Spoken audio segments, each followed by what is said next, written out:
The Pune Panthers have rediscovered their swagger. Sitting third, a chance to seal it. Whoa! Gone all over. One more push towards qualification. Guptill set it up with authority. And Watto followed right on cue. Maharashtra Tycoons arrive with work to do. A loss behind them, a pause to recalibrate. But this afternoon carries a different pull. All eyes turn to the universe boss.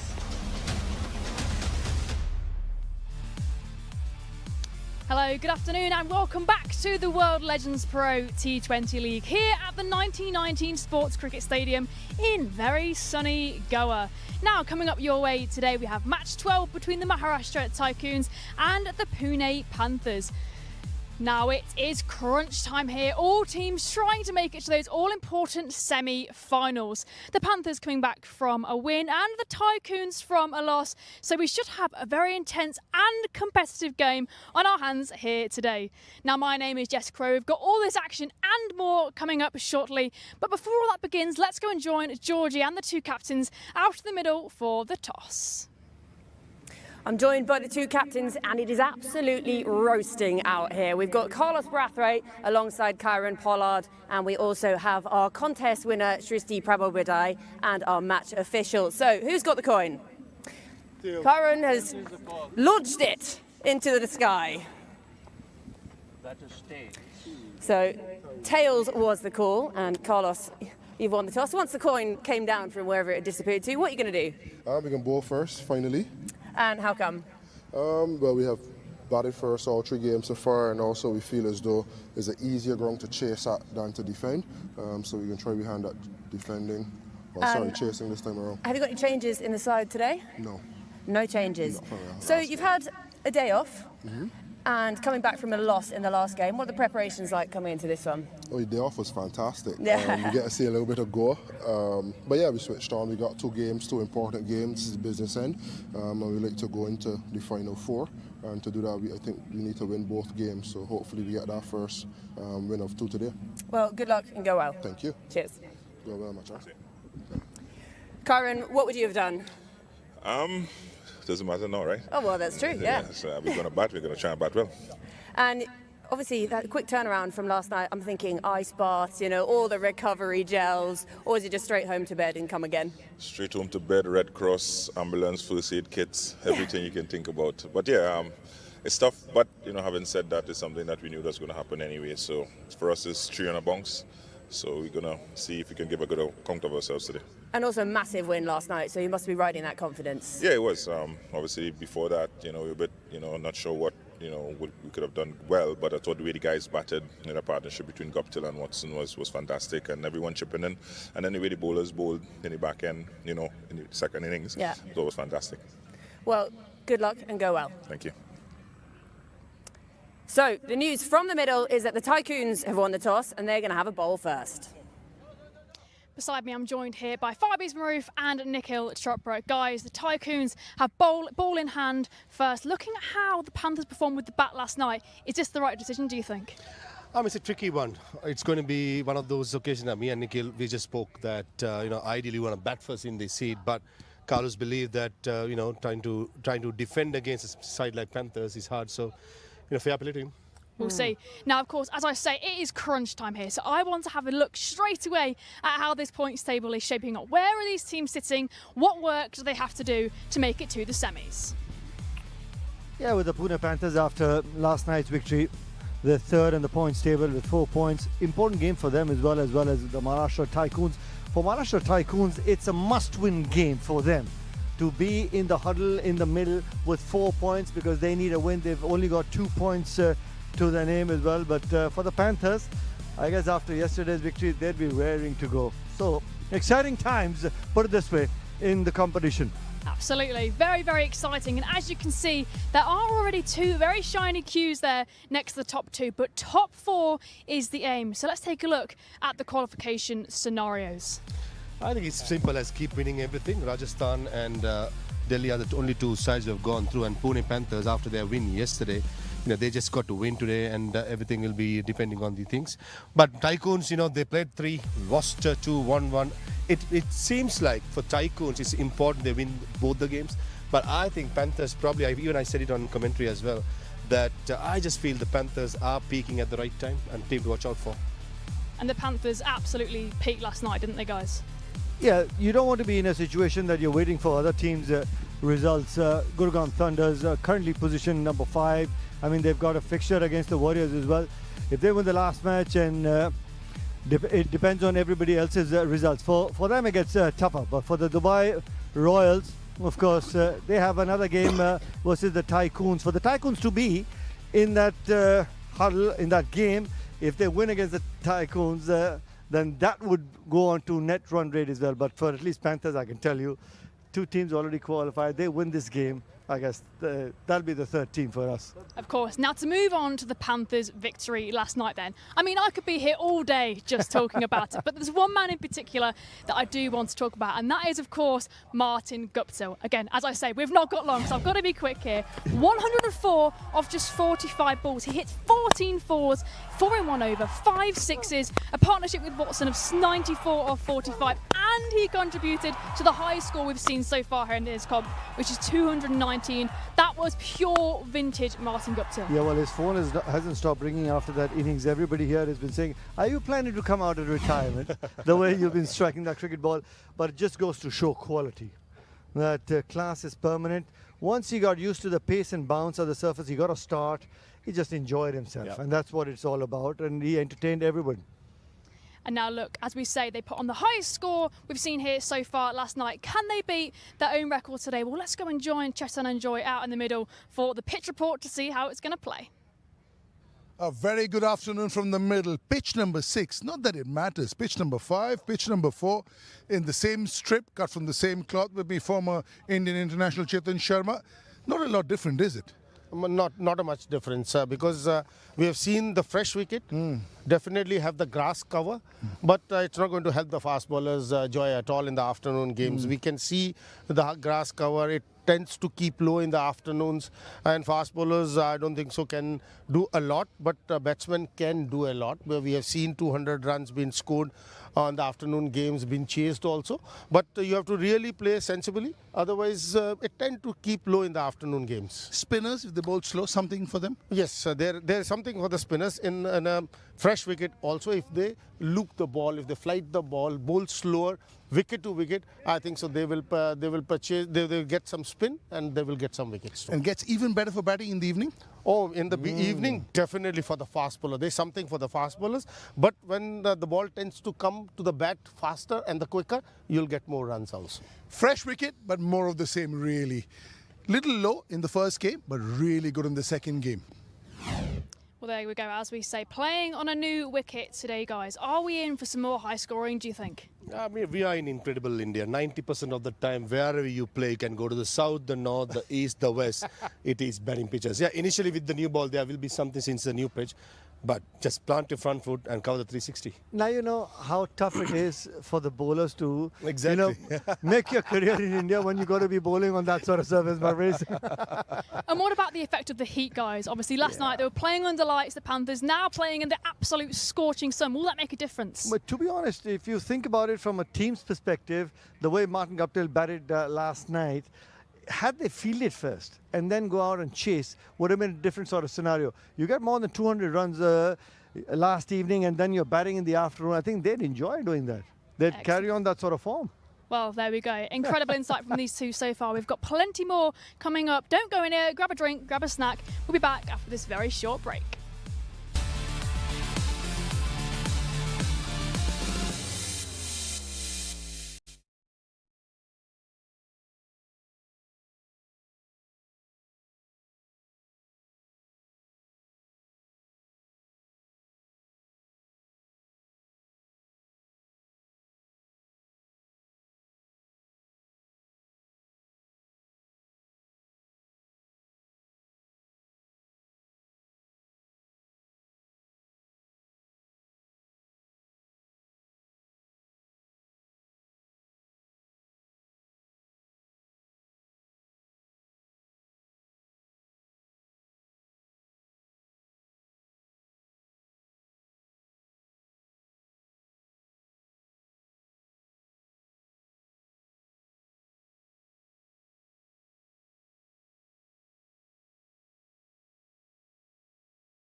Welcome back to the World Legends Pro T20 League. Now, guys, I want to look at Pollard taking the captaincy role over from Shane Watson. Firstly, do you think it eased some of that pressure off Watson? You know, he went out there yesterday and scored 51 off 27. It seems like it's no coincidence. Yeah, I think it was a bit of a burden for Shane Watson. First 3 games, he looked like out of sorts.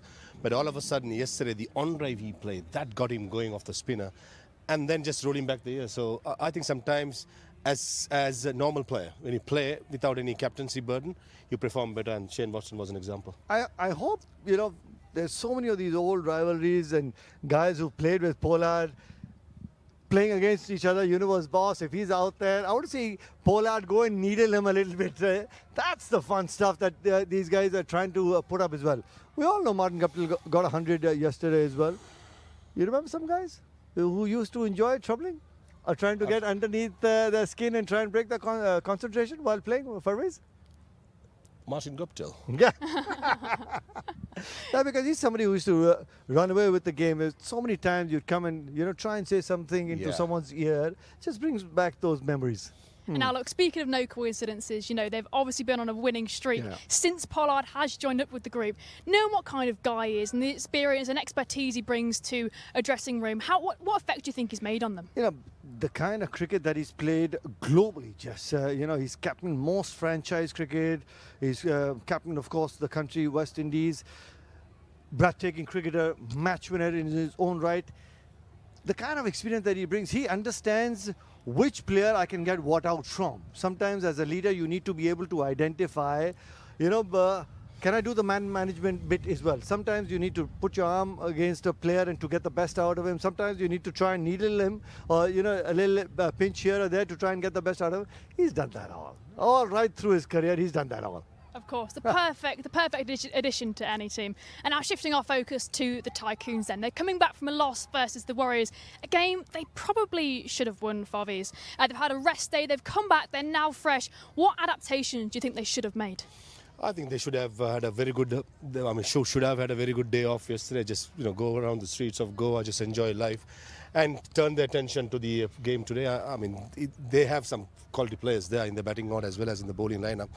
But I reckon since they're bowling first, the power play is going to be important. I just feel you have Guptill, you have Upul Taranga, you got Upul Taranga, Shane Watson, all these players in the top order. I think the power play with the two fast bowlers, Siddle and Stein, if they can get into the middle order, that's where the game can be won or lost. Rest day for the Tycoons. I saw some lovely pictures social media. You can go on to the World Legends Pro T20 Instagram handle and see Chris Gale by the pool. Can you imagine Chris Gale walking the streets of Goa? Man, that would be fun. Wouldn't that be fun? 100%. They're obviously enjoying all the sights there are to see here in Goa. Now, you mentioned one very important man, Dale Steyn. He's bringing not only the action but also the entertainment with those hilarious celebrations he had going on. But versus the Warriors, he had the most economical spell we've seen here so far. 2 for 10. He's covering the outfield. He's taking all the high catches. How impressive has he been, Nikhil?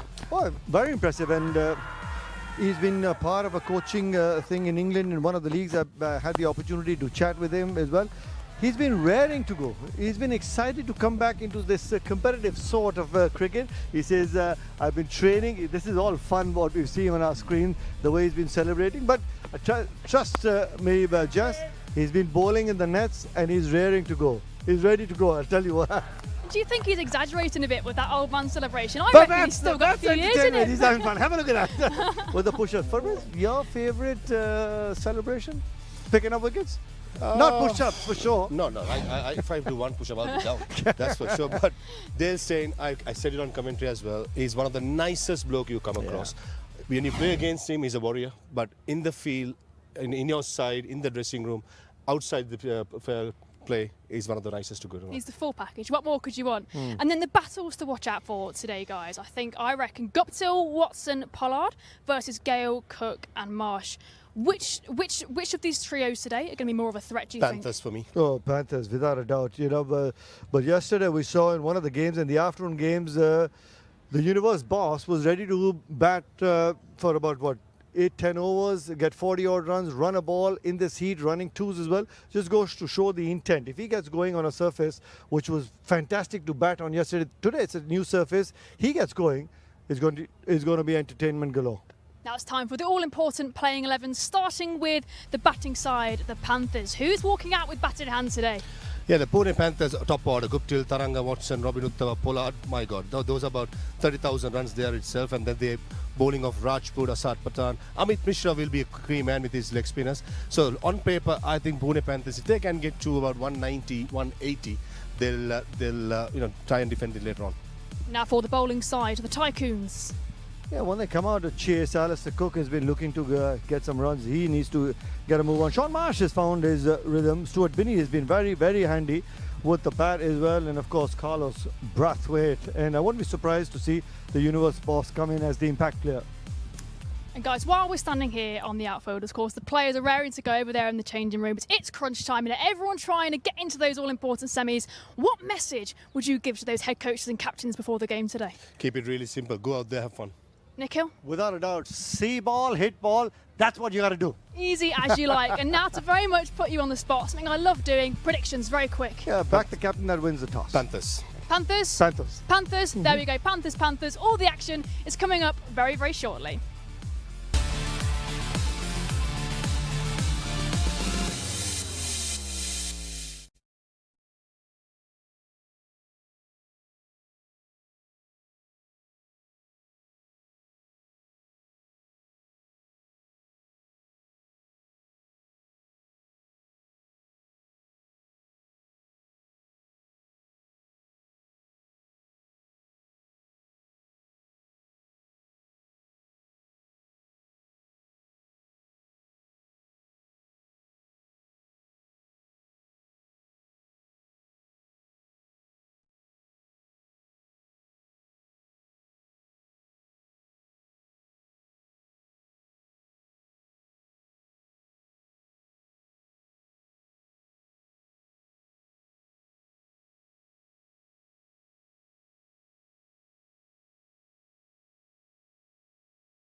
Hello everyone, welcome to the World Legends Pro T20 League from the 1919 Sports Cricket Stadium in Goa. It's the Pune Panthers versus the Maharashtra Tycoons. Everything to play for. The business end of the tournament from the gorgeous settings here in Goa. These men are ready. Carlos Brathwaite, we've all heard the name, haven't we? What a player he has been over the years. Shaminder Vas in the middle. The head coach, Martin Gupta, lit up the stadium yesterday with a blistering 100, something that was well overdue. Dale Steyn, 4 overs, 10 runs, 2 wickets. As it says, he hasn't bowled for 6 months. If that's the way he bowls, he should bowl every 6 months. Whoa, how good was he? That's how the points table looks like at the moment. The Warriors and the Lions are through. They've got a Q next to their name. It's the Panthers, the Tycoons, the Thunders and the Royals. These 4 fighting it out for position 3 and 4. If they have really good time, they could even go to number 2, you never know. But everything to play for, the top 4 go into the playoffs.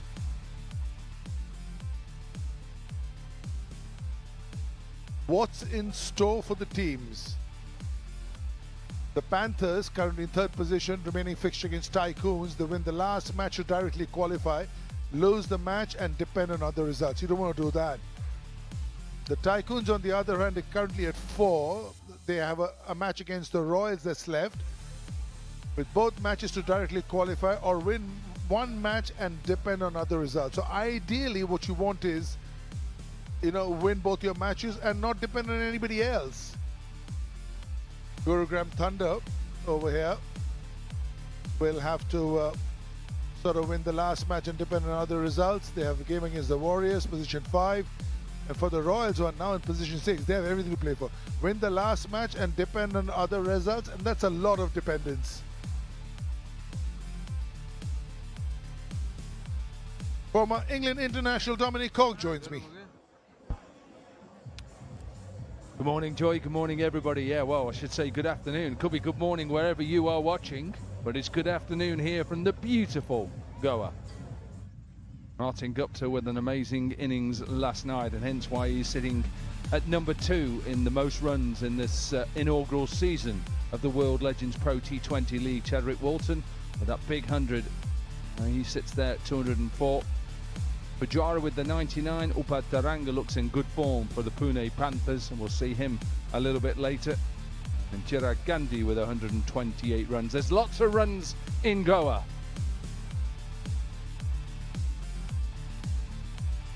Yeah, the batters are having a field day. One of the bowlers doing, Piyush Chawla, top of the pile. The cream always rises to the top.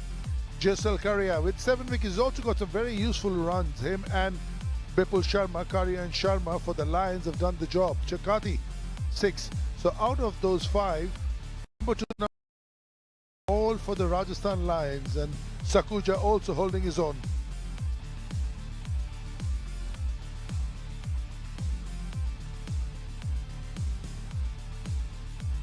Yeah, he's getting ready, isn't he? Wants to take off from where he left off yesterday.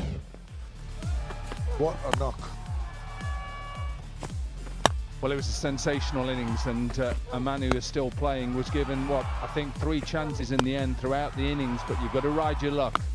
And I said it when we first did the first 4 overs. He was dropped at mid-on. I said, how would they rue that? Well, they went on to drop him another twice. And he went on and scored a massive 100.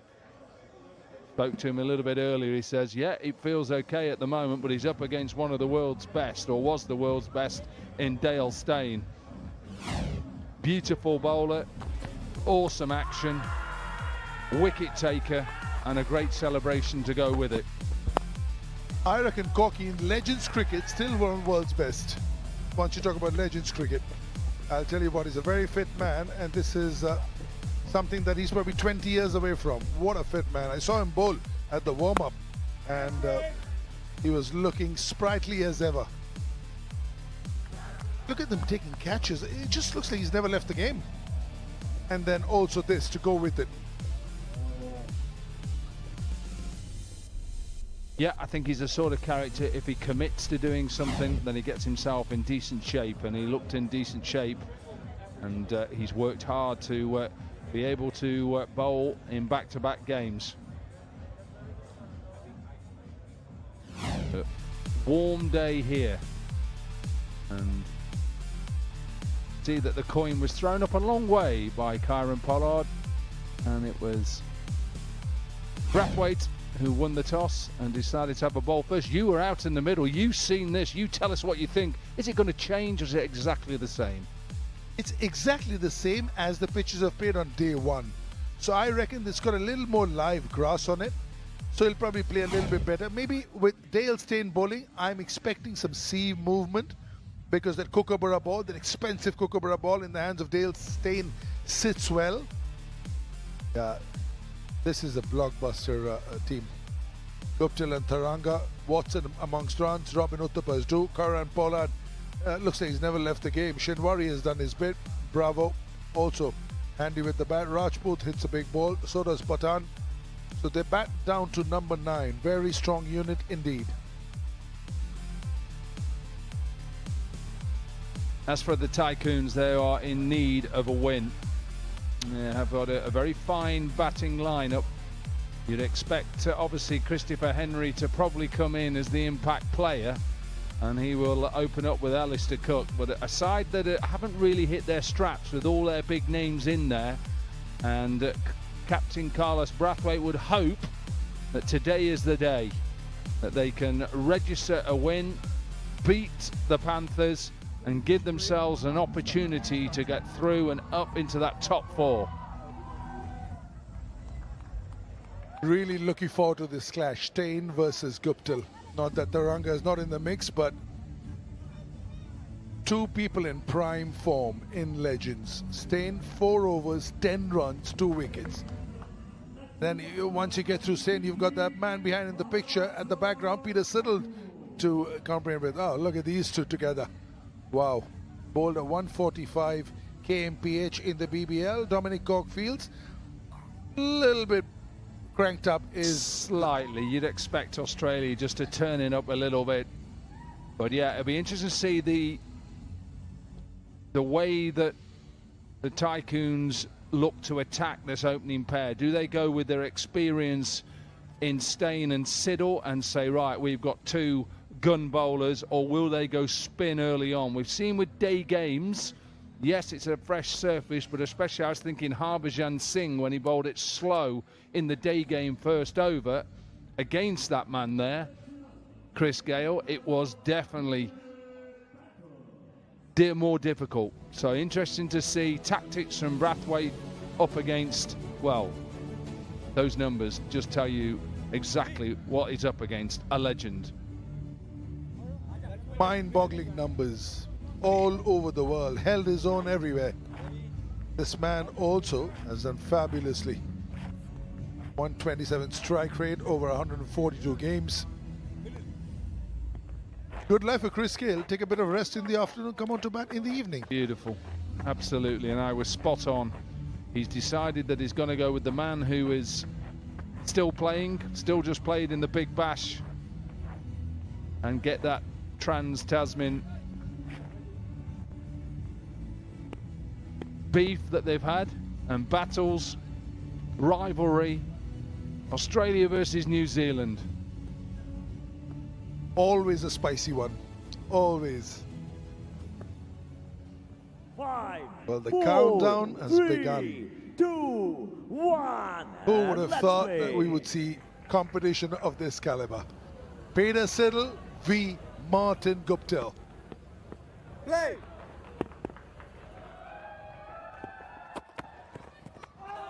Drifting onto the pads, Peter Siddle. Siddle and Steyn opening the ball. Oh, a bit of a limp there. The pace, remember? Make sure you've got extra protection in your padding. Yeah, whether that's just hitting away from that pad, but inside, and maybe, yeah, a little bit of an inside edge. That's the way to stop him.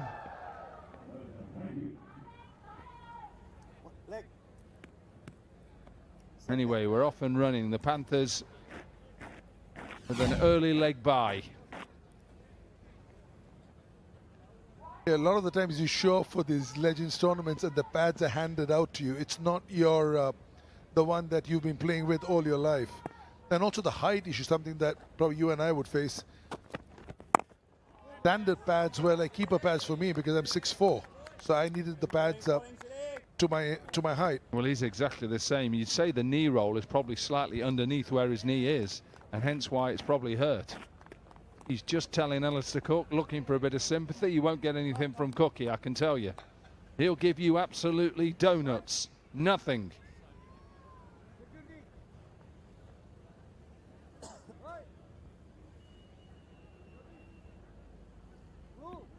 Your arm got that low, Sid.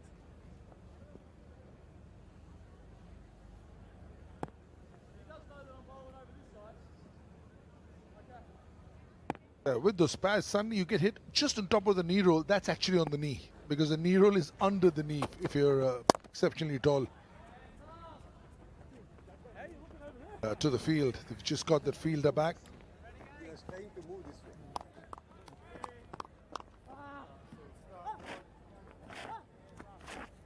It's a sedate start, but that you would expect because it's Peter Siddle and maybe Steyn from the other side. Not for too long though, just giving themselves a little bit of time.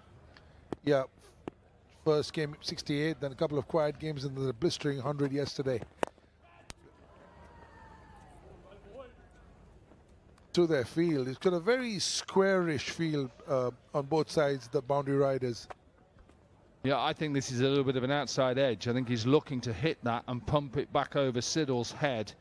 And maybe it just sits in the surface, maybe a little bit of seam with this brand new Kookaburra, but he's got square fielders. Deep point, deep square leg for both the left-hander Upal Taranga and for Guptill too. Which also means that there'll be nothing very full, but just back of a length. Because that's where you would expect the ball to be able to hit square, as Corky rightly put it. Just trying to hit it over mid-off maybe, and the swing taking it away to the square fielder. It's a hot day today, and you'd rather be batting, just the two of you, vis-a-vis the 11 that are on the field. Rather be the impact player, never mind in the 11. Yeah, back of...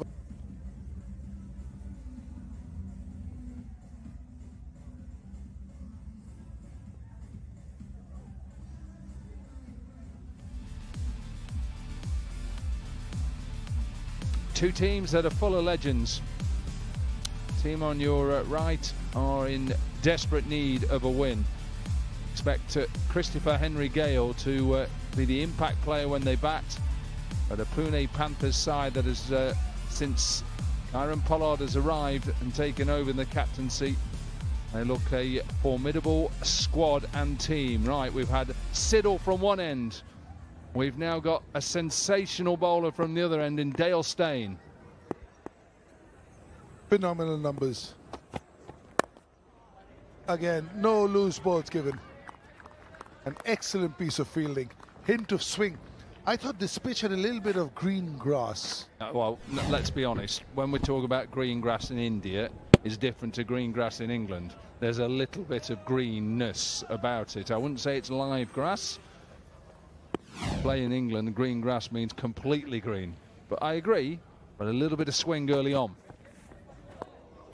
And also it'll be 12 degrees compared to 30 that's over here. 12 would be good at the moment. It's 3 degrees at home, and they're not singing very good tunes at the moment either. I love the cold Corky. I would trade places any day. Well, you would, but not at the moment. There he is, the universe boss.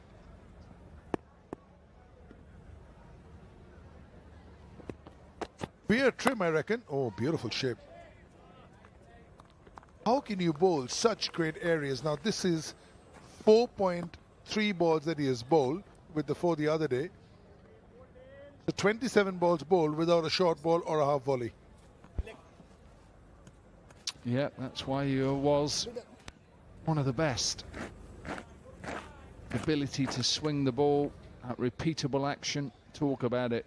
You can talk about it as long as you want. If you want to become one of the best, that's exactly what you should be trying to do. Just copy this, and you'll have a long career.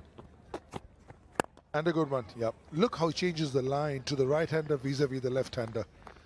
Now, to the right-hander, he was just off-stump, swinging away. This time, he was off-stump to the left-hander, swinging back in. So no freebies. Christmas over, New Year's over. With this man on a cricket field, no freebies whatsoever.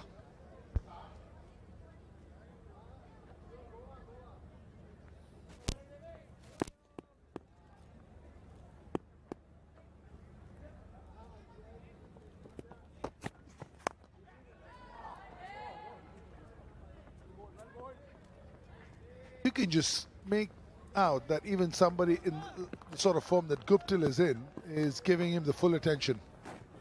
Well, even he's trying to just hit that over the top, and you can see the difference from last night where he was attacking and hitting down the ground. You can't do that when somebody is bowling the length and pace that Steyn is bowling, and just getting it to move from the straight.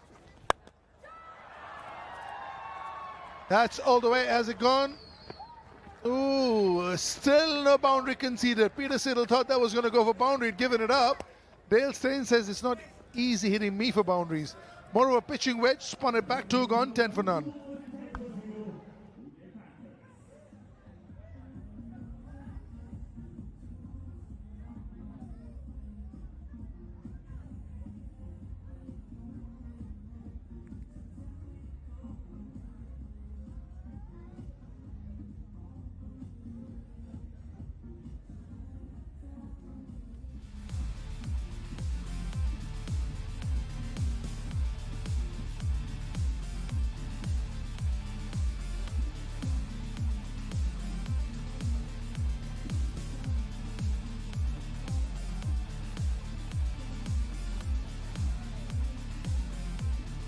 The fight for the top 4, 2 taken, 2 still up for grabs.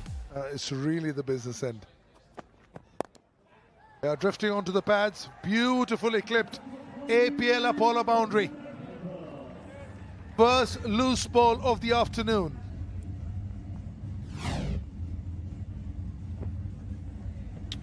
Just strayed, didn't he? Just strayed towards that leg stump and just slightly over pitched.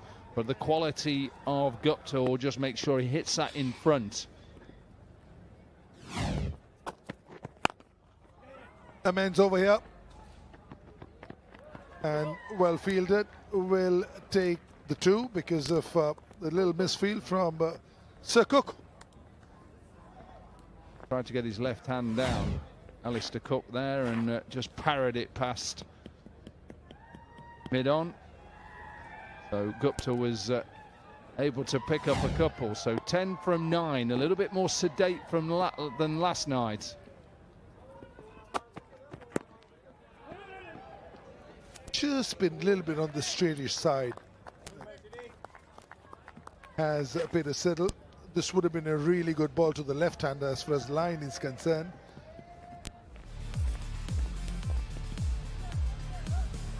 Just gone over 200 now, Martin Guptill, and he's chasing down Chadwick Walton. For another APL Apollo boundary or maximum, and he's takes that cap. It's a really good start here by the Tycoons. You would expect that they're up against it, and you just want this is the time when you want to win some games, get your form right in place. Yeah, also, and this is a lesson for any cricketer out there, boy or girl, you know, he's come out, Martin Guptill, what he scored last night, and he's decided, right, okay, these are their 2 danger bowlers. I may have to just rein myself back in. Cracking it through the covers, little bit on the fuller side, pace given, and Guptill says thank you very much. I want to say rein myself back in, give myself a little bit of time to get used to Siddle, to get used to staying, but if they're going to bowl half volleys or slightly over pitched, I'm just going to go and punish it through the offside. It's a beautiful shot past extra cover to bisect the fielders.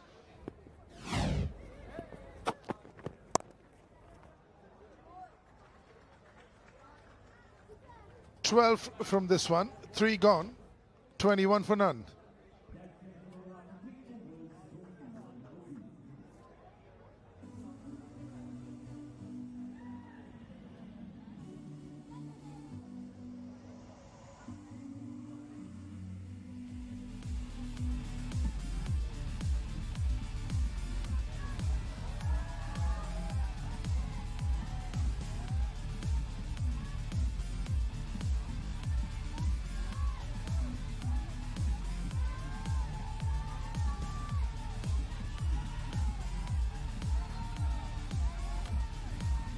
Yeah, he's gone top of the pile. The cream always rises to the top. What a play. Bolton with the 100 also done well. Pujara, Upal Tharanga also in the mix. Shane Watson is back amongst form. They're hitting form at the right time. Stein is so good.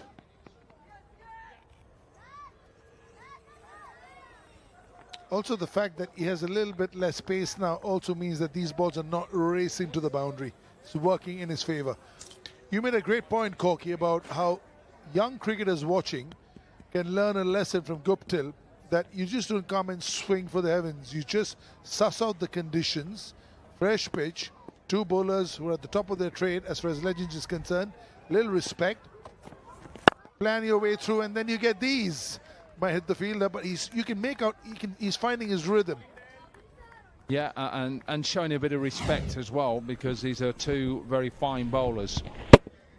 193 is the average winning score in day games in this tournament. 180 is the average score, so it's probably slightly less than those evening games. And I think with a new pitch, maybe have to look at that. Oh, first full ball. First full ball and first APL Apollo maximum for the day. Yeah, I'm not sure whether Dale Steyn went for a slower delivery. It's definitely fuller, and I think he's just then, just told, pace off. Not sure, and here's me telling Dale Steyn what to be bowling. I'm not sure he needed to do that against Martin Guptill. He's been struggling with those length deliveries. He just waited and drop kicked him straight back over his head. Another one.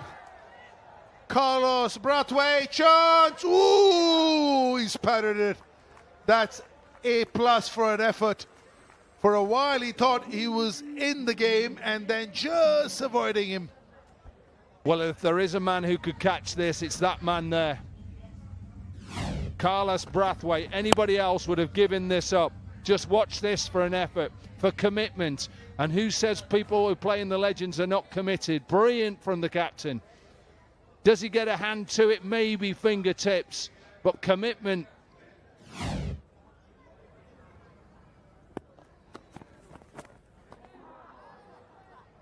Yeah, he's human. The reason he's appealing is because he reckons this should not be a wide, and probably there's a little bit of the pad that has been clipped. And just to get the attention of the umpire, that did hit something. Sound like it, didn't it? Definitely picked something up from that thigh pad. So a better over for the Panthers, better over for Guptill. 27 from 17 now.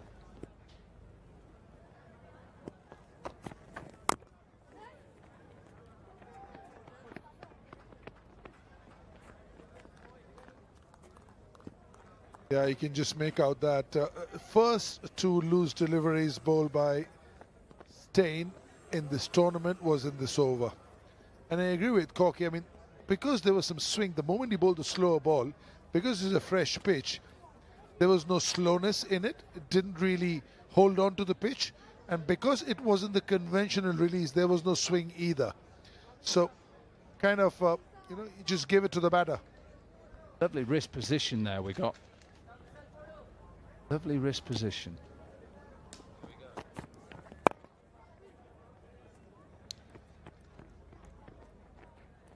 Big over, 15 from this one. 4 gone, Panthers, 36 for none.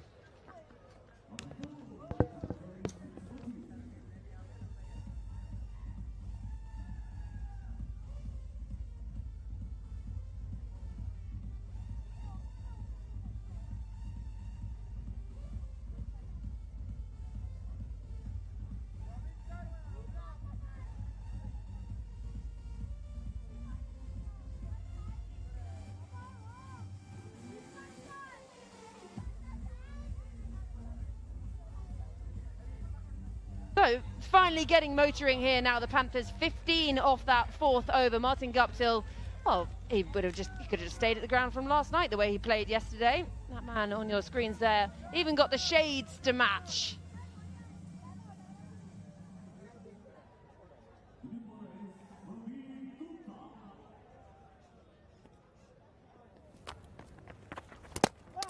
Spin is introduced and strikes with the very first delivery. Taranga looking to hoik across the line, and he's on his way back to the dugout. Upul Taranga, even yesterday, he got out to Samit Patel, the left-arm spinner. That occasion, that was full. And this occasion is Praveen Gupta. Gets an inside edge.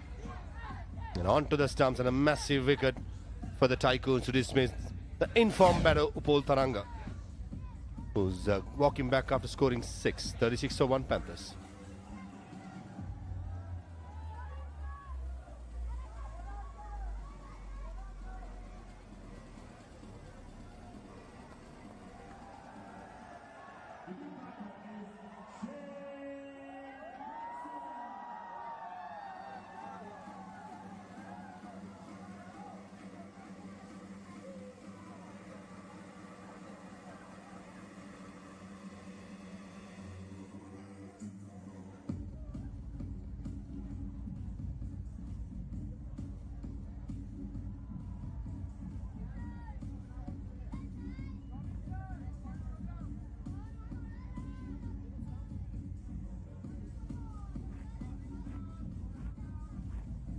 Well, these two yesterday, partnership of 94. So Shane Watson just getting himself into the tournament. He'd struggled until yesterday, but Martin Guptill hasn't struggled at all today or yesterday or in the first game of the tournament.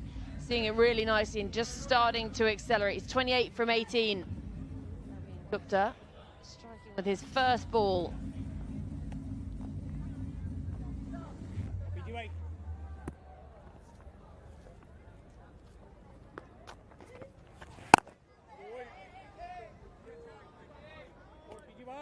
A massive wicket. Praveen Gupta, very first delivery. I thought it was not that short.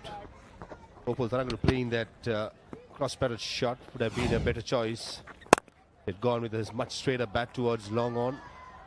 Powerfully played by Shane Watson. Very well fielded by Sir Alistair Cook. Saved 3 runs there at long off.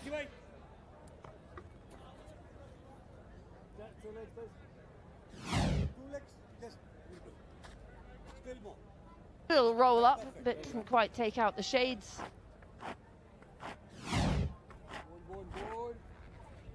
Warm patrolling out there this afternoon.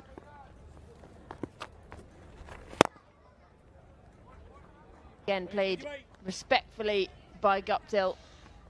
This is just the over they needed after the previous one was very expensive. First ball of the over. Off you go. Bails everywhere. He sort of looks around in disbelief.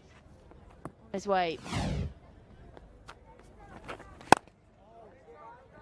Allowing the pace, but Praveen Gupta is bowling here.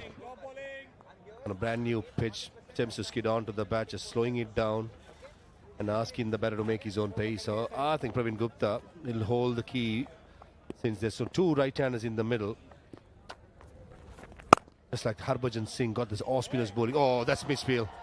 That is poor. Got into an awkward position. Should have been a dot delivery resulting in a 4 and spoiling the over for Gupta. Is 43 for 1.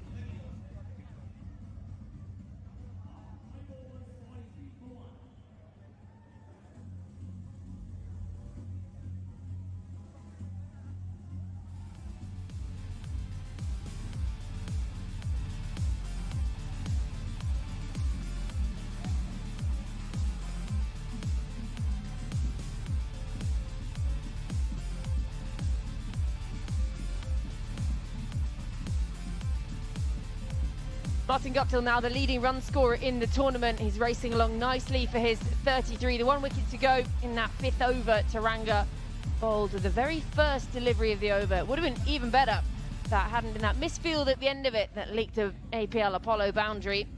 And another change in bowler. So the captain, Carlos Brathwaite, into the attack. 265 matches. And I can tell you what, having stood next to him at the toss, he's a very tall man. The ball comes in from quite a height. I just have this feeling that Martin Guptill will target this, so maybe even Shane Watson, trying to maximize the power play. Is the last over. Siddle and Stein have been decent with their 4 overs up front. Nicely bowled, just angling at those stumps.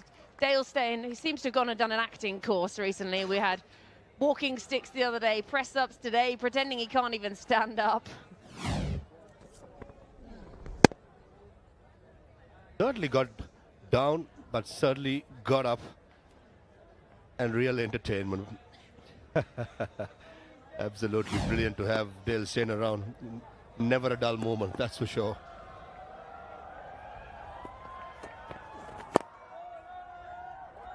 Again, happy to just nudge this into the leg side.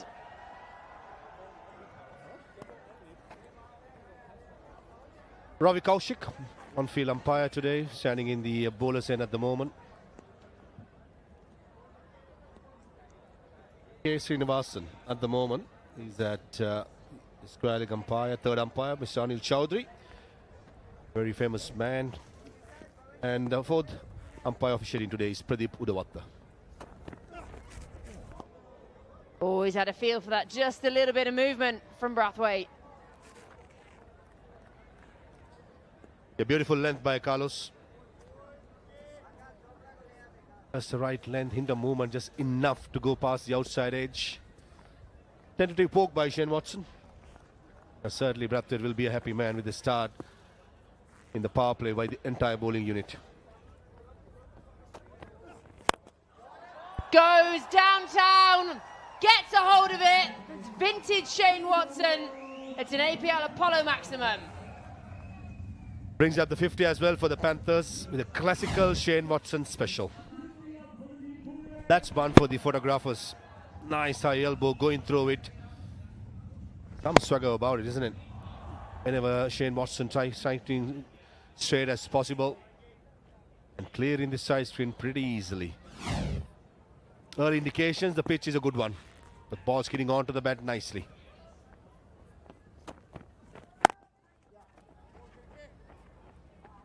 Backs up the boundary with a single. Smart cricket. Yeah, beautiful. Rolling back the ears, Shane Watson.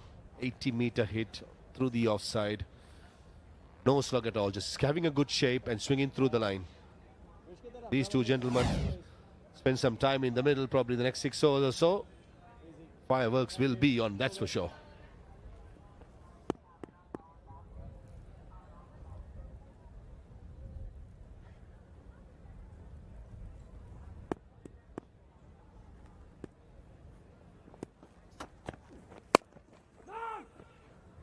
Sent back.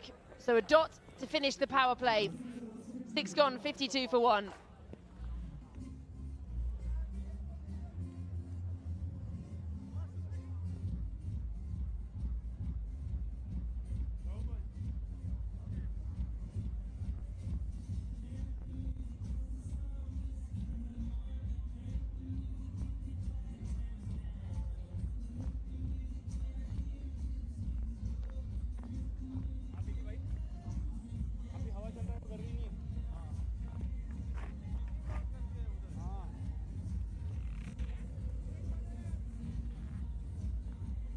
$11 dots in that power play, 52 for 1. They'd be pretty pleased with this, especially with the likes of Martin Guptill still out there.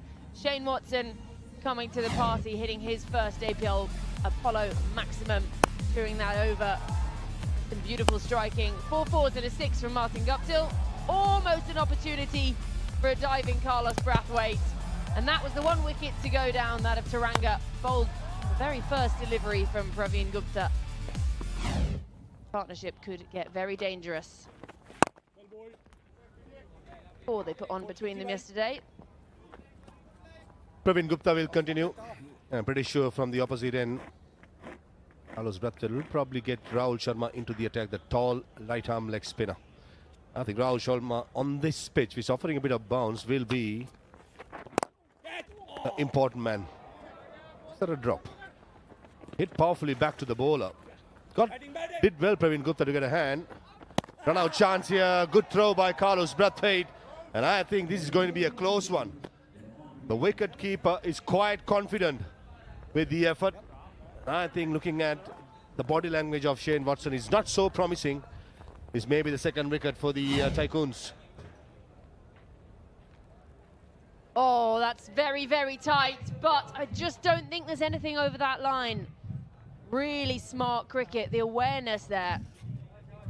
Great work by the keeper as well. There it is. Oh, sometimes things just go your way out of nowhere. A second wicket falls now for the Panthers. They say never run on a misfield. Praveen Gupta is down. And I think Martin Gupta is the one was adamant that he had to go for the second one. Shane Watson slow to get off the blocks after clearing the first single. And unfortunately, as he walked back, run out for 11. 53 for 2 Panthers.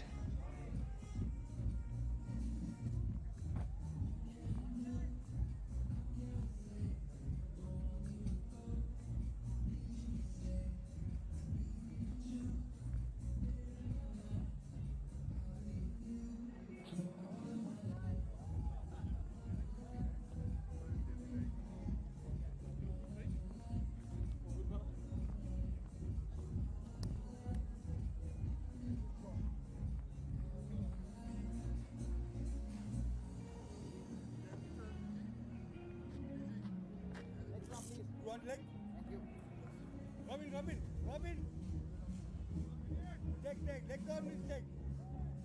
That's leg. So Robbie Uthappa comes out to the middle, 291 matches, the best of 92. He's got 42 half centuries to his name and well over 7,000 runs. Cap on his head, comes out to join Martin Guptill. After a bonus wicket, really, this for the Tycoons. Cap on, shades on, Robin Uthappa. Look at that. Almost like goggles. Suits you, Robbie.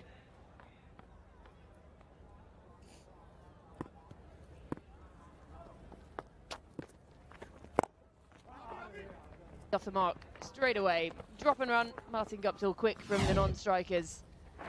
Sort of brought him out to the middle. It was a lot of confusion, I think. It was great work by Praveen. He ends up sort of rolling around. And then they suddenly look up. The ball comes flying in. Shane Watson is like, oh, right, actually. Could have got the full dive in, perhaps. And that's gone through the legs of the keeper. Guptill continues his form. Get the dive in, Watto. Yeah, Carlos Brathwaite had good presence of mind. Loving the pace, but Gupta is at bowling here. Not to work with. And the spinners who have bowled slower right throughout the season, whether it be the evening game or the afternoon game, Georgie, have been the ones who are successful. So certainly, Tycoons would have spoken about it in their team meetings. It's quite evident that Gupta is trying to slow it down. Very, very tidy over. Just what they needed. 7 gone, 57 for 2.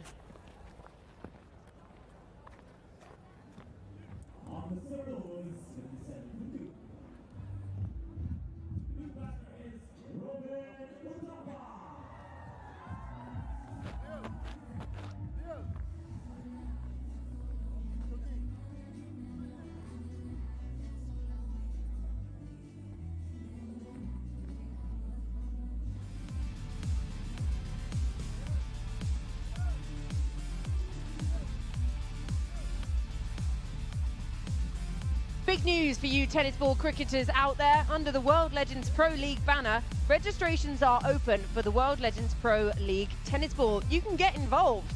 Same venue, same vibe, and same energy. What more could you want? So head on to trials all across India, get selected, and next season you could be right here with the legends themselves. So register now at worldlegendsprot20.com. Must be eagerly waiting for a bat, Chris Gale. Day off yesterday. Pulled himself off as well as the entire Tycoon side. As expected, Rahul Sharma into the attack. No time wasted by Carlos Brathwaite to bring his ace spinner. I feel if he finds the right length, he'll enjoy the bounce, which is on offer on the new pitch.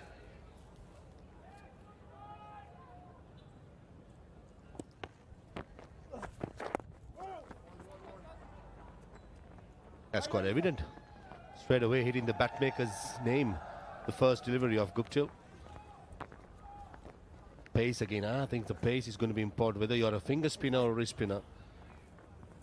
Got to be brave to bowl a bit slower. Yes, once or twice you will be tonked for a maximum.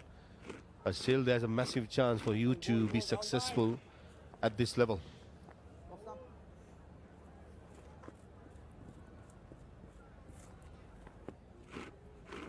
Bowling well, Rahul bhai. Tell you what, if he gets out, he definitely can't blame the sun. Hat, sunglasses, everything on.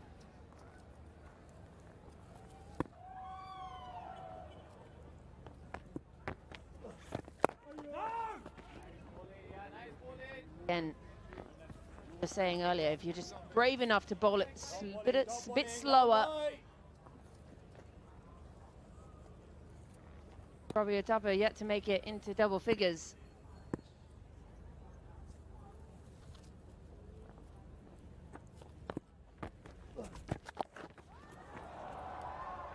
No one down there. Really well played. Premeditated, times it wonderfully, and finds an APL Apollo boundary.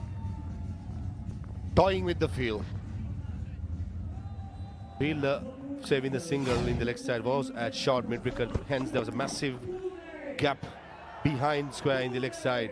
And Uthappa, cheeky but mighty effective. That prompts a change in the field with mid-wicket now has gone to short fine leg.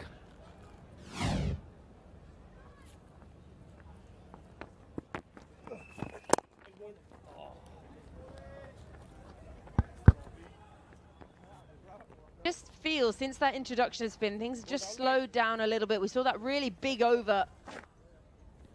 They've just managed to drag it back. Up a wicket with the first ball of his over. Martin Guptill, he's been kept at the non-strikers end as well, so not had the opportunity.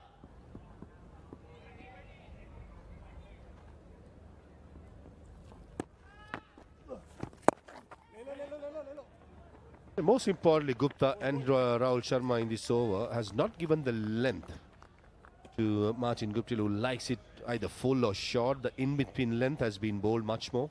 Top bowling, Rahul There is probably Martin Guptill will not take it at the moment with 2 wickets fallen, but come the strategic timeout, that's where maybe they'll have a chat and regroup and rethink. Should be just a single to close the over, a fairly tidy one. 8 gone, 65 for 2.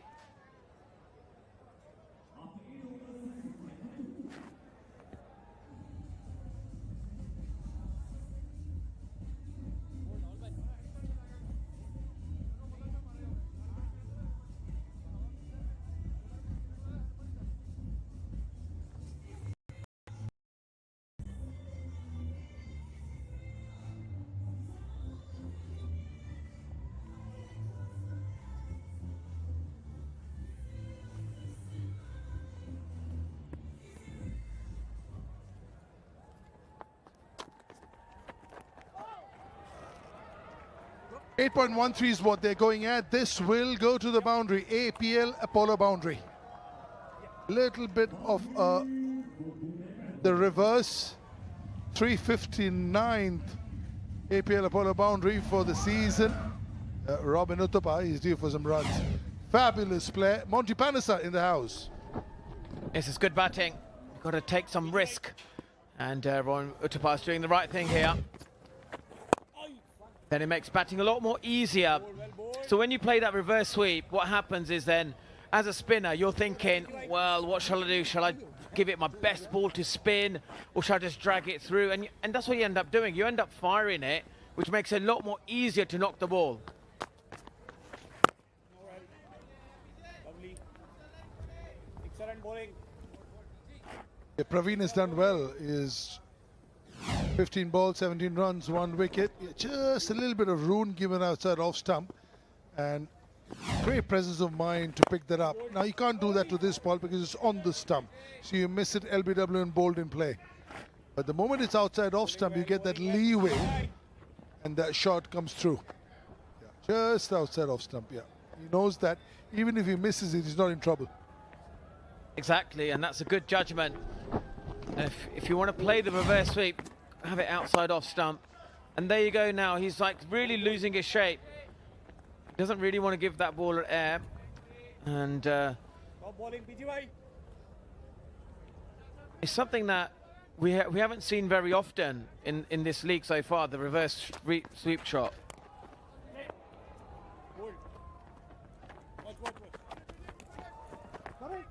A little bit shoddy here from the Tycoons. Extra run conceded, 8 of this one, 9 gone, 73 for 2.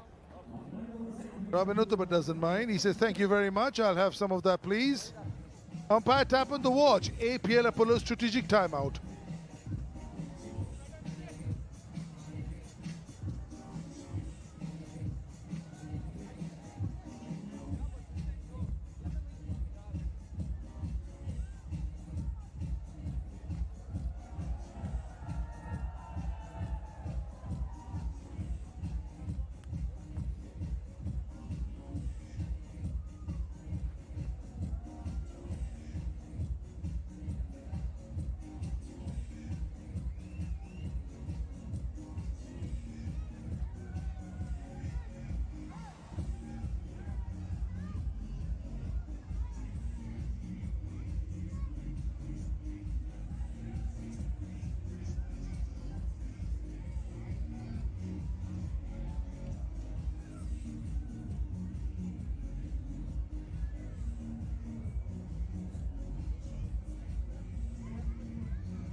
back from the APL Apollo strategic timeout. Big news for all tennis ball cricketers watching us right now. Under the World Legends Pro League banner, registrations are open for the World Legends Pro League Tennis Ball. Same venue, same vibe, same energy. Come for the trials across India, get selected, and next season you could be playing with the legends themselves. Register now at worldlegendsprot20.com.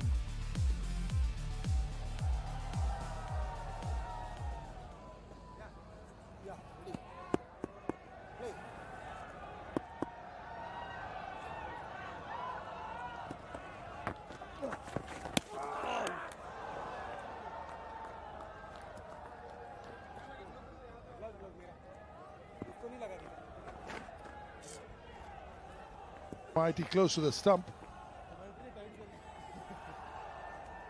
Rahul भाई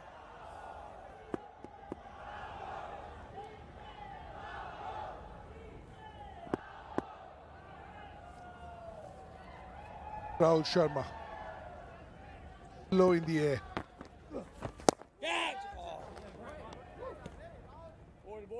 Downstairs, Jess with the champion.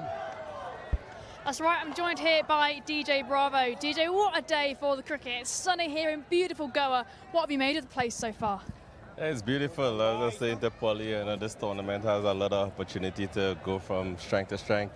It's nice to be here. It's my first time here in Goa. Always wanted to visit this city and a beautiful ground as well. Excellent. And now you're sharing the field with old rivals and old mates as well. Yeah. What's it been like sort of reconnecting with these guys? Yeah, it's good. Tournaments like this give us the opportunity to roll back the clock, have our battles over the years, and also get to rub shoulders again with teammates that we had in the past. So it's a fantastic tournament. I can keep reminding the guys the only thing, our skill will still be there, but our body obviously will not allow us. But it's good fun. It's still very competitive, as you can see. And yeah, we just look forward to the rest of the tournament. And now someone in particular in that dugout is Kieran Pollard, obviously someone that you've shared your entire career with. You've been all over the world with him at so many different tournaments. Yeah. What's it like to still be here playing alongside him? Yeah, it's good to have the rich uncle. Polly, we share a very close bond, and we're very competitive in our own ways. And I was saying to Coach Jim in the past, once we're here, we'll do anything to win this tournament. We have we obsessed to winning. So even though it's a Legends tournament or whatever, we'll try our best to win. But it's always good to have someone like that around the group because he brings that leadership, he brings that professionalism, and also that hunger and pride for win and success. So it's good. Over the last year or so, you've moved more into the coaching space, just coming from the ILT20 as head coach for the Knight Riders there as well. Yeah. How does it feel being back on the field and playing? It's good to play. Obviously, again, like I said to you before, it took me a while before I could actually feel myself again because I haven't played any cricket since the last Legends tournament in England. So physically, I wasn't feeling good, but now I feel more myself. But it's good to get back on the park again, seeing the likes of Dale Stay, and obviously Chris is on the opposition side. Sean Marsh, Chadwick Walton, all these guys, some of the Indian stars as well. Reina, a few nights ago, had our own little battles and Raidu. So this tournament brings us back together, and it's good, and hopefully it can continue. Excellent. And the Panthers have seen so much success. What's the vibe been like within the group, and what's been key to that success? Pride. We are players who had a lot of success in our prime. So even though we're not in our prime anymore, we still have to represent ourselves well and represent the franchise. Which franchise you play for, a lot of money is spent and invested in it. So you have to respect that and make sure that the owners are happy. And that's the best we can do. Make sure that we do our part as players and let destiny take care of itself. And finally, I just want to touch on Guptill's huge innings yesterday. How was it to sit back in the dugout and watching him do his thing out there? Yeah, it's good. Even in the first game, he started off the tournament very well, and someone like that is class. And yesterday was special. We were rooting for him to try and get those 6 sixes or 6 fours or something like that. Very nearly got there. You very nearly had a really nice night out in Goa. Really, we was rooting for him. He said it was on his mind, but credit to the bowler. He bowled a faster ball. I think it was Piyush Chawla. That's the one. Yeah, classy guy, Spoiled experienced guy, spoiled the party. But it's good fun. It's good to see this guy is doing well. And like I said, it's all about that. Oh, fuck.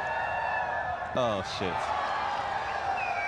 Well, there's just been a wicket fall, so let's head back up to the comms. Yeah, just a half tracker. He could have hit that anywhere. Good Robin Uthappa, and he's found the sweep fielder. Monty, you got a few wickets in your time with balls like this? Absolutely. And it's always nice when you get wickets like that. And that's a sharp catch taken in the deep. And he's probably thinking, well, I don't have to bowl really good balls to get wickets. And often that happens in cricket. So Robin Uthappa goes for 19. The Panthers 79 for 3.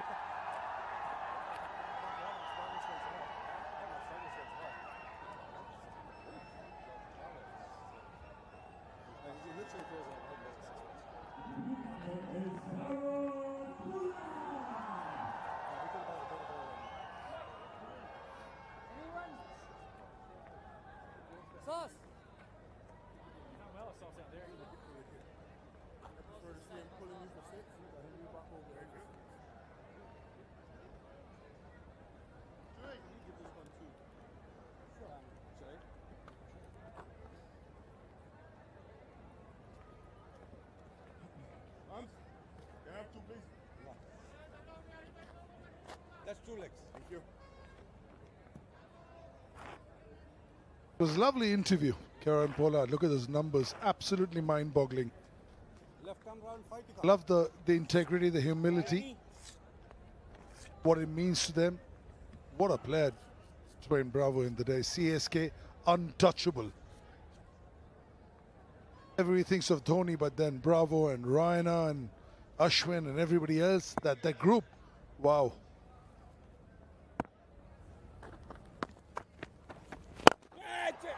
Up in the air, welcome!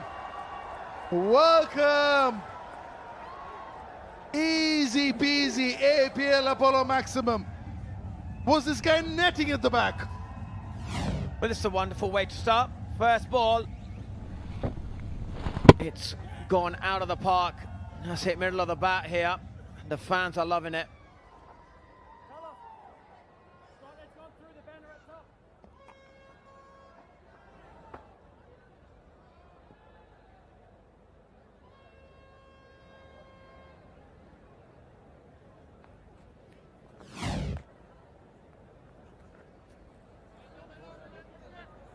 चल यानी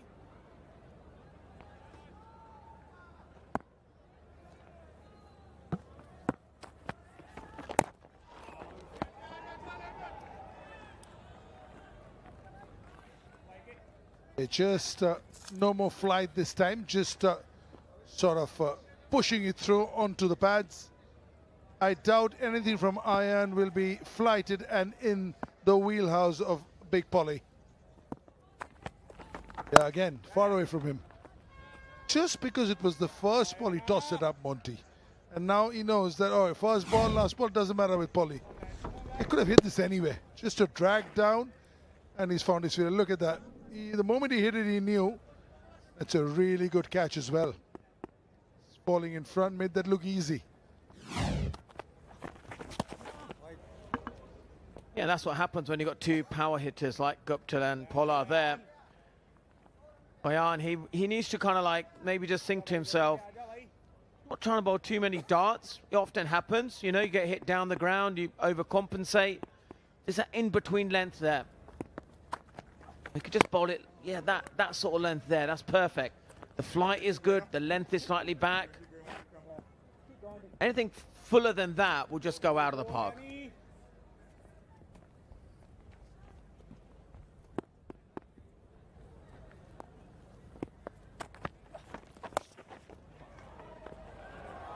Oh, it's gone through the hands. Well, just thankfully, Penny has taken enough out of it, the sting. 9 from this one, 11 gone, 88 for 3.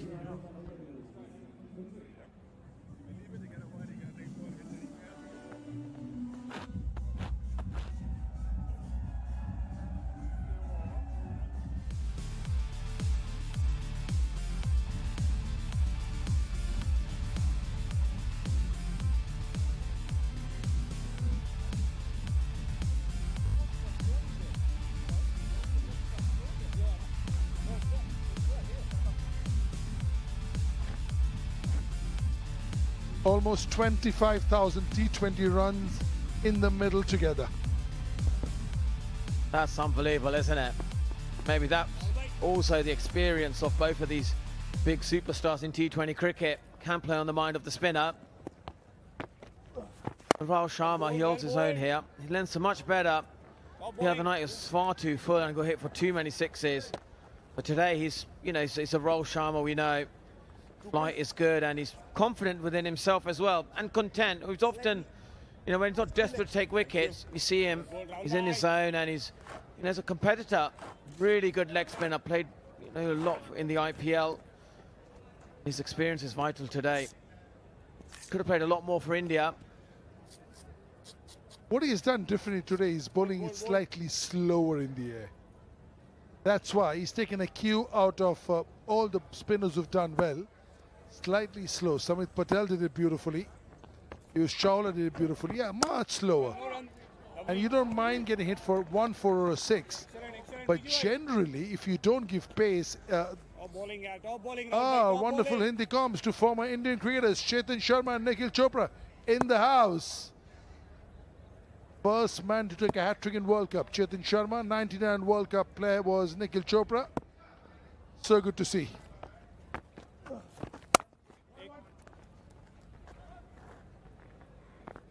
Yeah, what I like about Rahul Sharma is his approach at the crease. When he goes nice and slowly, is really good. And often you talk about Chetan and Nikhil. Both of them are a great combination, aren't they? They're having a lot of fun there. They're great characters in the comm box.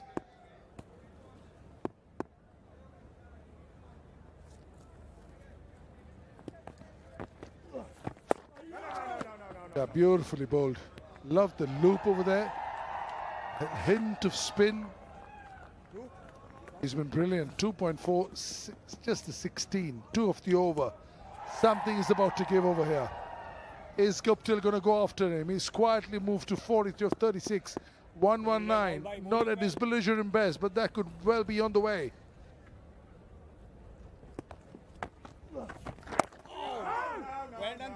Wow. Another dot.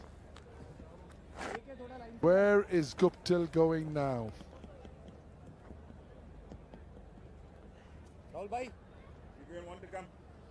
Been brilliant, hasn't he? 2 runs so far. Bossing it. Been really good today.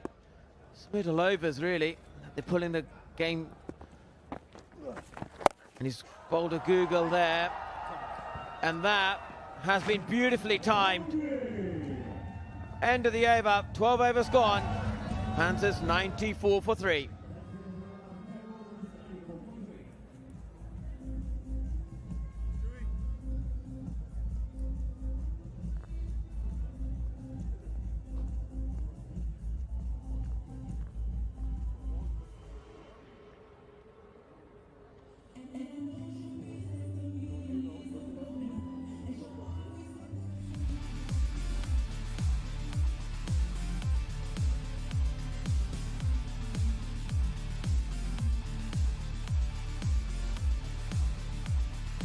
.94 for 3 at the moment, and the Pune Panthers, they've lost wickets at the wrong time, unfortunately, but the run rate just under 8 and over currently, still going pretty well, and they've got batting to come. The likes of DJ Bravo, Priyank Panchal, options galore for them. Fortunately losing Robin Uthappa, the last one to go, but this man has come out and launched into an APL Apollo maximum already in the innings, and Martin Guptill 1 away from a 50. Nicely played by Kieron Pollard, and should come back for the second. Good awareness from Martin Guptill.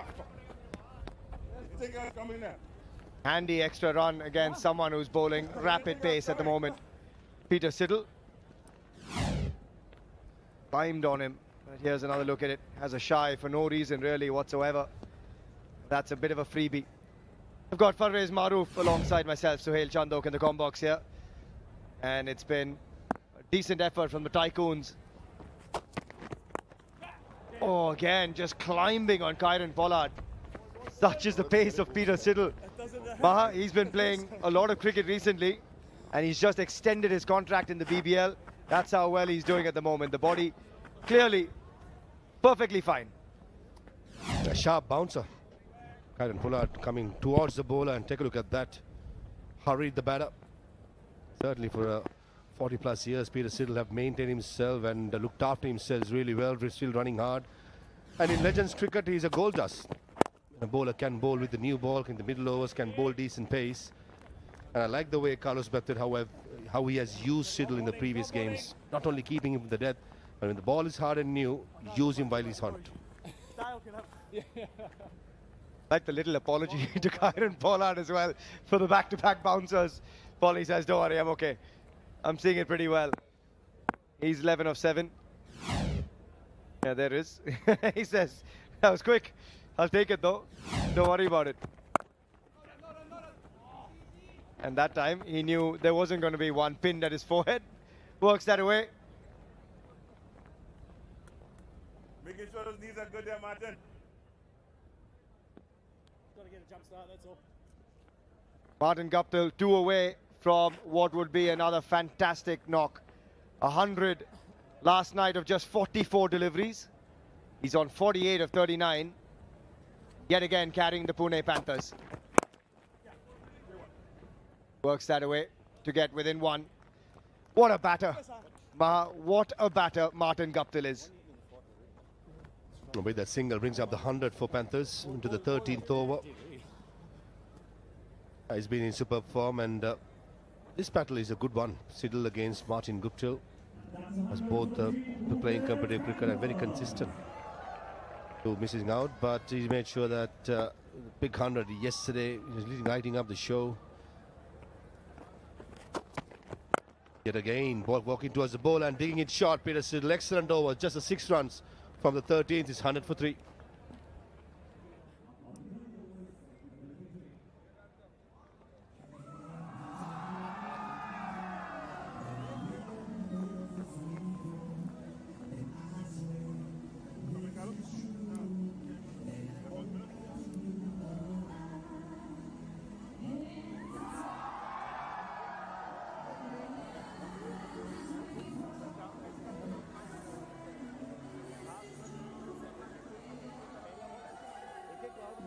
You guys are watching the Legends this season, but next season you can be sharing the field with them. The World Legends Pro League tennis ball registrations are now live. Attend the trials near your city, get selected, and step into the Tennis Ball League with the same energy and platform as our legends right here. Register today on worldlegendspro-t20.com, and there is a dressing room with the legends waiting for you.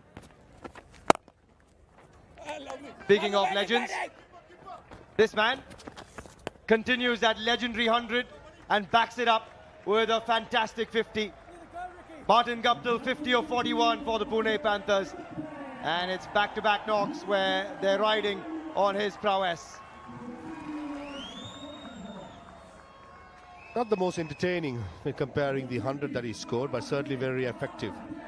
41 deliveries to get to his 50. Pretty sure now, since the milestone is achieved, he's going to cut loose. He was 100 of 44 yesterday, Maha. 50 of 41 today. But he's had to hold the innings together. But if this man, Kyron Pollard, can break the shackles a bit more, it'll allow Martin Guptill to break free as well. Wonderful 50 though. He's just holding the length back a little bit here, Praveen Gupta. He's done a great job right through the course of this tournament. But that's the right thing to do against Kyron Pollard. Likes it full, likes it short. So in between length, just make sure target his pads, not letting him to extend his arms. That's just like that. Both these batters likes it full. Praveen Gupta, though he has not played international cricket, he has played a lot of state cricket, and in his playing days, his younger days, he was one of those bowlers that was quite steady. So understanding his game plans and executing it perfectly so far. Again, not quite in the arc of Kyron Pollard. He's not a big sweeper of the ball either, Pollard, so that line on leg stump is pretty handy from Praveen Gupta. The last 21 deliveries, just 19 runs, 11 balls since the last boundary.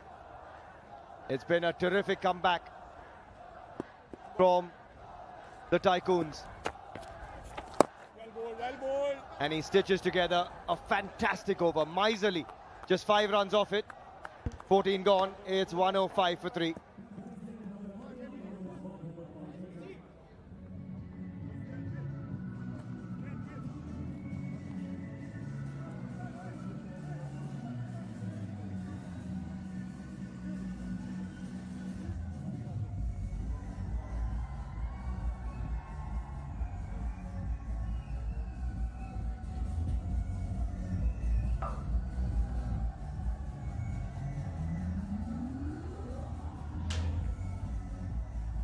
.105 for 3. And it's going to be an entertaining next few overs as well.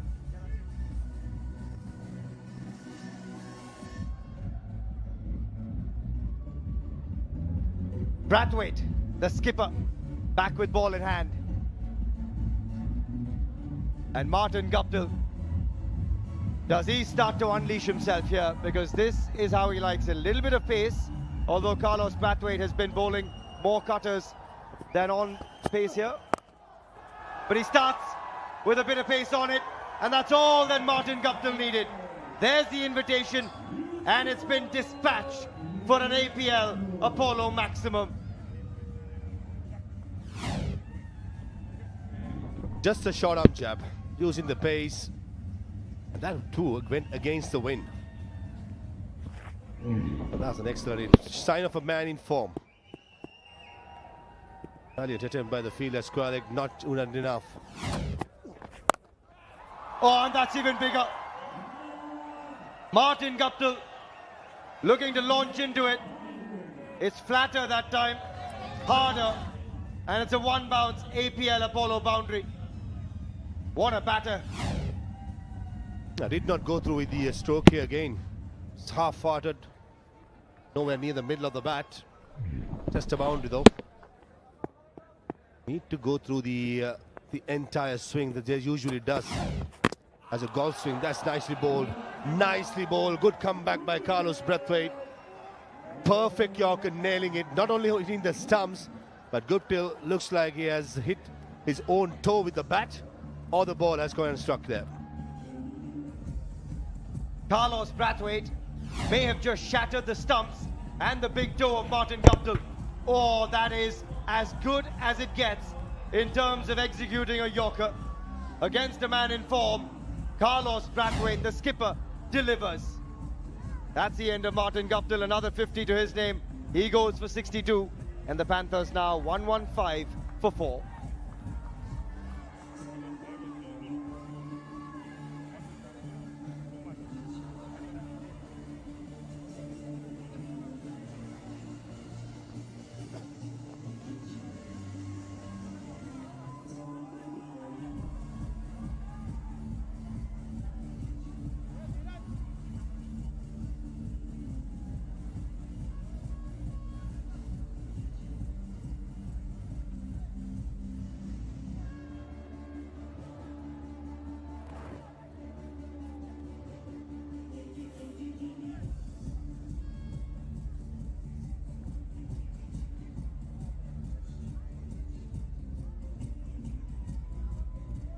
Out goes Martin Guptill, and we've got even more Caribbean flair out in the center. Just look at the number of matches there. 582 T20s. And he joins Kieron Pollard. It's an all West Indian affair. Carlos Brathwaite with the ball. DJ Bravo off the mark. Kieron Pollard now on strike. Such are the names at the World Legends Pro T20 League. Well directed. Straight to the back foot, I think it's a toe, and then to the stumps. Double blow for Martin Guptill, and what a comeback by Brathwaite after being put away for a maximum man boundary. Nails the Yorker. Left a mark on the boot, and it's surely hurt the ego as well of Martin Guptill. He hammered him for a 6 and a 4 to start the over, and Brathwaite said, Here's my comeback. 117 for 4. Just starting to break free again, but that run rate still under 8 and over. And that projected score at the moment, 158. Might need a bit more against the batting unit that Maharashtra possess. And just the one to finish the over. Leg bye is the call. 15 gone now. It's 118 for 4.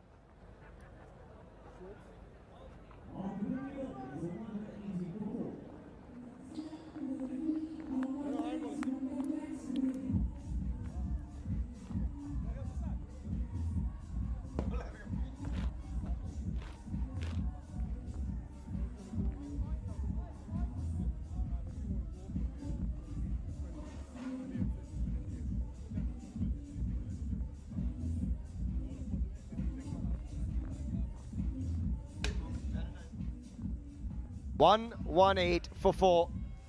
They got going decently in the power play, but since then the Tycoons have pegged it back, going at less than 7.5 through the second phase, and now we enter the crucial back end of the innings here in sunny Goa. And the Panthers need to get a move on. They've got two critical elements out in the center, DJ Bravo, Kyron Pollard. They've got the leg spin of Rahul Sharma to contend with. Oh, that's in the hitting arc of Kyron Pollard. And DJ Bravo says, I'll hand the strike over to him. Show us how it's done, Polly. The length for Pollard will be pulled back, that's for sure. Rahul Sharma has played a lot against KP in the IPL, so know each other very well. And Polly sometimes what he does, he will give himself room just to straighten his arms and try to go down track. Maybe having a fielder straight towards the side screen will be a catching position and attacking position. He did give himself a bit of room, but Rahul Sharma says thank you very much. And he gets the danger man.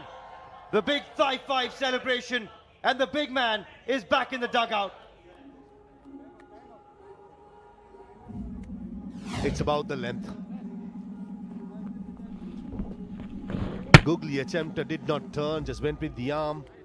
KP misses it. Rahul Sharma strikes and the celebrations come out. He's a happy man. I'm sure the Tycoons will be happy to see the back of the skipper of Panthers gone for 14. 119 for 5.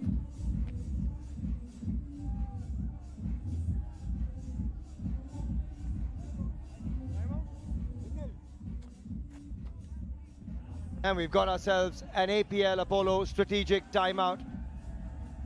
See you in a bit.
Back from the APL Apollo strategic timeout with the Panthers in a spot of bother. Just lost their skipper, Kieran Pollard. As we get set to resume, you guys can ensure that you get your registrations done, because if you play tennis ball cricket and dream big, you've got the World Legends Pro League Tennis Ball League coming up next season. The trials across the country, you clear them and you earn a chance to play alongside your legends. Same venue, same vibe, same league experience. So head across to worldlegendsprot20.com and get your registrations done. Oh, what a delivery. Has he got him? Yes, he has. Back-to-back wickets for Rahul Sharma and a first ball duck for Shinwari. What a spell this is turning out to be for the tall leg spinner. This is a dream delivery for any right arm leg spinner against the right hander. Hint of drift in towards the batter, pitches, enough turn off the pitch, and Shinwari probably got a feather. The umpire heard it, we heard it, and the celebration comes out. Nothing you could have done better there, Shinwari. Gone for a golden duck. It's 119 for 6.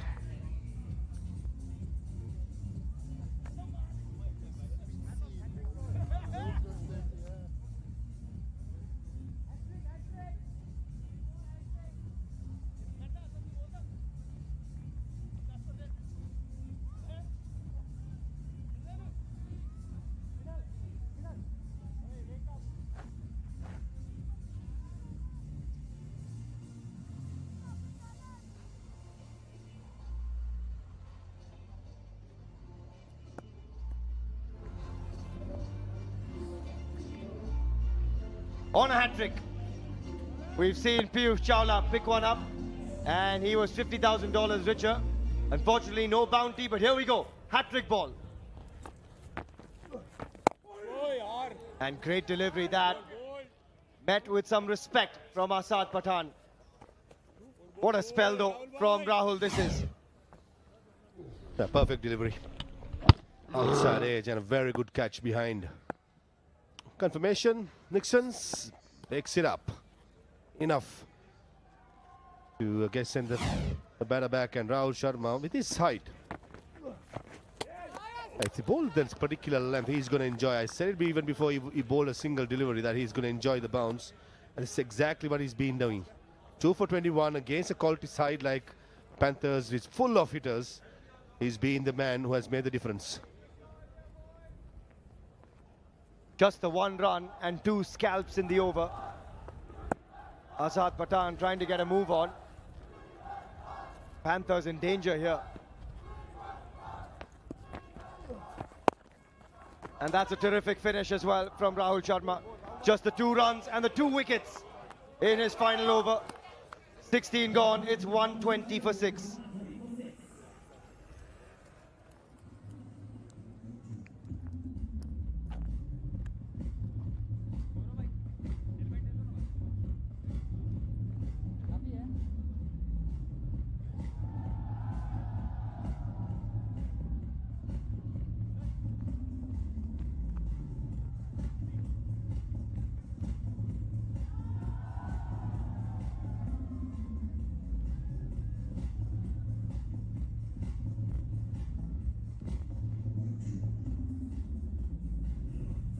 It was a healthy enough start, especially when Martin Guptill was out there in the middle, but falling away here, quick wickets falling at 115 and then 2 in a row on 119. So 4 overs to try and get themselves to something competitive out in the heat this afternoon, the Panthers.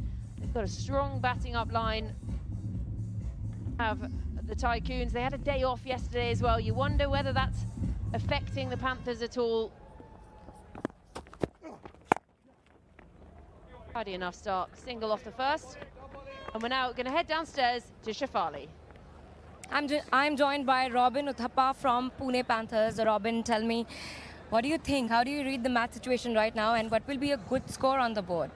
Well, we're pretty much in dire straits right now. At 120 for 6. I thought on this wicket, we thought 160 is probably a good total. But right now we find ourselves behind the 8 ball, but hopefully we can get as close to 160 as possible, and then we can probably make a game out of it. Wickets are going to be important, so early wickets like yesterday will be crucial for us to get. But yeah, I think we did well to get so far, but hopefully a strong finish. All right, 160. I'll wish you all the very best for that. Tell me, how is Pollard as a captain, and how are you guys chilling? How is Bravo entertaining everybody? DJ is actually getting a little older. He's gotten quiet. My God. No, I'm kidding. So he's gotten a little bit quieter. So he's clearly slowing down a little bit. I heard of some pool parties. Give me some tea. No pool parties yet. We've been like this is our third game in 3 days. Yeah. We are barely standing right now as veterans. We're like, and that was our third game is a day game. So all of us yesterday were like, as soon as the game got away, like, okay, chalo, let's go back to the room because we need to get some sleep for the game tomorrow. Yes. So a lot of us are, just kind of coping with the energy levels. But Pollard is a fantastic captain. He's a lot of fun. Very, very astute as a captain. Reads the game very well. And since he's played with all of us in the past, and he has everyone's number. He knows how to corner everyone with their tactics, and we saw that yesterday with Raidu and when he was captaining against Raidu and some of the West Indian boys as well. Both of them were in their heads, so they were nagging them and sledging them, which is fun, which is entertaining. Is Pollard responsible for this? Is Pollard taking you to the practice session, match sessions, and grilling you up rather than going to the pool? No, we've just not had time to go to the pool. Though we've had 2 games that are happened in the evening. So, and then the pool closes by about 11:30 or something at the hotel. And then today we just woke up and came straight to the ground. I think some of the West Indian boys are still like they're actually dreaming. They don't generally wake up till 6 o'clock in the evening. So this is abnormal to them. I get that. Then tell me, like back-to-back games, how are you managing your fitness? I think I'm feeling fine. I just think the body's not used to going 3 days in a row. I think mentally also we've never had to go 3 days in a row. You go twice in a row and then you get a day break. So this is it like we were getting off the bus today and Ishwar Pandey was telling me that भैया लग रहा है कि आज हम लोग Ranji trophy match खेल रहे हैं तीसरे दिन पे आए हैं to the ground. Yeah, no, I understand what you mean. Also tell me, how is paddle going, and is there any player who's playing paddle alongside you? No, I've actually taken a break from the game because my family is here. I spent 5 weeks away from them, so I want to spend some time with them because I again travel for a little bit. So the family is here. The paddle rackets are safely parked at home for this trip. Only for this trip, by the way. Okay. All right, tell me, is there any dressing room secret you would like to share? No, nothing. Talk to me more, no? Tell me, spill some secrets. There's genuinely been no secrets because you have to understand. God, they're playing back-to-back games, yes. Yeah, one is because they're playing back-to-back games, and you have to understand that a lot of us are like 40 right now, 42 right now. So everyone's worried about like how can we turn up the following day and put up a decent performance. So everyone's lost in those thoughts at this point. I get that. Well, you said the 160, right? I wish you all the very best for that. Let's head to the comms and figure out that what do they think about this score. So no wickets to fall during the interview, but 126 on the board, still struggling. Trying to give himself room, DJ Bravo. You could see he made him to the ground. Nikhil, we zoomed past them on the way, didn't we? Waved as we overtook. With Pollard in the car as well, both of them, you call them eager beaver, ready to get to the ground and get some runs, hopefully. I tell you what, not easy playing back-to-back games, and they won yesterday. Last night when they got 200 odd runs, 100 by Martin Guptill. Different kettle of fish when you're playing in this heat. Yeah, they would have been pleased to try and get that one done early, to try and get home and get to bed. There was no talk of ice baths. I think it was very much got home, straight into bed, pajamas on, shower. Oh, I wonder if he can name every single one. You know, sometimes you look at something signed and you think, oh, that's a bit of a squiggle. Who is it? That's phenomenal. It's almost all covered. You're going to not be able to find any room, so you have to go on the inside. Down the shirt. Across your forehead.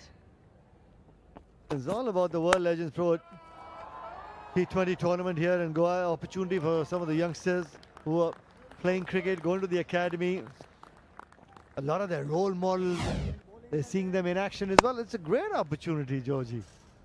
I think it's a great intersection between, you know, the parents and the kids as well, Nikhil, because the parents would have watched them their whole life, and the kids grown up with their parents talking about these legends. So it's a nice unity across the family.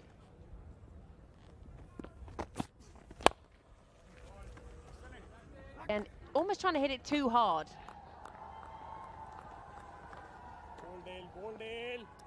Even for the Tycoon bowlers, they've been able to try and figure out the lengths, and most importantly in a day game, Georgie, it's the pace as well. Try and not give pace to the batter. Lengths are important. I think they've been able to figure out how to bowl on that surface.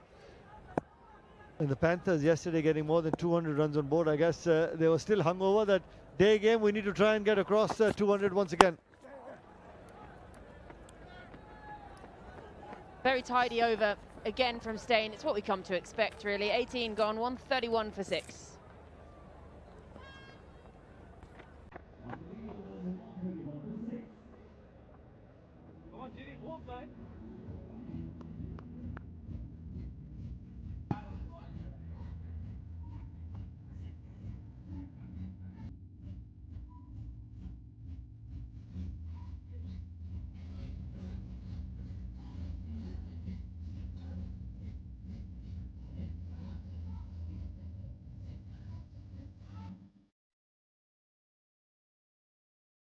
Big news, you tennis ball cricket fans. The best, the biggest news. Under the World Legends Pro League banner, registrations are open for the World Legends Pro League tennis ball. Same venue, same vibe. Get involved. Oh, he's done in there. Siddle starts his final over. So, tennis ball cricket, come for trials all across India. Get selected. Next season, you could be out here. It's warm. Bring your sunscreen. You could be out here playing with the legends themselves. So go register, get on your computer, worldlegendsprot20.com. It's a great opportunity for some tennis ball cricketers to be looking to play alongside some of these legends. Very exciting. You play tennis ball cricket?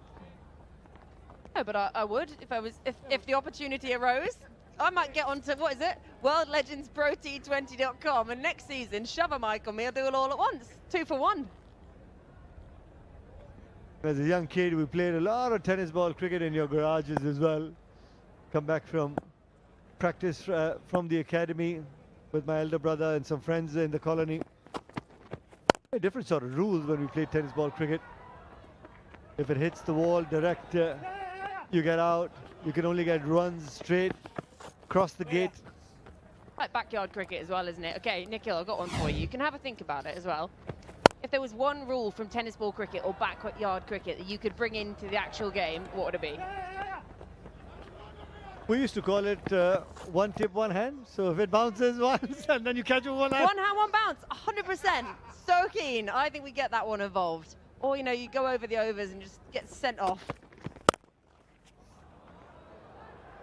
Yeah, that's nicely played.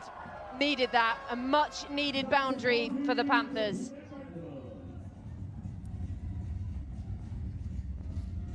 They're trying to get to that 160 mark that Robin Uthappa was speaking about. The APL Apollo boundary. Just moving that front leg outside leg stump, just allowing the arms to move freely. Well timed, really well timed. Beats the man at covers. Also had one, you know, if it went in the river. I think the river's just a little bit too far from here. I mean, we've seen some go into the car park, so perhaps car parking out. We used to have, if you hit it in the next door neighbor's house directly, that's definitely out. That was the only way my brother ever let me play with him and his friends. I had to just go next door and fetch it, and I thought it was the best thing ever because I was involved. But actually, it's just because they didn't want to do it. They were like, oh, it's the best roll, George. It's the best position. Oh, what a delivery! Final ball of the over, castled. Stump goes flying. DJ Bravo on your bike.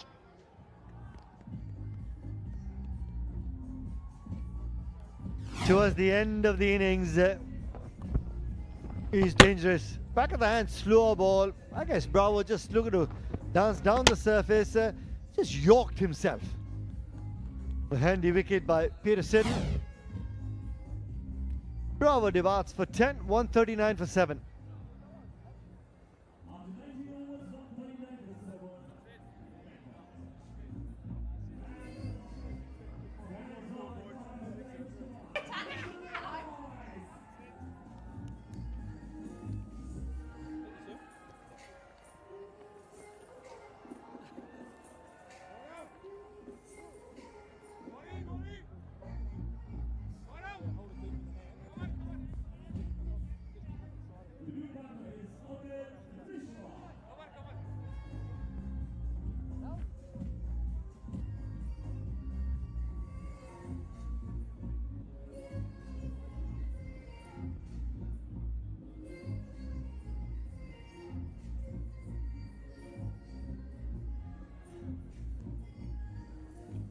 So, final over of the innings. Panthers 139 for 7. That 160 looking tricky.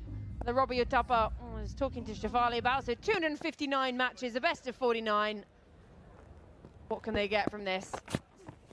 Moves very early. That's gone up very, very high. Who's under it? And he's put it down!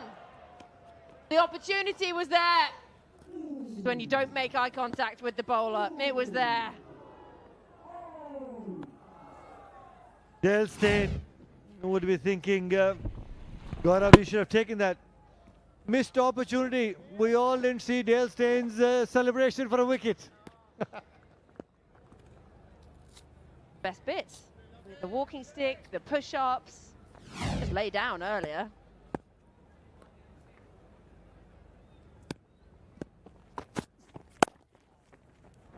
Big into his surfing, isn't he, Dale Steyn? I'd quite like to see a little surfing celebration, perhaps.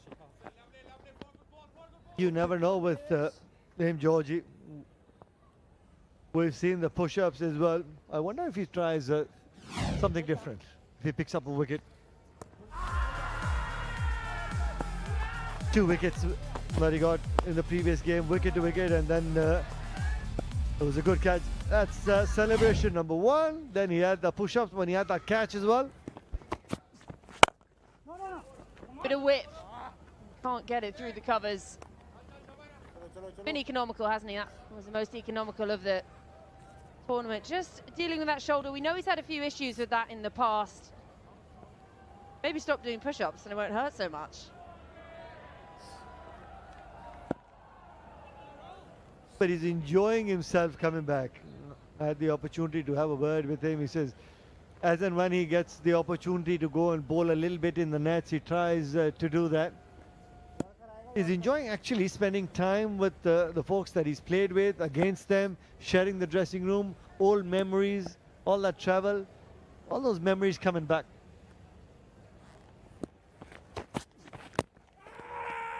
Yeah, saw him move very early. Still straying down leg. Upstairs, I think. Yep, going upstairs. And he's having a word with the on-field umpire as well, that he thinks it's out.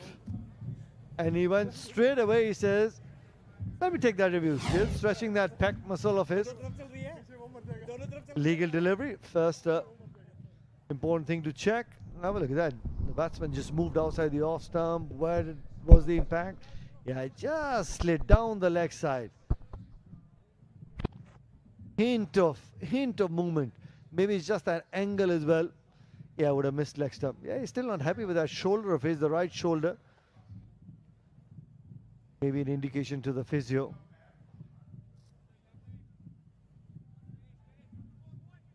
Sometimes as a bowler, you try and put that extra little bit of effort and you get a little niggle. Something is bothering him in the shoulder.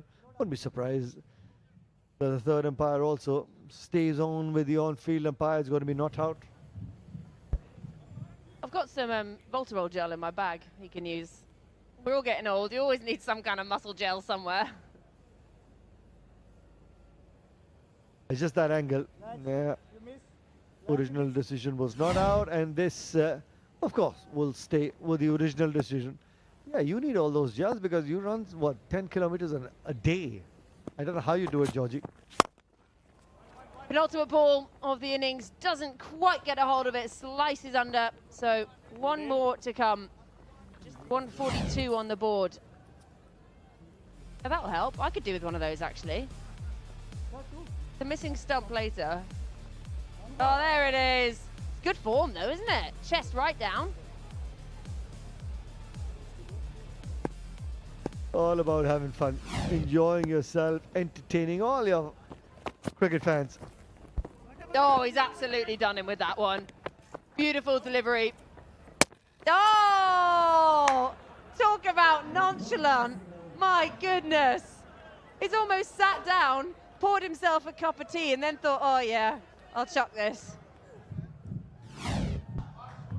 Let's have a look here. Mishraji. Couldn't get there. Amit Mishra, because of the last delivery of the innings, he had to go for it.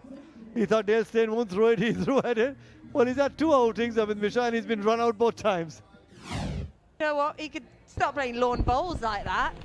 When he give up cricket and can no longer run. He's sort of plodding down. Takes forever. Turns around. Oh, I guess I'll chuck it at the stumps. Oh, I've hit them. Oh, I suppose you're out. So it is a wicket off the final ball of the innings. So from their 20, Panthers, after being put into bat, 142 for 8. Really slowed down in the back end, losing 4 wickets. Just 24 runs on the board in the last 5 overs. Difficult. And they should be feeling pretty confident. Tycoons, with the way they've bowled today. First time they've bowled first in the tournament, and it's proved very strong. They do have a very strong bowling lineup, as we've just seen. Now it's about whether they can chase this down and bag themselves their second win of the World Legends Pro T20 League 2026. Nearly forgot what year it was then, Nikhil. Nearly forgot what year it was. Yeah, need that 2 points, the Tycoons. I'll tell you what, opportunity for the Panthers. Third in the points table. Now they got 2 points, the Tycoons. There'll be a tie there. Have a look at that batting card. Martin Guptill right at the top, 62 once again. Another half century to his name, and then everybody else got a start but were unable to convert that start. Good batting conditions, all those batters, Watto, Uthappa, Pollard, getting starts but unable to convert that sort of start. Must be feeling that they missed out.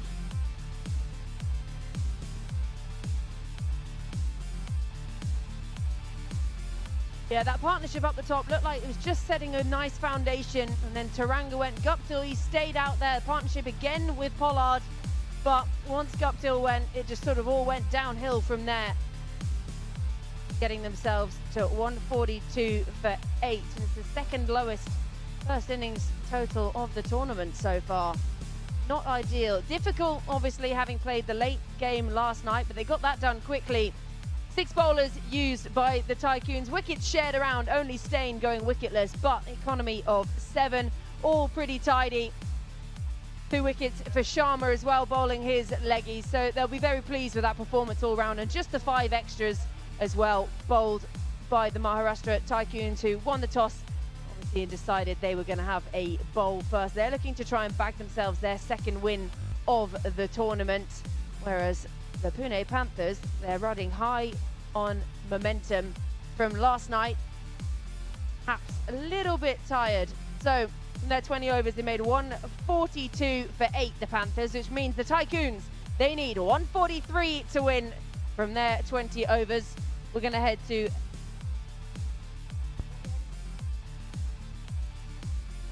so 143, that target from the 20 overs. That man, he will be key up the top. Chris Gale, he didn't have to hang around in the sunshine this afternoon fielding. He'll probably come in as impact player with the bat. It'll be a little bit surprising if he doesn't. Just going through a final few stretches there. The Universe boss, very cool, calm, collected customer.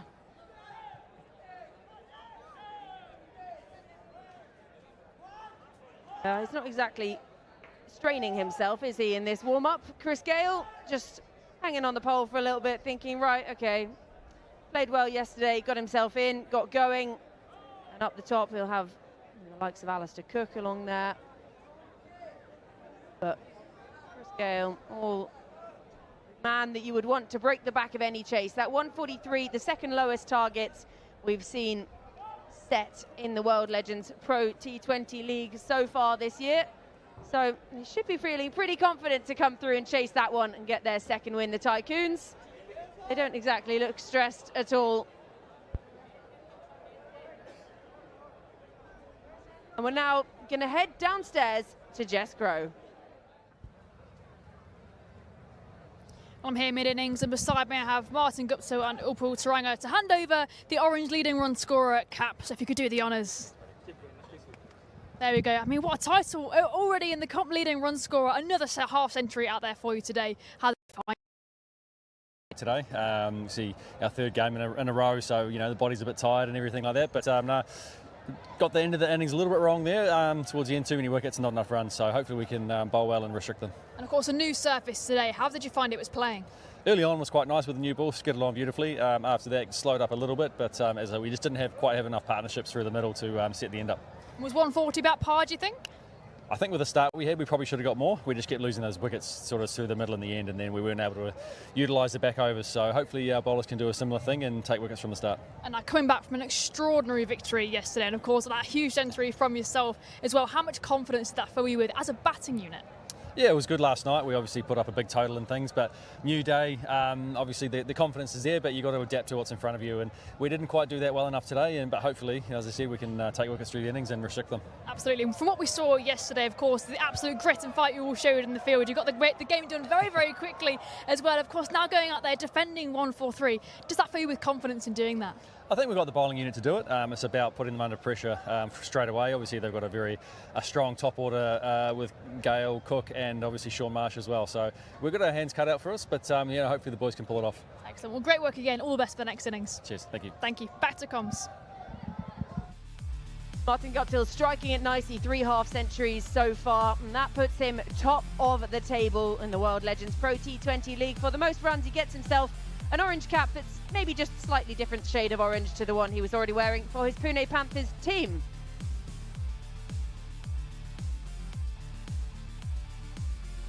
So that target for the Maharashtra Tycoons, the second lowest of the league so far, 143 to win. That man on your screens ready to rumble after we head to this short break, and then we'll have the chase.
Welcome back to the World Legends Pro T20 League. The Maharashtra Tycoons need 143 from their 20 overs after doing a great job with the ball in hand. And they had to restrict a high-quality batting unit. Martin Guptill got going early alongside Upul Taranga and took a liking to Dale Steyn up front as well. An opportunity in the deep. Wouldn't have been an easy one at any stage. But then, first ball of Praveen Gupta got the job done versus Taranga. And we saw some vintage Shane Watson magic as well. And unfortunately, it didn't last long, courtesy of this bit of running between Watto and Martin Guptill. Couldn't believe he was run out the way he went. That then meant Robin Uthappa walked in. He had the cap, he had the shades, he looked cool as ever. And he looked pretty good out there in the centre as well. But didn't quite get a hold of that one. And could only find the man in the deep. Praveen Gupta was outstanding to watch. Polly came in and helped himself to a first ball 6.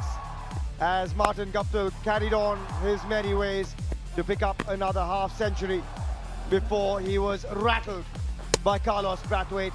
And then it became the Rahul Sharma show. Back-to-back wickets. Shinwari after Pollard, and that put the Tycoons right on top.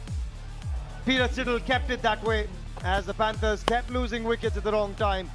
And even though there were a couple of opportunities spilled along the way, the Panthers just could not quite get their innings moving.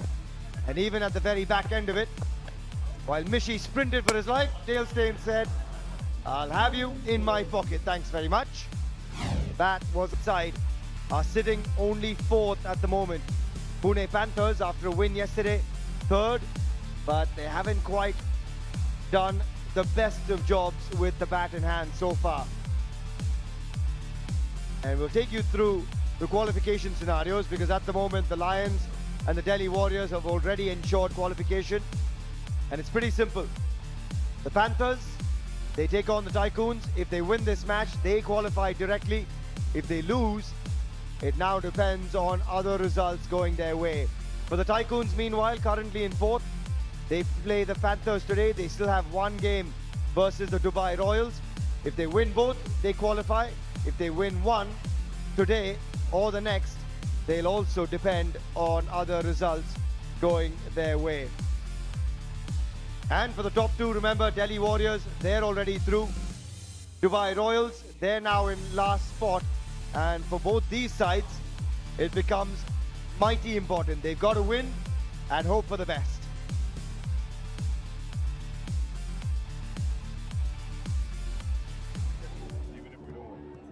Few keywords from Polly. Let's try listening. All right, let's see what happens. Let's be disciplined, guys. Let's hit wicket to wicket every ball. If they miss, we have to hit. Let's be in the game every ball, right? So stay disciplined, keep wicket to wicket, fast bowlers, spinners. Any variations also keep it within the line and the stumps, because it's difficult to score when it's in line. Let's have some fun. Robin Uthappa saying, let's just keep it stump to stump. Never know what could happen, but even if you're bowling variations, let it be stump to stump. Keep it between the wickets. And look at that iconic opening partnership. 2 left-handers, 2 greats of the game, Sir Alistair Cook and Christopher Henry Gale. Very different characters, but 2 legends nonetheless. I've got Parvez Maroof alongside myself, Suhail Chandok, in the comm box for you. Important chase for the Tycoons. Robin Uthappa's words. Hopefully the bowlers are listening and they would want to rattle the stumps early on. The pitch is good. I don't think it's a 140 front pitch, honestly, but just that some good bowling by the Maharashtra Tycoons have made sure that they've restricted a strong top order batting lineup of the Panthers. Confirmation for the impact sub. Shane Watson has been subbed out, was run out today, and in comes the left arm spinner, Abhishek Sakuja. There's impact sub for the Tycoons as well, with Chris Gale up top. And he will enjoy this pitch, the ball skidding onto the bat, bit of bounce. And that's the confirmation. Chris Gale in. Top of the order, and the left arm spinner, Praveen Gupta. His job for the day is done. And over to you, Christopher Henry Gale, to entertain one and all. And Praveen Gupta has done his job. Bowled beautifully. Will be Alistair Cook to take strike. Got 100 in the format. Not too many games in T20 cricket. But elegant as it comes, and this man, destructive as it comes. 14,000 plus runs in the format. A best of 175. Close to 500 games. 22 hundreds in T20 cricket. Up against the two left-handers, as we've seen in the past as well, the off-spinner, Asad Pathan. We saw Harbhajan Singh deploy this very strategy and it worked beautifully. Here we go. Sliding down leg, a good take from Robbie behind the stumps. He asked for the gloves when he walked into this side, and he's taken a couple of great grabs. Oh, goes on with the arm. No turn on offer for Azad Pathan. We've seen that before. The wind is aiding the swing coming back into the left-hander. A slight wind is coming from the offside to the left side of Alistair Cook. I don't think Azad Pathan is a genuine off-spinner. He's just a part-timer. Since it's the two left-handers, he's in the middle. We saw in the Delhi Warriors game plenty of off-spinners bowl, and Chris Gale, Alistair Cook, Sean Marsh, everyone struggles. So that's a strategy that the skipper of the Panthers are taking forward, but don't think they have much choices when it comes to off-spinners in this side. Good start though, this from Azad Pathan. Yeah, we saw Gurkirat Singh being used, Bhaji himself. They were tying down Chris Gale, Alistair Cook, Sean Marsh. Wondered whether they would change it up a bit. Alistair Cook breaks the shackles early. Gets inside the line, a nice sweep to get him going. And the first APL Apollo boundary of the Tycoons innings. It was a predictable shot. Ball swinging back into the left hand. Nicely done by Alistair Cook, who plays a sweep shot well. Whenever he starts to play the sweep shot, that's a hallmark of, or the sign that he is in form. Good work from Shinwari. He took a blinder yesterday on the field as well. Good fielder. Gets down in time. Still a pretty tidy over. Oh, yes. And a good finish to the over, just a single. Alistair Cook will keep the strike. 1 over gone, it's 6 for none.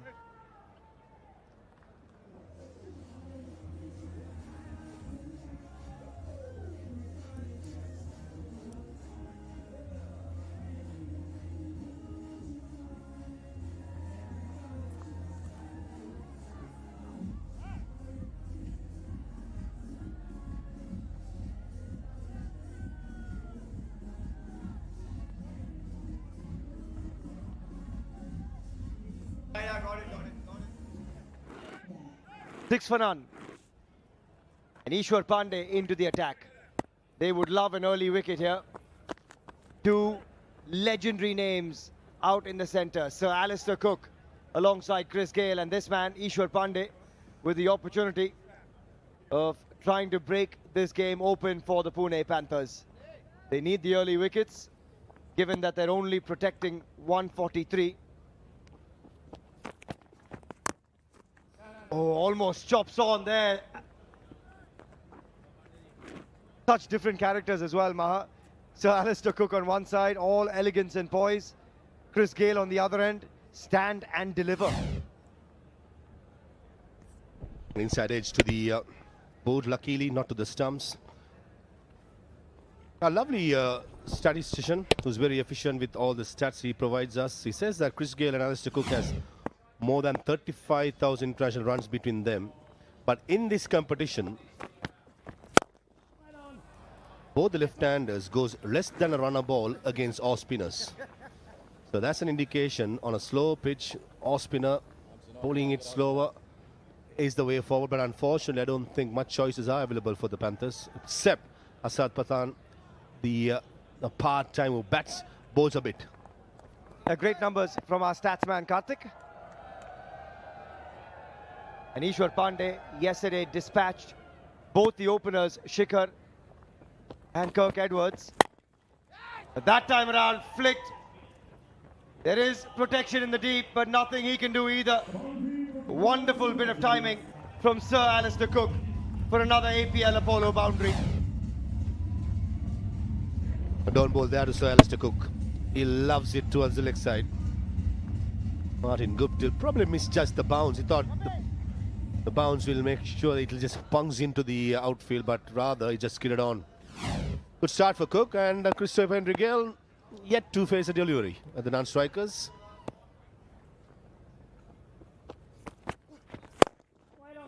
Yeah, as you said, Rufi, you've got 35,000 runs between them. But here, it's about a bit of fun in Goa as well. And Nikhil Chopra, as always, at the center of it all. He was having a chat with Valusha, the local, saying, where are we all heading for our first party? Because we've been around close to 10 days. We have had double-header after double-header. We're getting done late, but Nikhil Chopra, definitely one man who is never shy of a good time and ensures everyone around him has a great time as well. I can tell you one thing for all our viewers. The broadcasters' chat, or the little chat that we had before we heading out, was more intense than the players. Yes, we have plenty of information passed. Whether it was put into work, that's a question mark. But still, it was the most intense, and it was, well spoken by everybody. I was just going to say, Maha, we're waiting for the outcome because we still haven't had a night out. Oh, and that is a good outcome. Show the maker's name, we always say, and that's exactly what Sir Alistair Cook has done. 2 boundaries in the over. Wonderful over the bowler's head. And with that boundary, 2 gone, it's 14 for none.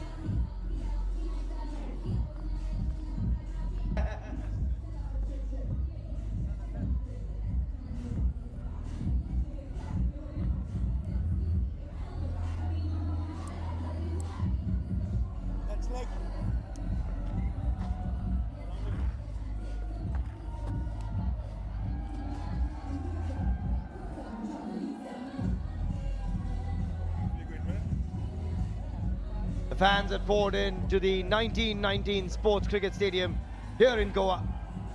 And they've come to watch some of the biggest names in the sport take to the field. And there is one of the biggest names to ever play the game. Christopher Henry Gale, yet to face a ball. Alistair Cook has faced every one of them so far. They're going just over a runner ball. Shane Watson, the impact sub. Azad Pathan, yes, he might be a part-timer, but this is where, with 35,000 runs plus between Alistair Cook and Christopher Henry Gale, you still understand the importance of matchups in T20 cricket. A part-time off-spinner, slow pitch, still keeping these two quiet for now. And we say for now, with a bit of caution when Chris Gale is around. Oh, there it comes again, back in with the arm. Good bowling this. Misjudged the length there, Christopher. He's just making sure that Azad Pathan is bowling with the wind and using the drift really well. And not trying to turn the ball. I think that's the right way forward. Just bowl on a good length and ask Christopher if he wants to take the risk on that particular length. Off the mark with a single. Universe boss. A pretty sedate start so far, and we've seen that from this partnership whenever there's been off-spin deployed, and we saw it brilliantly done by Harbhajan Singh with the Delhi Warriors. He bowled himself, he bowled Gurkirat, and kept these two very, very quiet through the power play.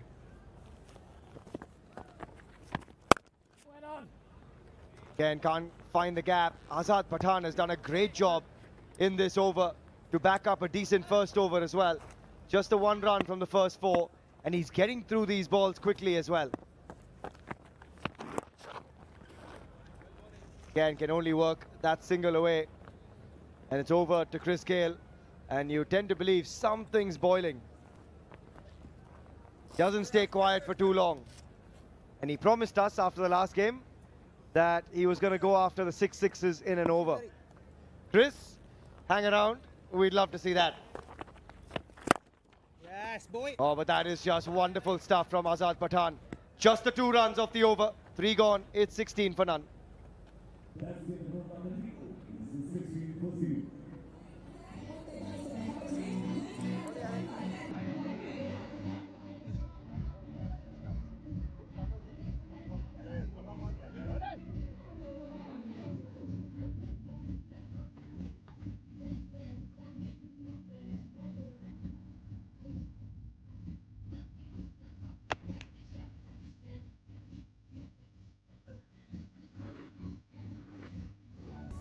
We were just saying Chris Gayle had promised us he's going to go after the APL Apollo Entertainer Award. 50,000 big ones for the first to hit 6 sixes. We've already seen $50,000 going to Piyush Chawla.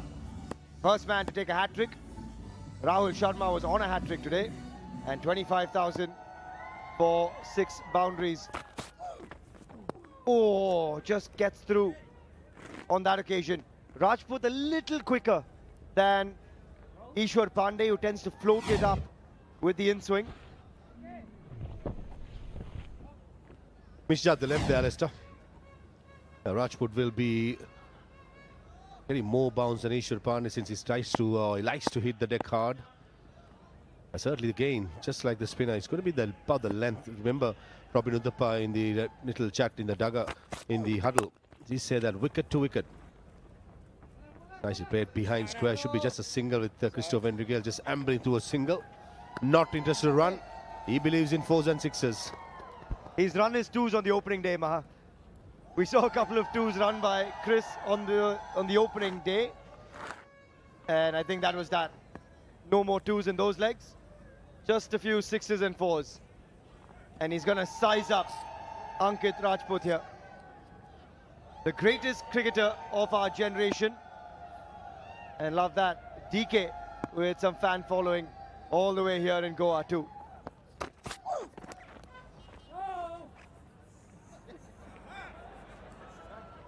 Missed the type pad. Chris Gayle so far has been kept very quiet. 1 of 5. It's a good wake-up call. And this man has fans all over the world. The Universe Boss, the Gale Storm, big fans. They're little fans and they're big fans. Still yet to get going in this innings. And still yet to get going. A quick single from Chris Gayle. We don't say that very often. That was good delivery by Rajput. Inside edge.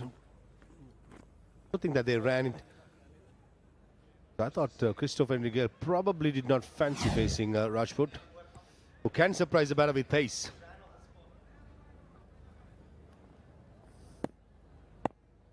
Been a good start, a very disciplined start this. Protecting a target of just 143. Run rate under 5 and over. That should help the cause. Alistair Cook works it off the hips. That is bread and butter for Sir Alistair Cook. And he picks up his 3rd APL Apollo boundary.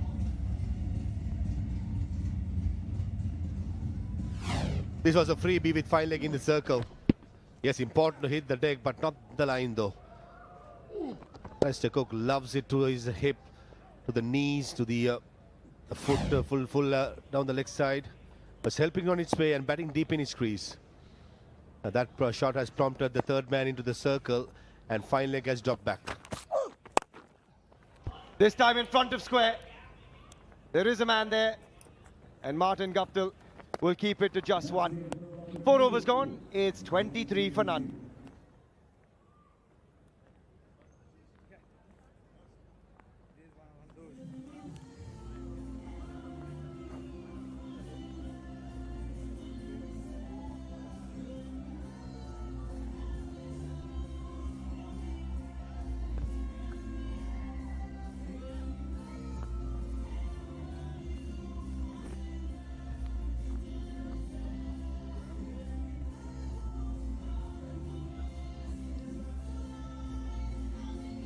Well, the going rate is 5.75. The required is 7.5. Now, when you're chasing 142, which in T20 parlance is not a high score, you don't want the required rate to go anything alarming. That could have gone anywhere. The lowness in the pitch, the slowness in the bowling, the swiftness in the man next to me, Dominic Cork. Looks in a little bit of form, Alistair Cook. He struggled a little bit, but he's played a couple of nice shots. Probably getting used to being back on these pitches. He's training for a marathon at the moment, so he's fit physically.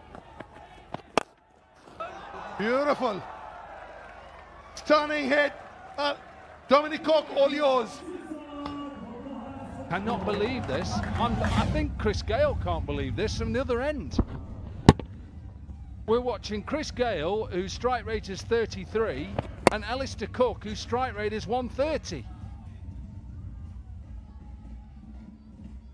Don't adjust your TV screens at home. It's really happening. Alistair Cook has hit a 6 in T20 cricket. It's huge. For him, it's 70 metres. Hallelujah.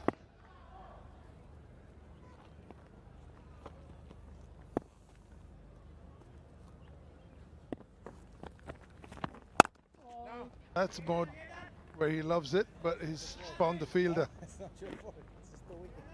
Well, he'll tell you all about his 100 he got against Surrey in T20 cricket for Essex. He will tell you.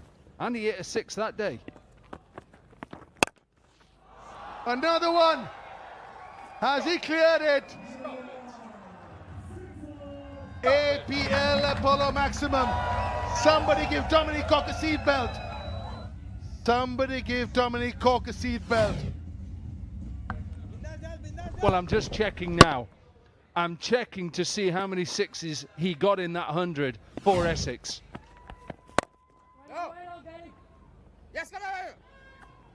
Striking at just at under 140. It's unbelievable. This is Sir Alistair Cook.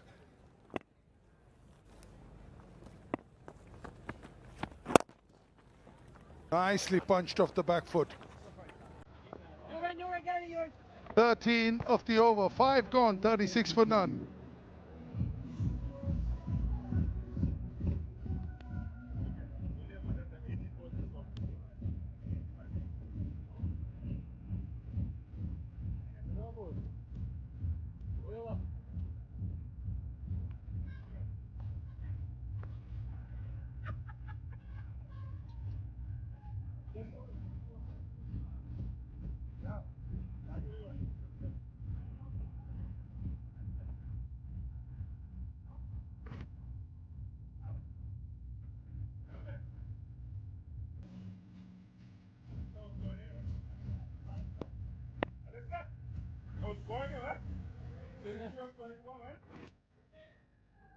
Well, the yellow has given it, and the mustard is just made a bit of an upsurge. Is he playing, Phil Mustard?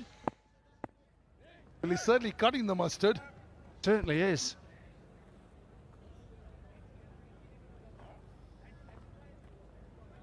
Eleven 6s here in his Test career.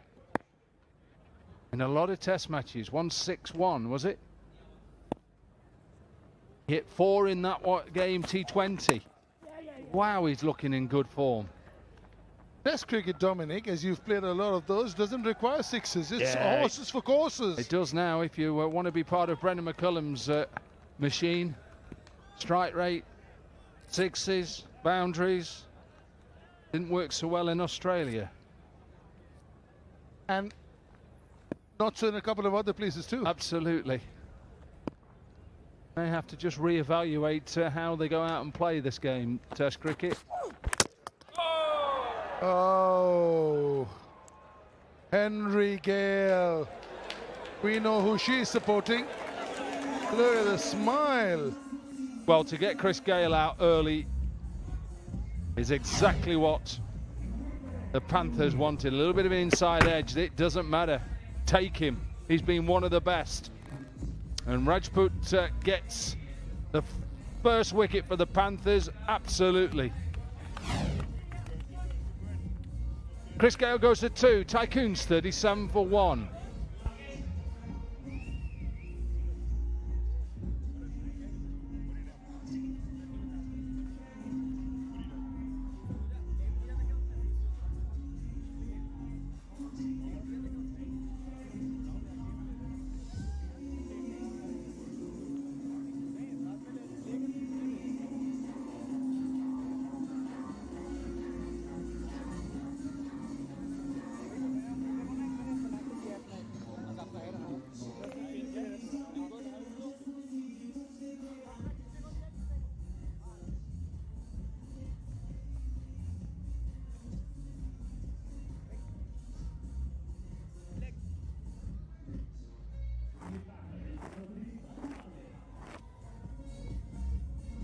Atavale. Pratik Atavale. I'll tell you what, the good thing is that 7.23 required in T20 parlance. Nice and easy. And the man at the other end, sir, is going at 136. So just take a single and give him the strike. Well, look, the strike rate shouldn't be a problem, as you say, just over 7s. Just need someone now to get in with Cook. And Alistair Cook can just play a normal game here. Because he's got off to a decent start with 4 4s and a couple of 60s, Cook can actually bat all the way through this 20 over, be not out for, say, what, 60, win the game. Why not? Go the old-fashioned way. Take it to the last over. Don't get extra points if you win in the 15th. Yes, your net run rate is better. I know where you were thinking, where you were going with your thoughts. But when you haven't had a sort of really good season, what you want is maybe a 45 or 65. Yeah, he'll take that. Boy, he'll take that any day of the week. Alistair Cook. Here he is. Finally, he's got that tape off his helmet. We can see his helmet today. Struggled a little bit. But now, got to start. They capitalise on their start.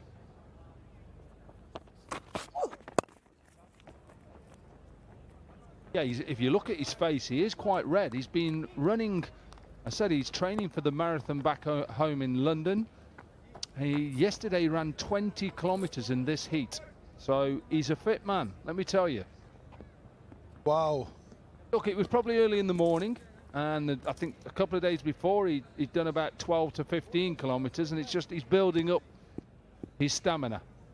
The reason I say wow is because for somebody who's played 20 years of pro cricket to be able to come and still run, it's very commendable. Has he found enough? Yeah, he has.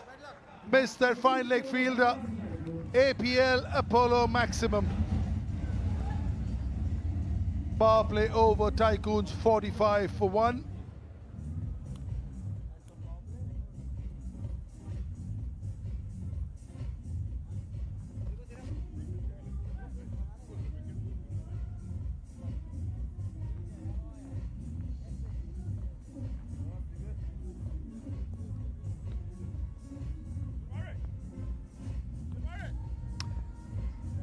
Still in the power play. Oh, sorry, just finished the power play there. I can't read properly. I'll read again. Just out of the power play, 45 for 1. And just behind where the Panthers were. But I think when you look at the Panthers between 7 and 15, Tycoons bowled really well. So now's the phase. He's going to face a lot of spin. He likes to sweep and cut. And he'll be up against one of the best in Amit Mishra. Wily old fox. But look at Alistair Cook's 35 from 26 so far. Nice from him.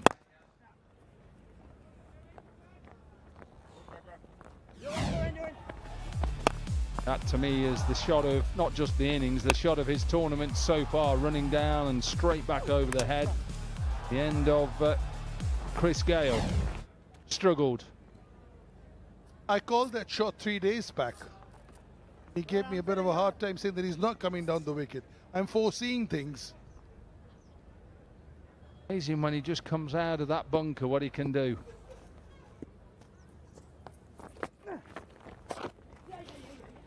very slow in the air. And Amit Mishra is purposely slowing things down. He saw what Rahul Sharma did. The reason he was in his prime as good as he was is the control over the speed in which he bowled was outstanding. And somebody who's benefited from that is somebody like Yuzi Chahal. At this level, if you keep bowling quicker, it comes onto the bat. Yuzi Chahal bought himself his name at the Chinnaswamy small ground. I remember watching him in an IPL game. I think what year that would be, 2009, 10.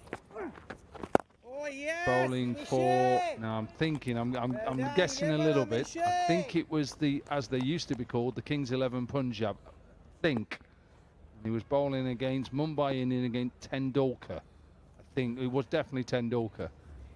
He bowled beautifully to the little master. All close. Got to be out. Is given out. Too good from the Wizard.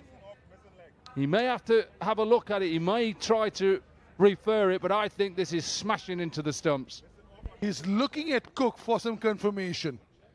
Cook, being the eternal gentleman, is trying to say, hey, if you want to. But I don't think Cook would force him to. Because Cook has seen what we have.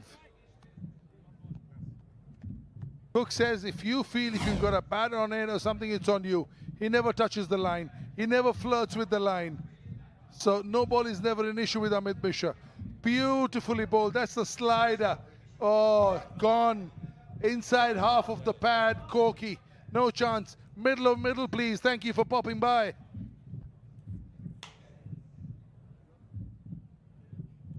Yeah, to me that looks like it's out. Should be given out. Wasn't actually Kings 11, it was Delhi, as they used to be called, the Delhi Daredevils. Against Sachin. Double D's, as Danny used to say. You there in Brisbane, Danny? How are you? Yeah, 2009 he was with Delhi. 8-9, the first 3 years. So it must have been Delhi Daredevils.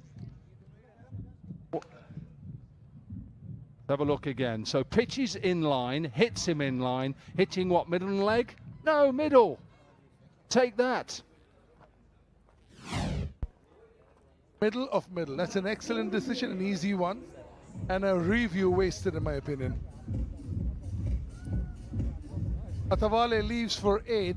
Tycoons lose their second for 48.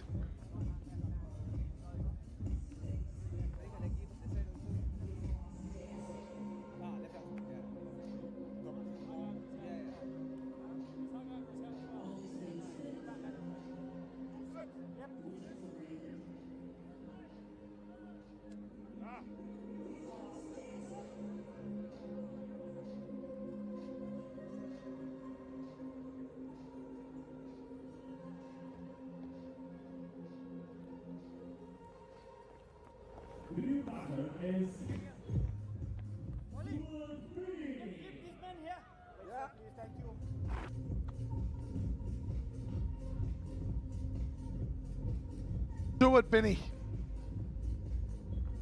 Fabulous numbers over here. Batted at the back end, so you won't see the quantum of runs. But if you just talk about the amount of impact that he's had, it's been very good. Batted very late for Karnataka. 7, that's how strong Karnataka were back in the day. Last team to win the treble, the domestic. Oh, very good. Wow. 4 runs on a wicket from this one. 7 gone, 49 for 2. Sorry.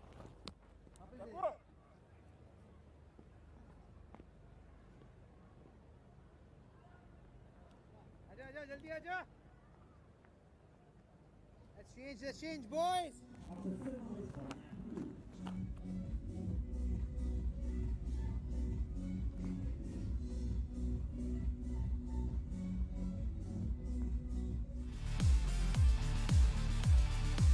Big news for all tennis ball cricketers watching us right now under the world legend. Big news for all tennis ball cricketers watching us right now.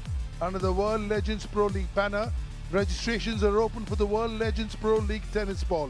Same venue, same vibe, same energy. Come for the trials across India, get selected, and next season you could be playing with the legends themselves. Register now at worldlegendsprot20.com.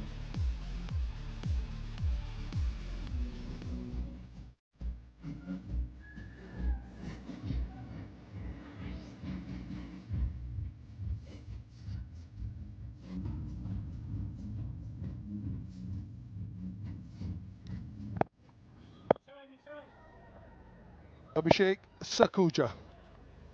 Spin from both ends. Low and slow. Low and slow. How is that? They know each other well. Robin Uthappa and Stuart Binney. Close friends. Karnataka boys. Same batch. Is it pad first or bat first? Well, that's what they're saying. He's saying pad first. If it is pad first, it's good night. It is good night. And a man who's been in decent form, Roger Binney, he may be in a bit of trouble here. Stuart Binney, I should say. Roger's his dad. You've gone to your batch. Correct. That is fine. Carry on. Here we go.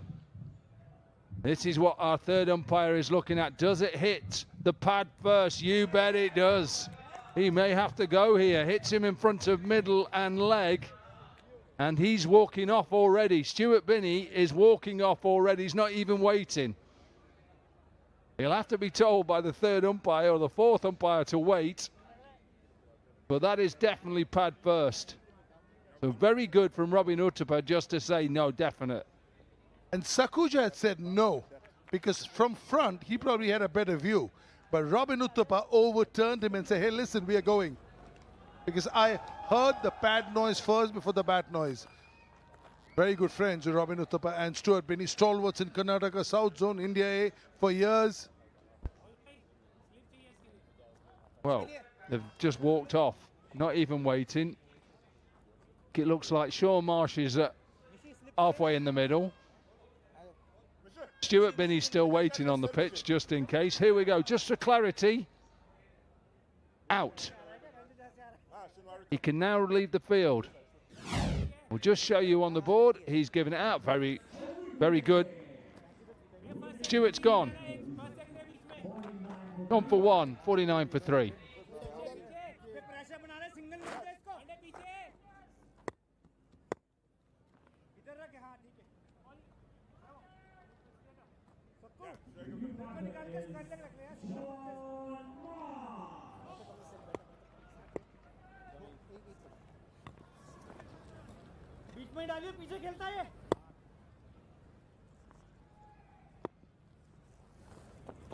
Losing wickets is going to make it tougher. Oh, this one doesn't turn, goes straight.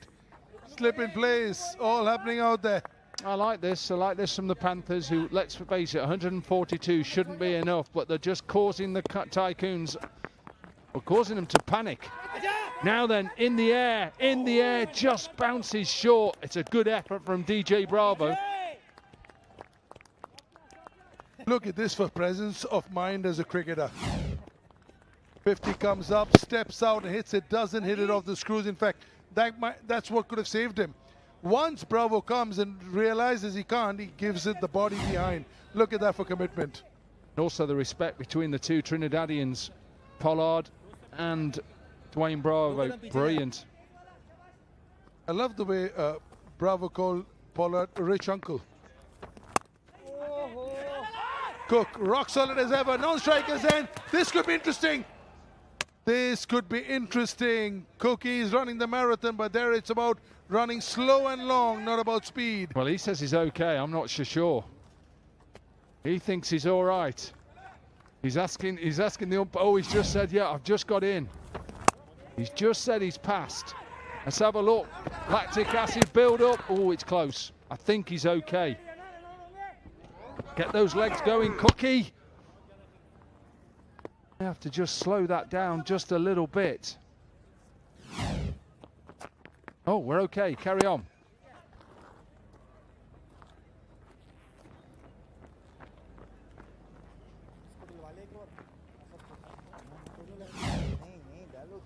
Yeah, I thought played a front football on the back foot. A lack of turn agreed, but too full to be playing on the back foot. And then got undone by the lack of turn. Skidding in. The third umpire didn't go upstairs. Brilliant on-field decision. Ooh, one that got away. 3 and a wicket, 8 gone, 52 for 3.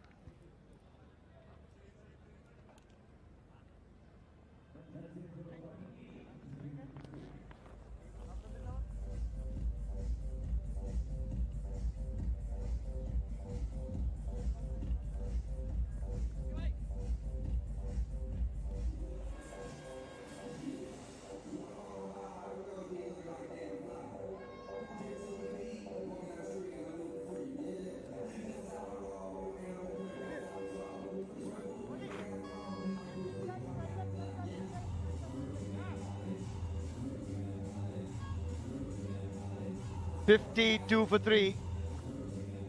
8 overs gone, and Mishi back in. Brilliant first over. Just the 4 runs and a wicket in there. And the Tycoons in a little bit of trouble, chasing 143. This should be a good battle.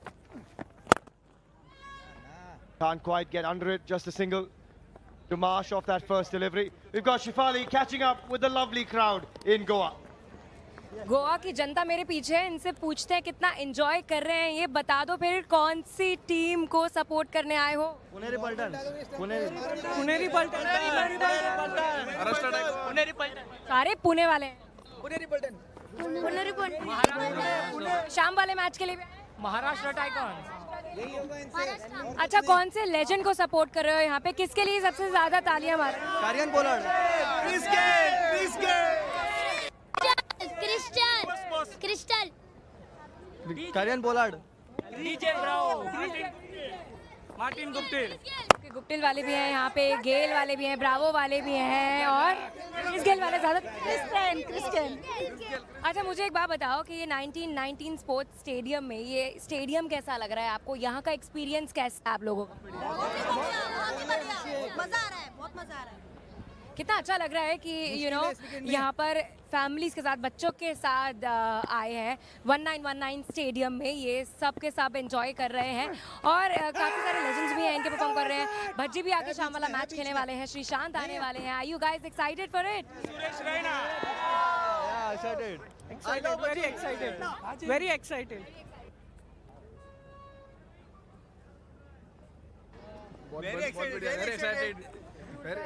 अच्छा, जब यहाँ पर आपकी favourite team की तरफ से चौका छक्का लगता है तो कैसे चीयर करते हैं आप?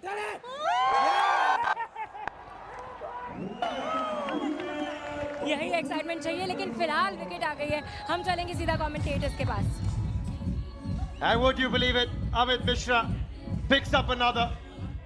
He thought he had Alistair Cook with a decent LBW shout, but next ball with the googly gets the danger man.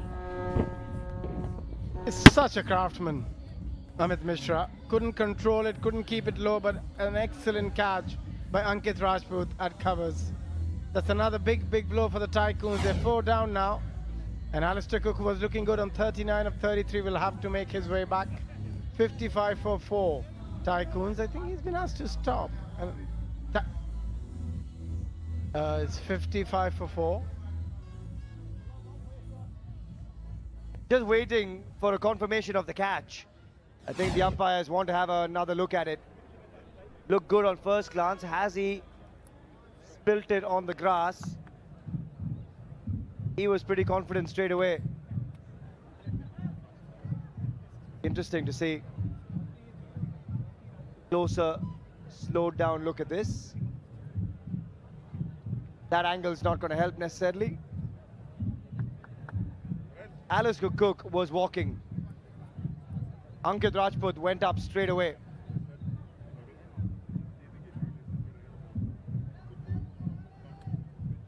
He looks okay to me. Looks absolutely fine to me, Ankit Rajput. Both his hands on the ball, the fingers underneath, and the right decision been made. And Alistair Cook will have to make his way back on 39 of 33.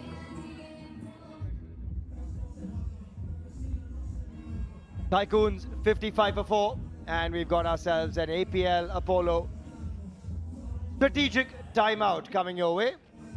There we go. Take a short breather, we'll come right back.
.55 for 4, and we're back from our APL Apollo strategic timeout.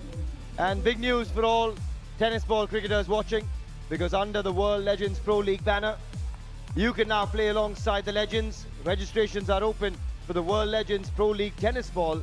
Same venue, great vibe, great energy. Get across to the trials now, get picked, and next season you could play with the legends themselves. So register yourselves on worldlegendsprot20.com.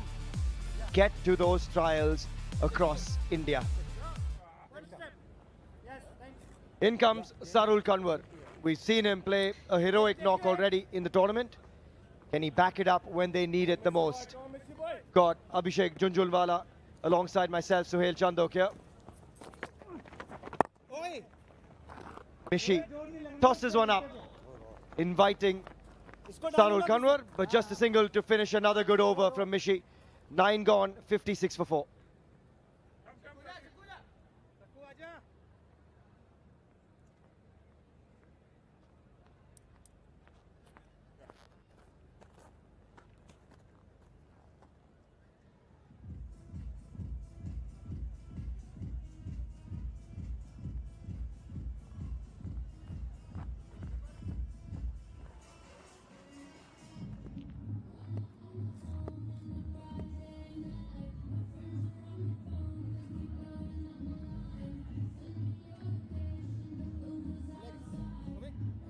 Gorgeous Goa, home of the World Legends Pro T20 League 2026. And the Tycoons need just under 8 and over. Still very much a possibility. They just need to stitch together one good partnership. And they've got two very capable men out there in the center to do it. Trouble is, the bowling's been brilliant so far. Abhishek? Yeah, I think what they've done really well is the lengths they have bowled, and they have not allowed them to get going. Every time they were building a partnership, they managed to take a wicket and again put the shackles on. That's been the feature. But here they have to find a way to get those 30-40 run partnership to steady the ship and then again create a launch pad. Both these players are more than capable. Sean Marsh and Kanwar has already done it in this tournament with that brilliant knock.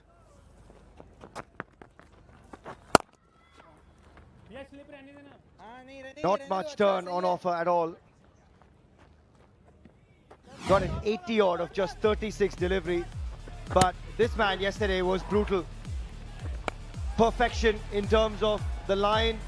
He varied the length beautifully. Sakuja has started well today to back up yesterday's performance. You look at a couple of wickets he got. Players going across the line. It's a surface where you got to go down the track. Oh, that is as close as one can get. If he didn't manage to get a bat on that one, he was plumb in front. And he didn't get much bat either. Wow, it just goes on with the arm. My finger was going up already. How has he got some bat on that? Lucky there, Sarul Kanwar. Playing back to a delivery which was really full. What he has done really well, what's been impressive, that he has bowled stump to stump. And that's the key to T20 bowling. You've got to hit the stumps. You cannot allow the batters to free their arms on either side. Well, he does free his arms that time, Sean Marsh. And it goes the distance. Shimmies down the track and breaks the shackles. That is a massive APL Apollo maximum. He does it with such ease. He's such a class player. Look at that footwork. Minimum effort, maximum result. Just fantastic to watch. Works that away in the gap. Back to back from Sean Marsh. First an APL Apollo maximum. This one pure timing for an APL Apollo boundary. And also the game awareness. The bowler tried to overcompensate by trying to bowl a bit too short, expecting the batter to bounce down the track again. And he just held himself back, used the depth of the crease and punched it through the onside.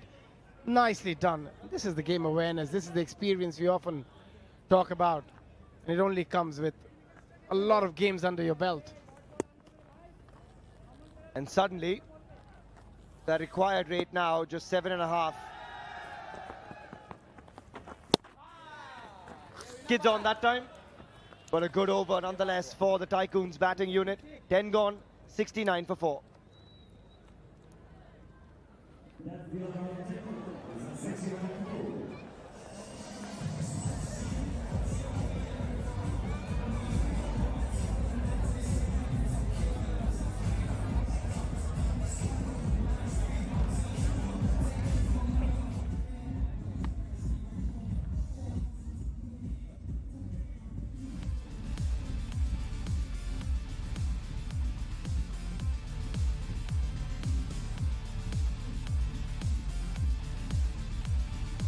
$69 for 4. Might not have the same number of runs as the Panthers had at this stage, but 7.4 from here is still well within grasp. They've lost track in the last 30 deliveries. They've only managed to get 32 runs with a loss of 4 wickets, and that's where they got into trouble. They started pretty well with Chris Gayle and Alistair Cook both looking good. He'll have to come forward. You cannot hang back to Amit Mishra. If you do that, ball after ball, he's going to get your number on it with the googly. We saw Sakuja almost get him last over, going back deep in his crease, and completely agree. That is a dangerous ploy when they're bowling stump to stump. That time has a big swipe across the line. Interestingly, Abhishek, Robin Uthappa in the team chat in the huddle said, guys, let's just bowl stump to stump. That's all we need to do. Let them do what they have to do, but if we're disciplined, it gives us a chance, and that's exactly what they've done. So you've got to pick the right option as a batter. You saw Sean Marsh going down the ground. He hasn't gone across. Sakuja looking, correction, Kanwar only looking to go across the line against the spin. Bit of extra turn, maybe an extra delivery. No, umpire didn't raise his hand. A bit lucky, I think, Amit, on that occasion. Yeah, I tend to agree. Got away with that one. There's the googly again, but this time around carves it. Nicely played, all timing. Great placement from Sean Marsh and another APL Apollo boundary. Usually when he bowls that googly, he bowls it outside the off stump. On that occasion, drifting on the pad made it very easy for somebody with the class of Sean Marsh. Those are easy pickings, bread and butter, all day.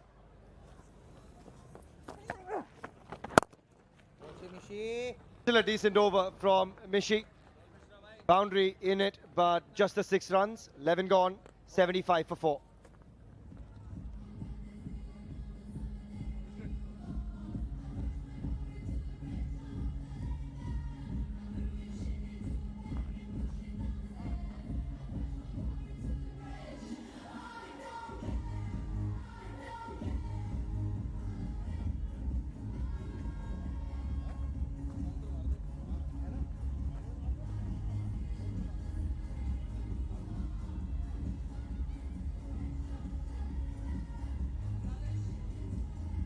DJ Bravo into the attack. And just gorgeous scenes of the 1919 Sports Cricket Stadium in Varna, Goa here. Required rate just upwards of 7.5. Just the 2 wickets in the tournament so far. Oh, that is stunning. Pure placement. That is vintage Sean Marsh for you. Helps himself with a bit of width on offer. That is exquisite. The timing, the placement, everything about that was just stunning to watch. A very, very elegant player.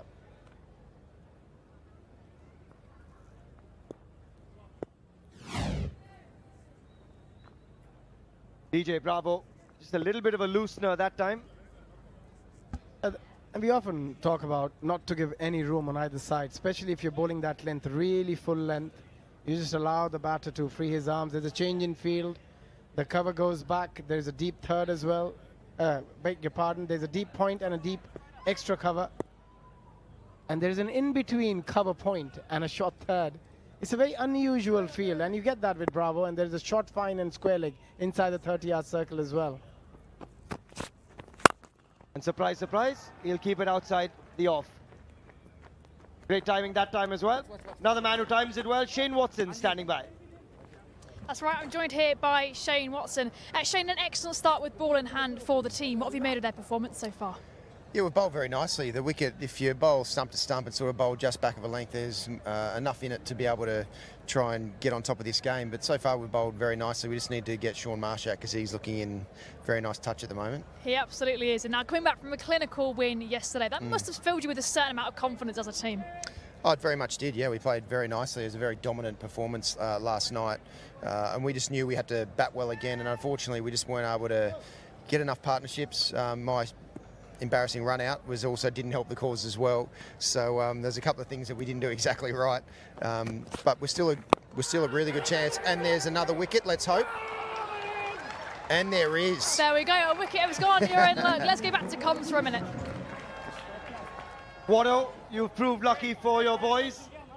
DJ Bravo with a slow one and a great grab to get rid of Kanwar. He's got a massive scraping on his hands as well. That is a proper effort, especially when you're diving on that square. It always you get a scraping. But you see the commitment, you see the effort from the players and what it means to them. And Kanwar, Sarul Kanwar had to walk back, out for 4 of 7, 80 for 5.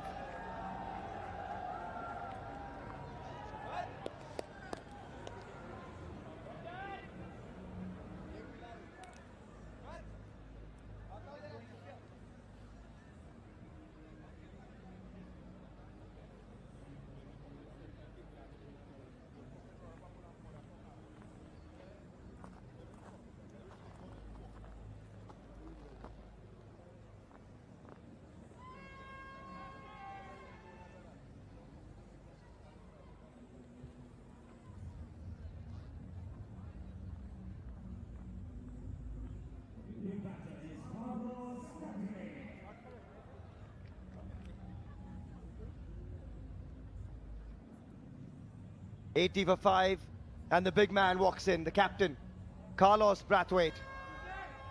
And he'll face up to an old friend in DJ Bravo. More than 260 T20 games, 450s. And he can bludgeon the ball a long way. And they'll need a few of those bludgeoning blows because at the moment, they've lost 5 and they need 63 or 51. Not bad in terms of the required rate. That should be bowled again by DJ Bravo. Let's go back to Shane Watson and Jess.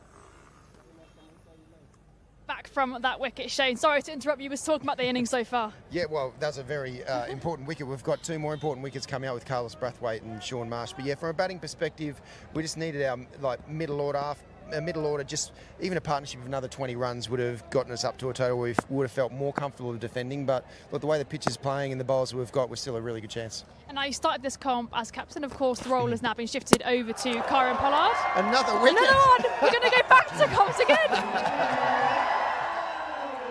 DJ Bravo, the champion. He is on it and he is loving life. He gets rid of his fellow West Indian. He gets rid of the opposition skipper. That is one of the better slow deliveries you will see. And it's where it lands. Slow ball Yorker. The little off cutter beats him all ends up. And DJ Bravo is loving life in Goa. Take a look at that celebration. He's got him 4 times before today. He adds a 5th, and this time he goes first ball. A golden duck for Carlos Brathwaite, and the Tycoons now 81 for 6.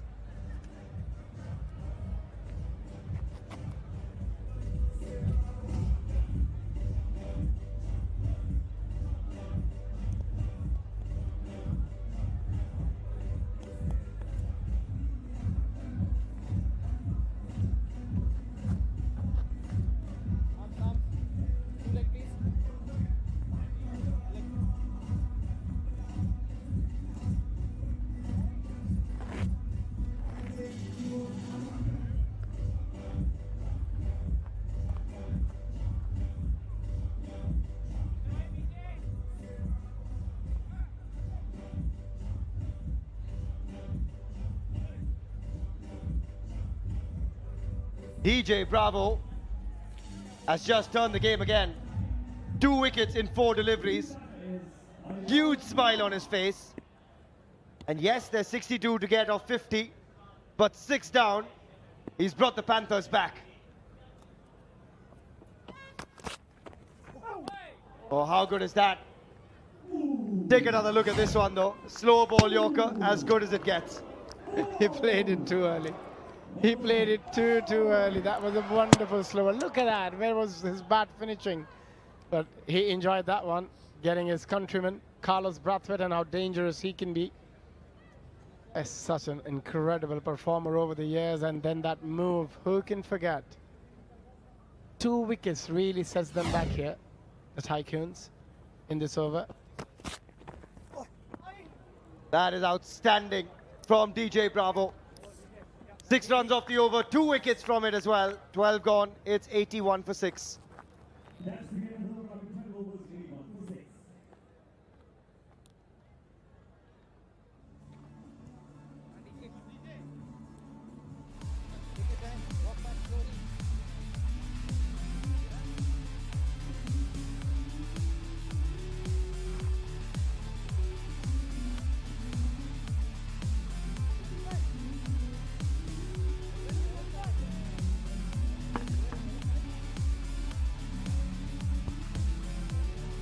Well, how the tables have turned.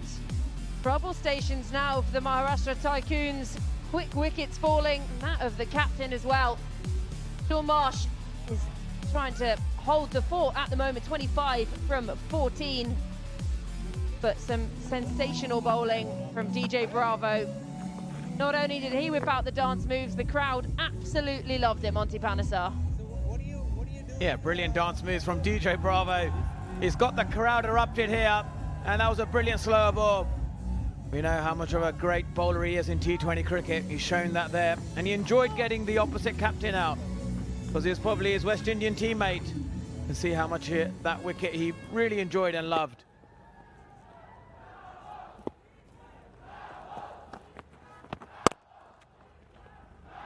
So Asad starts his fourth and final over. So the run rate. We're back again after another wicket. Shane, well, as I was saying, the role that you passed over to Karen Pollard was, of course, the captaincy. But another role that you'll be taking up soon is obviously assistant coach at KKR. How much are you looking forward to seeing the different side of the game?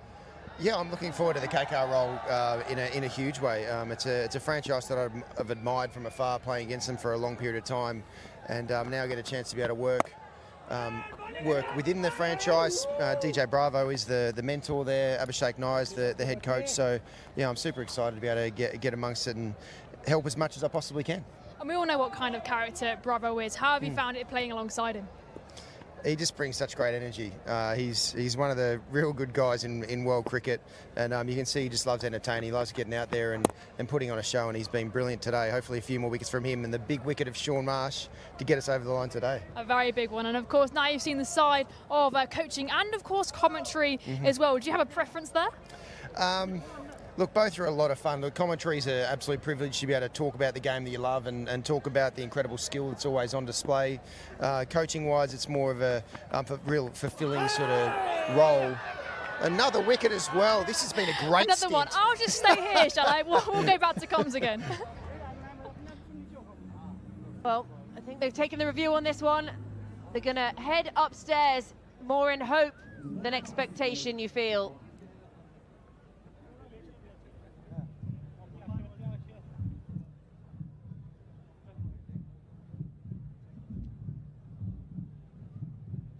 Yeah, he played across the line here. I think that's why it's a good shout.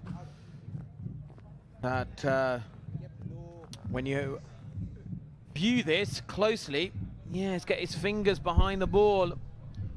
Done him completely there with a low bounce. Oh gosh, that's plumb as they get. I'm afraid his time has come to go to the pavilion as well.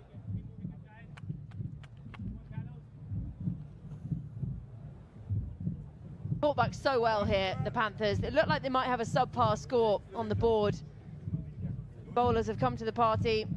Have a look and see what Nick Sense says. Flat line, you couldn't resuscitate that. Yeah, Nick Sense is saying that it's hitting the pads. There's no bat there involved. We've got the two Southern Hemisphere superstars in T20 cricket from New Zealand and Australia. I'm sure they're probably discussing how much they're enjoying the cricket or what are they loving about Goa. Certainly a great place to be here. What a lovely place. The weather's beautiful, the beaches are nice. The hospitality absolutely wonderful. The people are loving it here. There's a lot of love for cricket. The cricket festivals here. And I'm sure they're probably talking about the dip, the flight.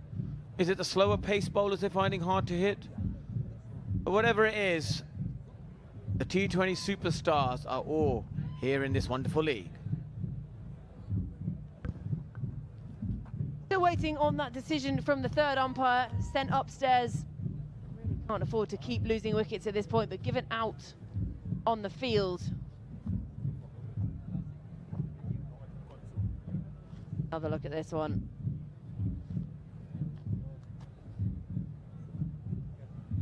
Oh, wickets missing. Hello, hello, hello. Well, well, well. He survives. Just. That was a really good review. It's just the way he played his shot and the way he's positioned with both feet in the air, playing completely across the line on a low bounce. It just gives the impression that it's absolutely plumb. But you cannot beat technology. Nick Sense tells you the truth.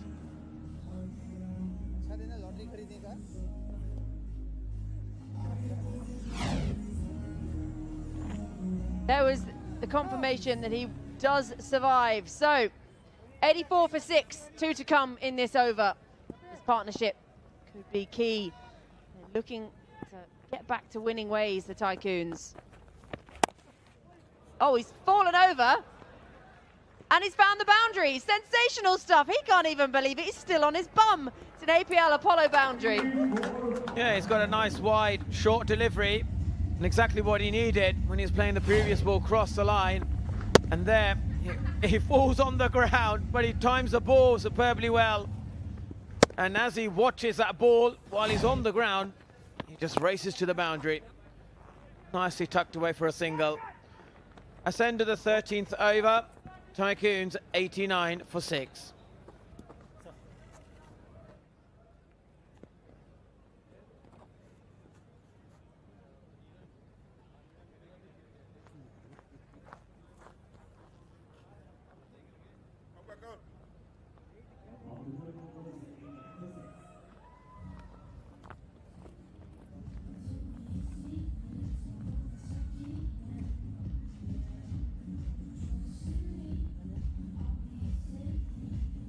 Little bit of a scare in that previous over. Now 89 for 6 on the board. The strategic timeout is available when the Tycoons wish to take it.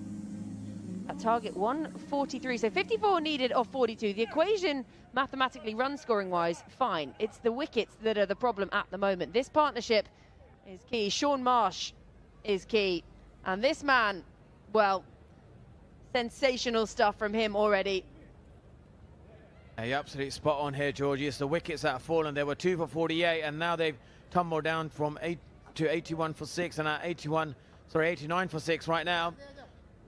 This is going to be the key moment, really. And DJ Bravo, he's been superb with his variation. Subtlety that he has. You've got to watch the grip very closely, the finger positions. He has very subtle variation. Beautiful placement, wonderful shot, waits on it, finds the gap, and it's an APL Apollo boundary. Well, this is beautiful timing, and he obviously likes a cut shot really well. Did it with a spinner, and now he's doing it against the fast bowlers as well. And if you look at it, he just opens those wrists up, and it's excellent timing.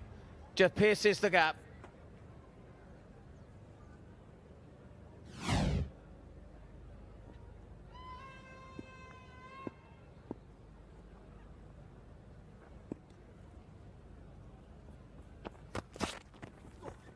Advances down the pitch, just missing that outside edge. Taking on DJ Bravo. Yeah, DJ Bravo right on the money here, reading the batsman well, and then just pushing it across him. So as he's coming down, it keeps going across him, and that is beautiful bowling from DJ Bravo.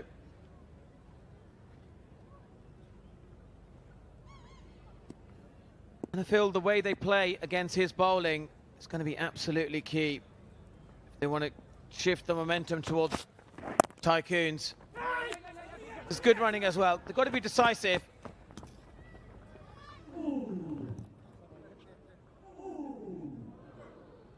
.49 now off 39. As we were saying, the run scoring should seem pretty sensible, but it was these wickets falling in quick succession. Going Bravo into the attack. It's an excellent grab as well. And then this one, oh, what a peach of a delivery. Sending his West Indian pal on his way. And there it is, the champion dance. The crowd loved it, he loved it, and all the fans of the men in orange, they loved it. And we loved it in the com box too. And you can see why he's been a fantastic T20 cricketer. He's got everything there. He deceives the batsman, which they can't read his variation. He's got a good stock delivery, and he can adjust to how the batters are moving around the crease as well. Always changing the field, and here they've obviously trying to bring one man across on the offside, trying to get him to play towards the leg. I reckon this ball's going to go across him, the way this field is set.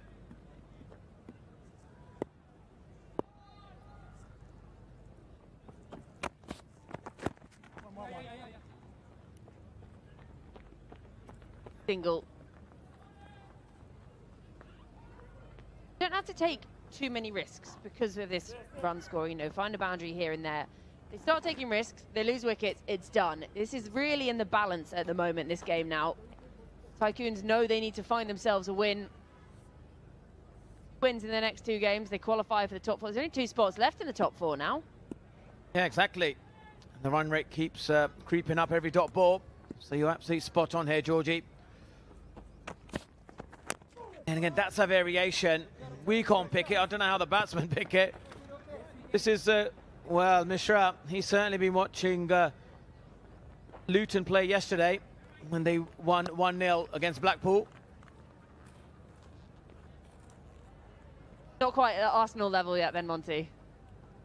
No, not quite. He should have slid and then, slided there, not sort of run like that. That's Luton, the Hatters, the way he's running after it. And then just there, yep, nice little back heel. At Arsenal level, should have dived a little bit earlier.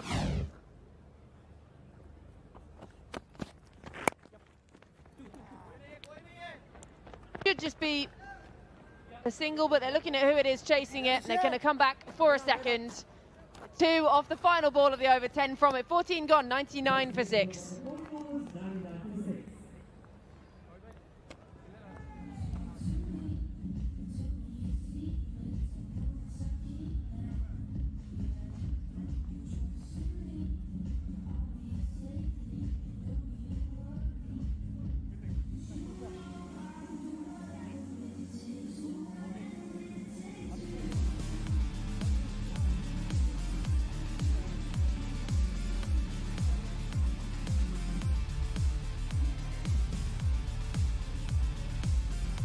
Big news, you tennis ball cricketers watching right now. Under the World Legends Pro League banner, registrations are open for the World Legends Pro League tennis ball. Same venue, all the good vibes, all the good stuff, all the energy, all the legends, and it could well be you as well. Head over to trials all across India, get selected, and we can see you next season. Register now at worldlegendsprot20.com.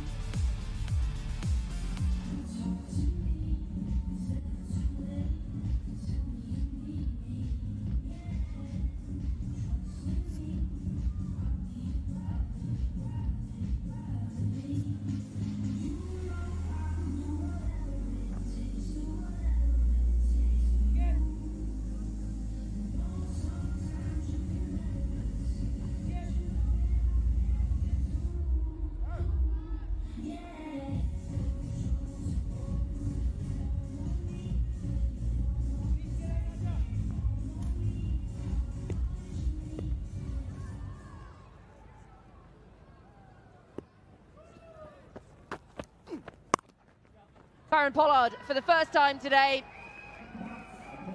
And he's welcomed with a Sean Marsh well-played late cut. An APL Apollo boundary. Oh, this is beautifully played. And you can see the touch timing that Sean Marsh has. Just a bit of width there. And just lets those wrists open up. Times it superbly well.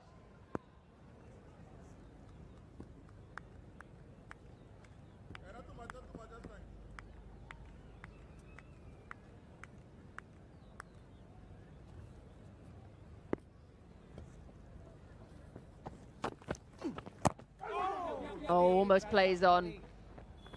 Last thing they need. Sean Marsh has played a really crucial knock here. He's now 32 from 19. Just steadied the ship while all around him were losing their heads. He's been out there and watched wickets tumble around.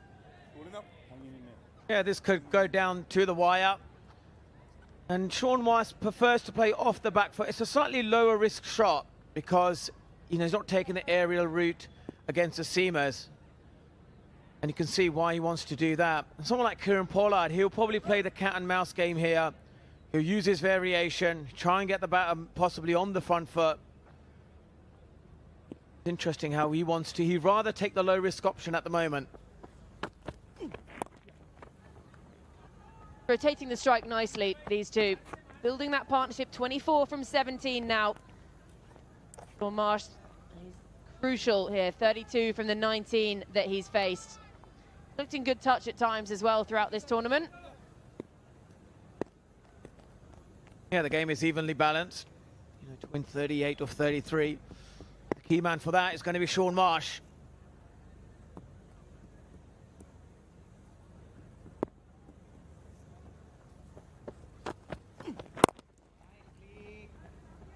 Been a good comeback this from Pollard after being hit for a boundary the very first ball, just the singles to back it up.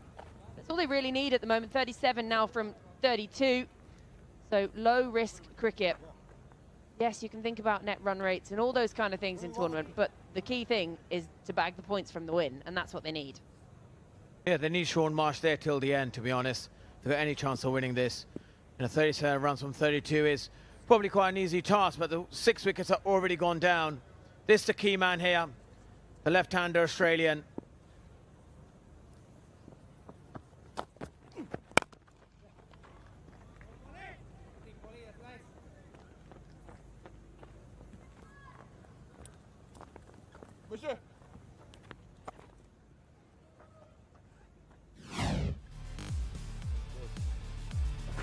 That completely tuned in, surveying the field. 4 fours and a 6 on his way to his 33. He's looked in fine touch. Vintage from the left-hander. It always looks better when you're left-handed. I think it's like a cheat code. Yeah, left-handers always look better in any form of the sport. A left-arm spinner or a batter. They look so much better, don't they? Well, end of the 15th over. Tycoons 108 for 6.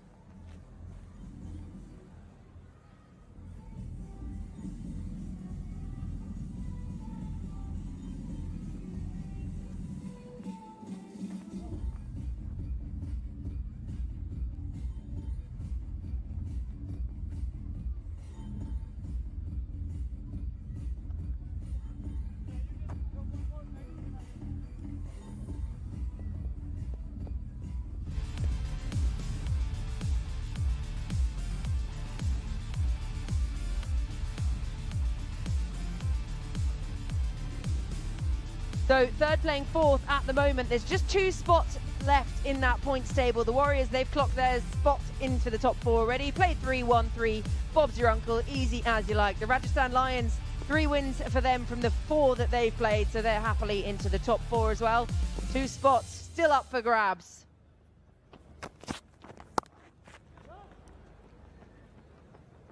Again, that's the area we talked about earlier on. He likes to play low-risk cricket, but this time around they've got a third man there.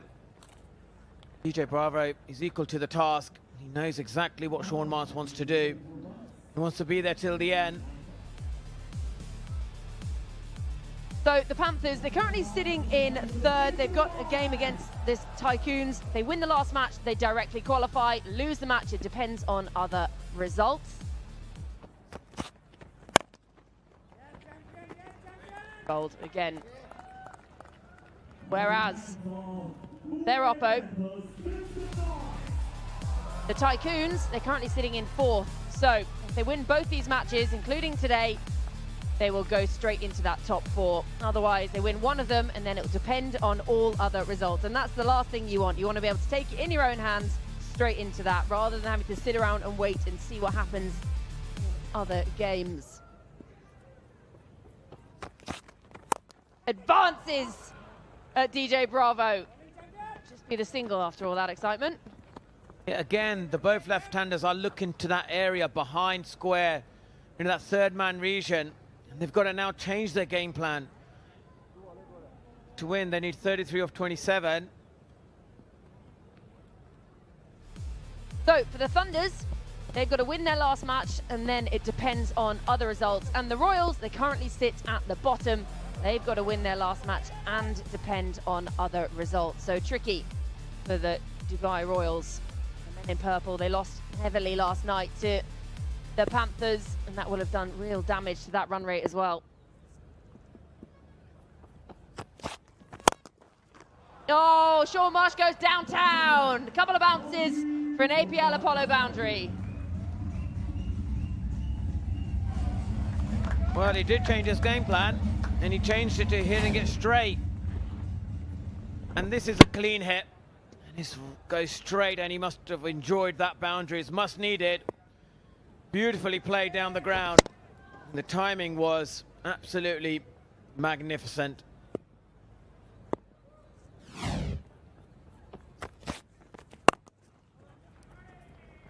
Extra width this time, backs up the boundary with a single. 8 from 25 now, that equation. So Bravo, he still has another up his sleeve after this over. He's been economical in his first over, gone a little more expensive here, but those 2 wickets were crucial. Well, this is the last ball before the APL Apollo strategic timeout. And that boundary was much required because the pressure was building for the Tycoons. Yeah, got to go back, do that one again. Slipped out a little too wide, ticks one more off as well.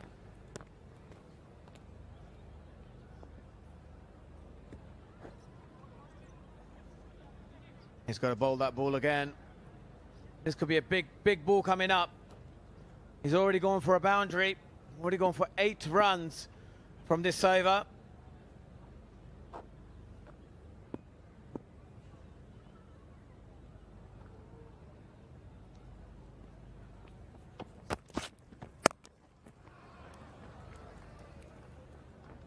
Just be a single off the final ball of the over. 16 gone, 117 for 6. Still 26 runs to win it for the Tycoons.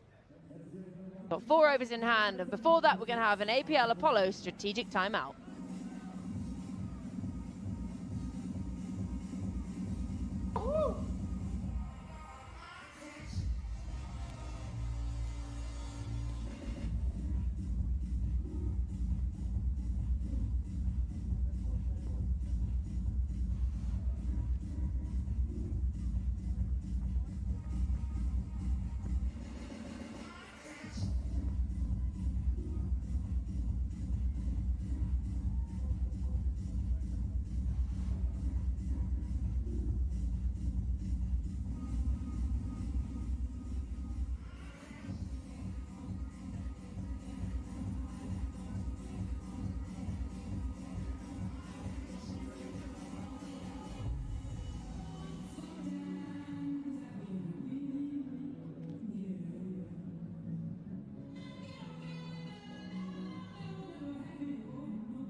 We're back from the APL Apollo strategic timeout, and we've got some great news, not just for all of the fans here, but for all of you guys who are fans of tennis ball cricket. You can now dream big, and you've got a golden opportunity coming to you across the country to play alongside your favorite legends. Trials begin from Feb this year, and we go across 20 cities to find the next set of names part of the Professional Tennis Ball League that will play alongside your favorite legends. Same venue, same league experience, and registrations are now open at worldlegendsprot20.com. Back live, and there's a game on here. Required rate, just over a run a ball. And Navid Mishra has this final over to come. He's bowled beautifully. I've got Parvez Maroof alongside myself, Suhail Chandok here. And this partnership has been excellent, Rufi, for the Tycoons, within touching distance now. Sean Marsh especially showed a lot of class here. 37 of 28, the partnership. 2 left-handers. I think Mishra, the next 5 deliveries since his last over, I think he should be bowling to pick up a wicket rather than just trying to contain. It's very important that if Panthers can get an opening here by picking up a wicket. Been bowling with an injury to his knee, bowled really well. Ideal pace. Both the leg spinners on show today, Rahul Sharma for the Tycoons and Amit Mishra, have bowled it superbly. Two different bowlers, but certainly has been mighty effective. Opportunity, or just short of Kieran Pollard. What an effort from the skipper. Thought he had a shot at it and puts in the full length dive forward. Never easy. That was a googly. Kieran Pollard picks it up and a difficult chance. Only Polly could get to it. I don't think anyone else would have. Golden opportunity. Maybe a foot towards Kieran Pollard would have been a different story. So close. Again, little quick offie. Seen that a few times from Mishi. Such a crafty, wily customer. That could have changed the game again. Playing with a knee injury, as I said, half fit, but still been able to perform the way he has done. Amit Mishra, superb. Oh, that's up there. And this time another opportunity. And again a great fielder getting there. Martin Guptill just short of the man. Mishi can't believe it. And they'll have a look at a no ball as well. Might just be called. Yeah, probably will be. Golden opportunity for Sean Marsh to tonk it out of the park. For me, that should be a no ball. Go for probably the off spinner got it all wrong, and here's an opportunity for the Tycoons to reduce the deficit now. Confirmation. No ball and a free hit coming up.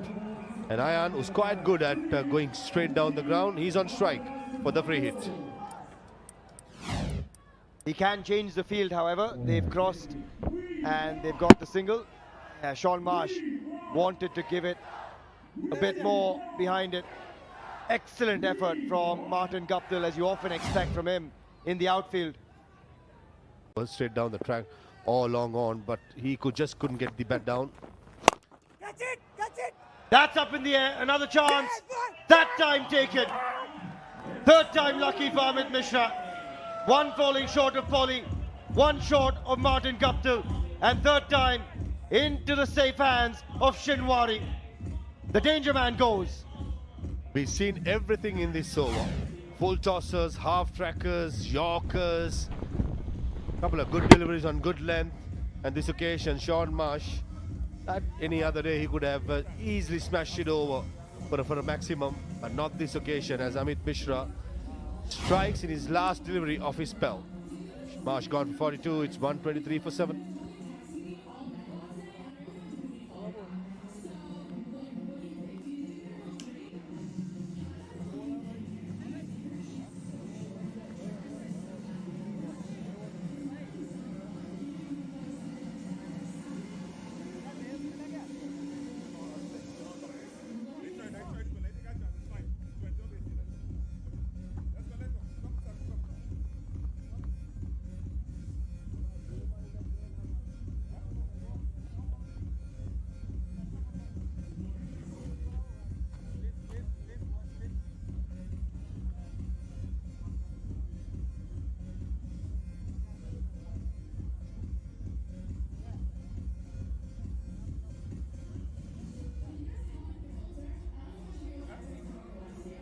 We have seen this game turn on its head a couple of times.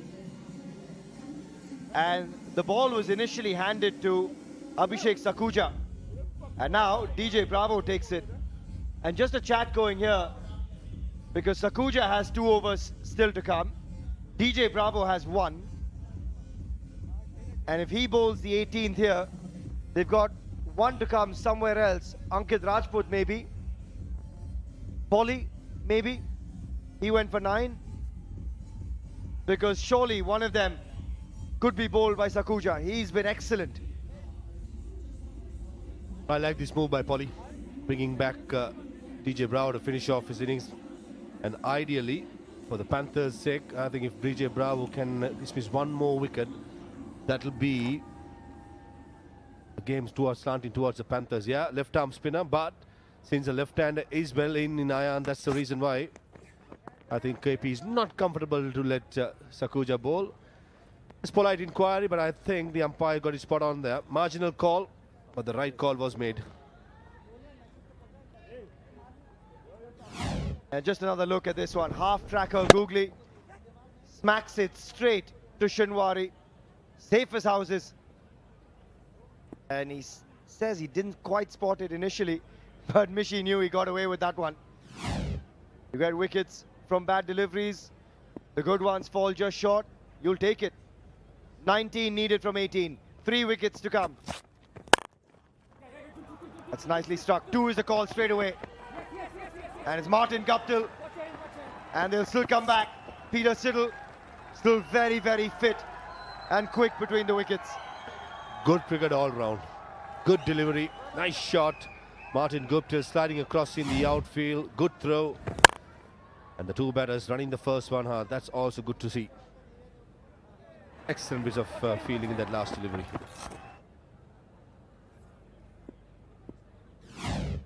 Run a ball needed. And this is very smart cricket from Ayan Khan here. After Sean Marsh departed, he knows now he's the set batter. He's been in for 21 deliveries. They can see the finish line. 16 of 16 to get. And it's a critical encounter this for the Tycoons. They've got just the 1 win. 2 wins would square things up with the Panthers, and then it comes down to net run rate, comes down to what the Thunders and the Royals will do as well. The Warriors, the Lions, they've qualified already. But on the positive side for the Panthers, they have a very good net run rate. The others all are in minus from 4th to 6th. Just have to win. Oh, the dipping slower delivery. Peter Siddle did well to get the bat down in time. We saw a couple of the batters got undone by the slow delivery by DJ Bravo. But Siddle probably was expecting it. Got the bat down in time. Love to see the DJ Bravo reaction here. He was lying flat on the pitch. He thought he had his man. This is exactly how he got Carlos Brathwaite. And the champion could not believe it. Look at that. He says, how have you got bat on that?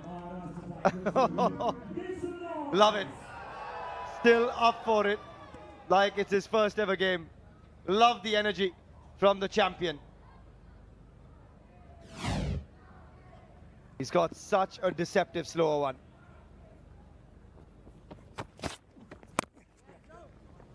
Again, Ayan, very smart. There's a man at deep point, and he just keeps peppering him and picking up singles. Cool, calm and composed at the moment, Ayan. And Peter Siddle, decent man to have at the other end. He's been around a long time. Yes, may not be the most handy with the bat, but if he can get those 12 that he's had previously, that should be enough to see them over the line.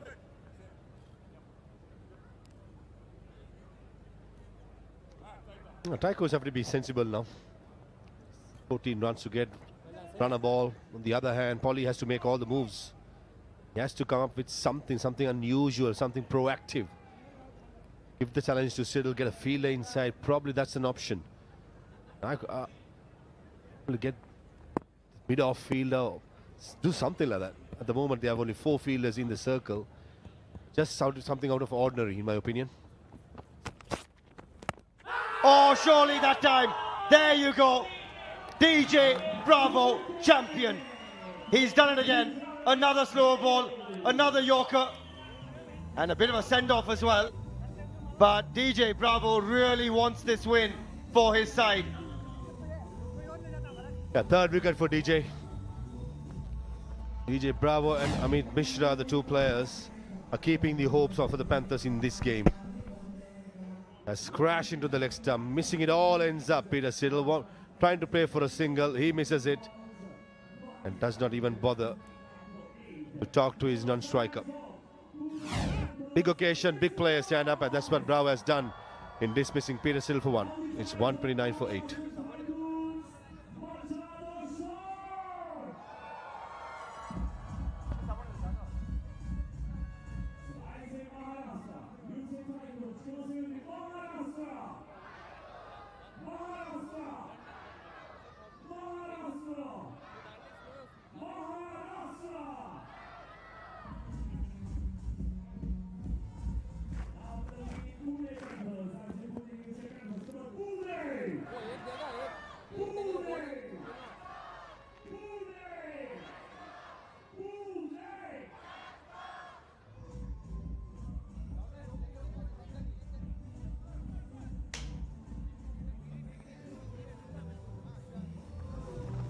129 for 8.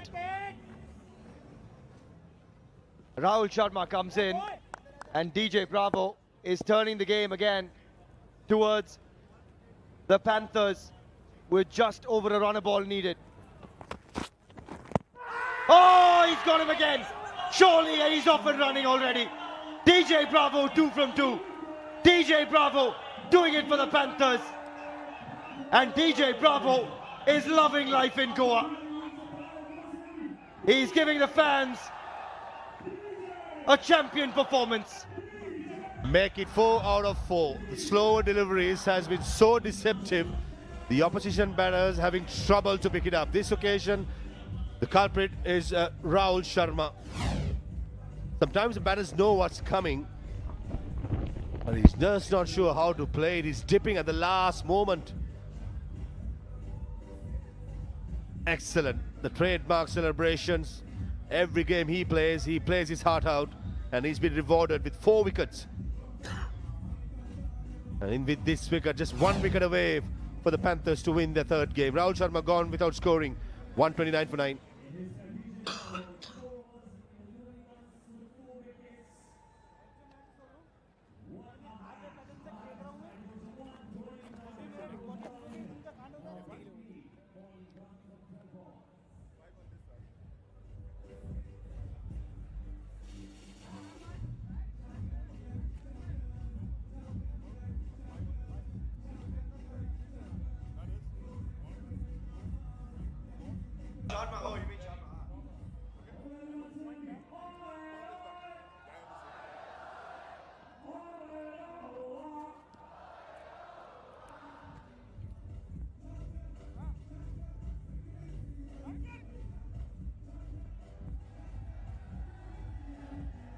DJ Bravo has picked up 2 from 2, and while they need 14 from 12, they only have 1 wicket in hand now.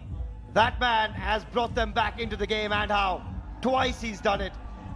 The double wicket over, and what a time to do it. Kieron Pollard having a blast out there as well. DJ Bravo has put on a show right here at the 1919 Sports Cricket Stadium in Goa.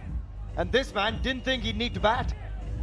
Dale Steyn, an absolute legend of the sport. He comes in, a best of 27. He doesn't even need that many. This man holds the key now. Ayan Khan, 14 from 12. Sakuja, the left arm spinner to Ayan Khan. This be the over. Make it or break it. Is Ayan Khan brave enough to maximize the over? Not your typical left arm spinner. He'll go on with the arm. Here we go. The intensity in the stadium is palpable. Right here at the World Legends Pro T20 League. 14 from 12. Oh, he's almost gone through there. Doesn't miss by much, and he has been fabulous with the ball in hand, Sakuja. Accuracy, exceptional.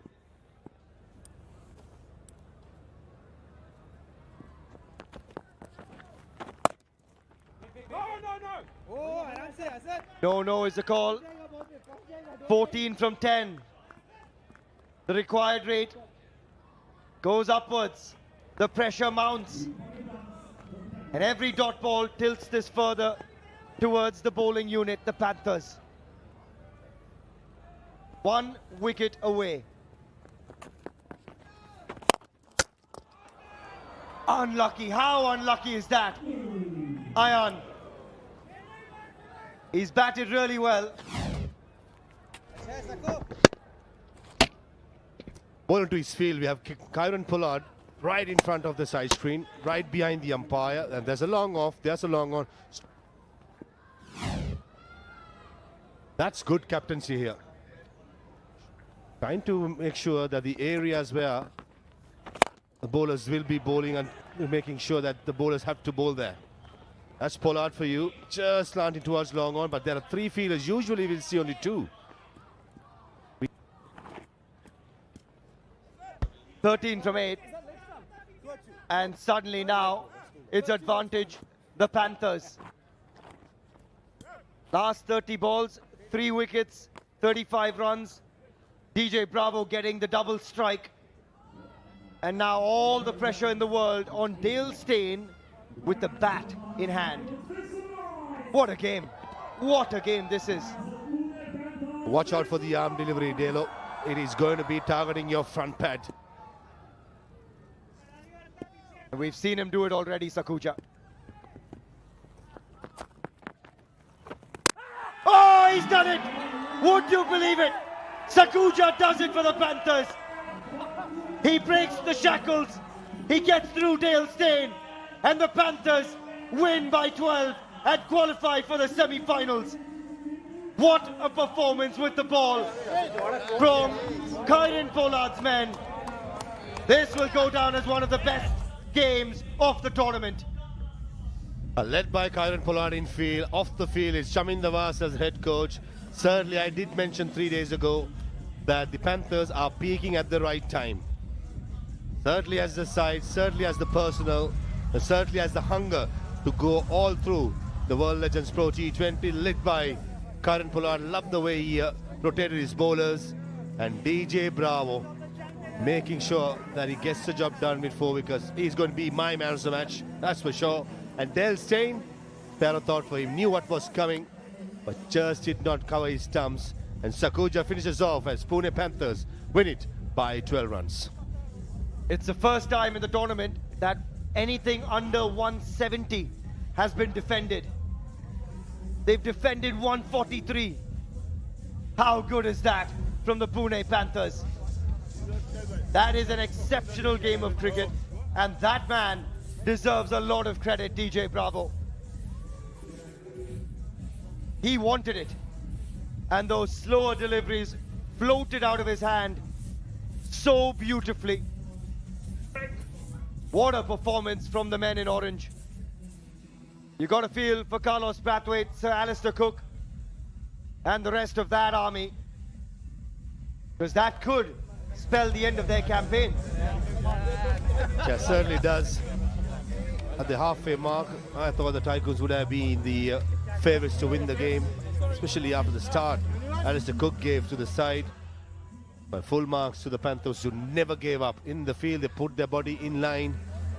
Magnificent fielding, good captaincy when it comes to rotating the bowlers by Kieran Pollard has made sure that the Panthers finish the round robin with a high note, winning their 3rd game. 4 for 30 for DJ Bravo, 3 for 20 for Amit Mishra, and here's how it all ended. Rattles the timber, the arm ball, as we called it, misses it completely and rattles into those stumps. That's the exact sound that these guys wanted to hear. Charging onto the field, the Panthers. Sakuja getting the job done. He's on his way. We've seen that celebration before, and no doubt we'll see it again. And smiles on the face of Robin Uthappa and Dale Steyn as well. But this man, DJ Bravo, heroics from him to pull the game back in their favour. 4 wickets out of nowhere. The double strike twice over. And he turned the game twice in favour of the Pune Panthers. My coach Shamin Nawaz is having a chat with the opposition side, Cookie and Siddle. He'll be a happy man.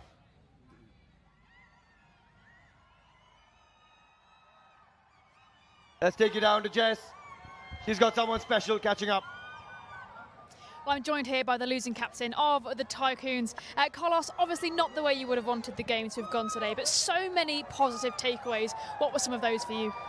Alistair Cook hitting a couple sixes. That's the main takeaway for me. But yeah, it just was some good cricket in the back end. Obviously, Bravo is a world-class bowler, and he's done it all before. Mishra as well. And I think those 7 wickets cost us the game, essentially. But up until then, we played a good game of cricket. And have you chatted to Cook after he hit those sixes? How impressed is he with himself? Yeah, everybody was buzzing. He's just talking about probably having a go at another one. But getting back into the Sir Alistair Cook mindset and pulling down as opposed to pulling up. So yeah, even at this point in time, the boy's still evolving. And walking out there chasing 1-4-3, what was that sort of plan of attack for the team? Well, the power play always remains the same, I feel. We didn't have the best power play, but we didn't have a bad one considering the chase. And as I said, we set the game up nicely. We lost a few quick wickets in the back end, and I think that kind of derailed it.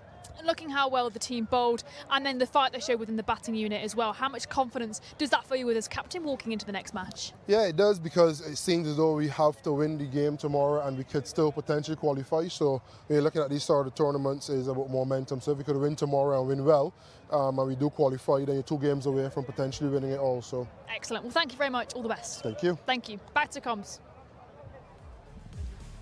Yeah, you got to feel for Carlos Brathwaite. They did the job with the ball, but couldn't quite finish the job with the bat in hand. A lot of that was because of the brilliance of Amit Mishra, DJ Bravo and Sakuja. And apart from those 3 men, no double-figure scores outside of Alistair Cook, Sean Marsh and Ayan Khan, who was left stranded unbeaten on 27.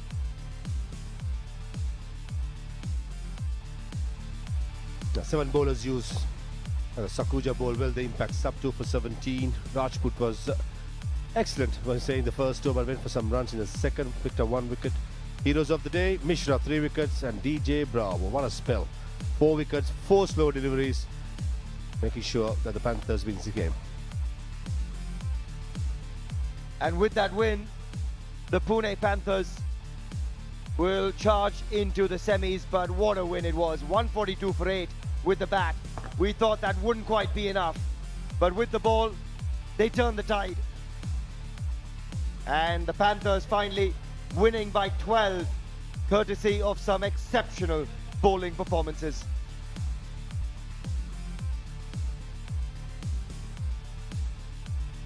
As a result, there's a Q next to the Panthers' name as well.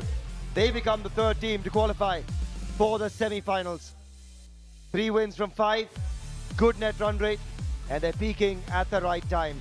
We'll take a short breather and come right back for the post-match presentation and a whole lot more.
A brilliant win for the Pune Panthers. A low-scoring encounter. It's the first time we've seen anything less than 170 be defended. An outstanding encounter with the ball for the Pune Panthers. Let's give you a good look back at everything that unraveled in that chase. Alistair Cook was the record-in-chief, would you believe it? We saw sixes galore from Sir Alistair Cook. He was striking it better than this man did, unfortunately, for the Tycoons. Chris Gale departing early. And then the brilliance of Amit Mishra came to the party. Takuja continued with the ball, all the good work, getting rid of Stuart Binney with that arm ball. That's where the damage continued, one after another. Next to go, Sir Alistair Cook with that googly from Mishi. And then the Sean Marsh show began. And boy, was it good to watch. Timing, precision, power, all mixed together in some vintage Sean Marsh exhibition stuff. And then DJ Bravo stepped up. Slower ball after slower ball. And that was the best of the lot, getting rid of Carlos Brathwaite, the opposition skipper. He loved it. The crowd loved it. And we love a good jig from him as well. Ayan Khan, meanwhile, came back in and joined Sean Marsh. At that stage, the Maharashtra Tycoons looked like they were well on their way. Until this moment, Sean Marsh straight to the hands of Shinwari at long off. And then the slow ball show continued. 1, 2, and he was off and running again.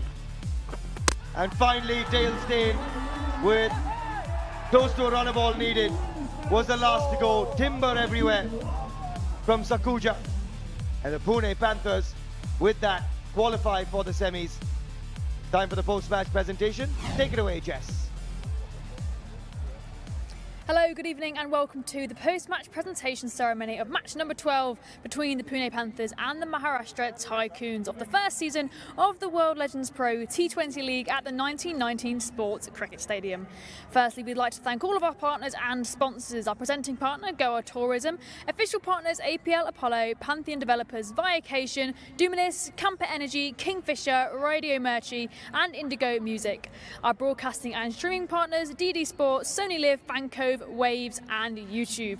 Now we'd also like to thank Goa Police and Goa State Fire and Emergency Services for their assistance in hosting these matches here at the 1919 Sports Cricket Stadium.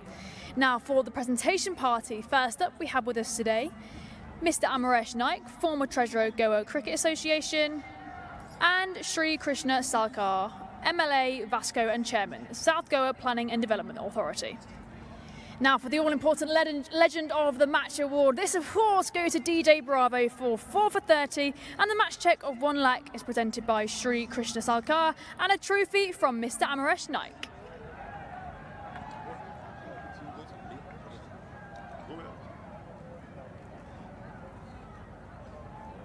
I don't remember what to do now.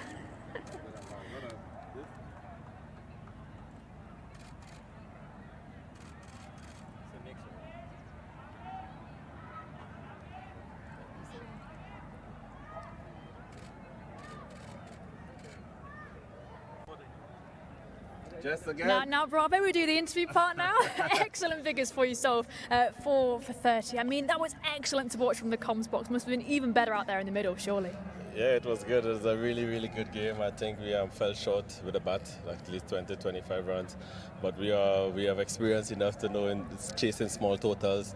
Once you control the power play with the ball, and we always keep hanging in there, and the team keep losing wickets, you get the run rate up. Anything is possible. Panic comes in, and this stage of the game is when it is really high rise.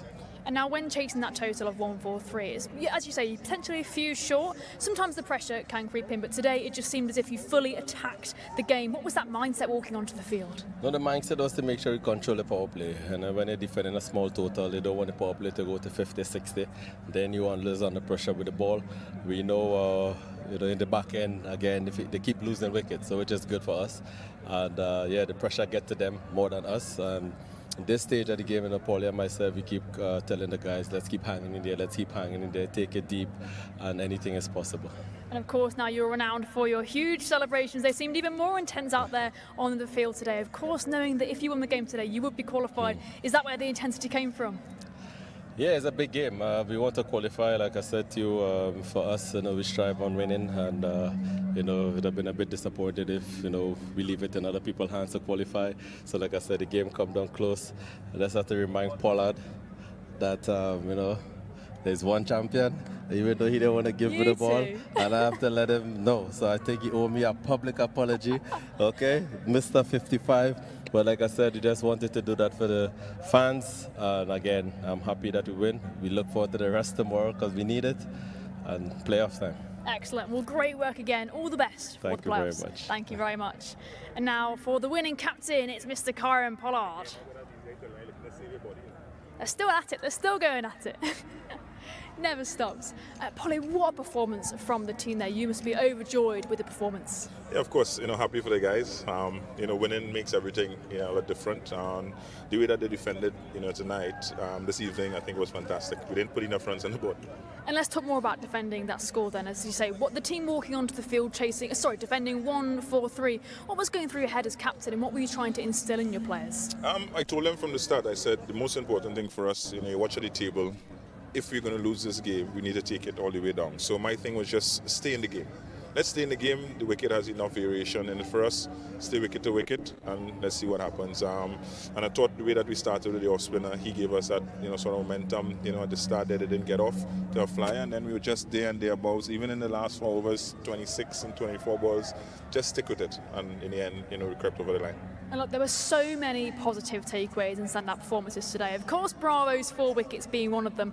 What were those other standout performances for you? I thought the way Martin batted, again, following on from last night, 100, getting 60 odd. And then the left-arm spinner, the way that, he bowled, as well. I thought that was outstanding performance by him. The off-spinner, as I mentioned. But, all in all, a total team effort. And then the champion come in and get all the back-end wickets that he's celebrating there. Excellent. Well, great work again. All the best for the next game. Thank you. Thank you very much. Well, that's all from us here at the post-match presentation. Let's head back to comms. Thanks for that. Good clarification from DJ Bravo saying that was all for my skipper. And we love the celebrations, we love the intensity. He wanted it. And the reason he wanted it is because now they have a Q to their name. The Pune Panthers have qualified, and there's work to be done for the Tycoons, the Thunders and the Royals.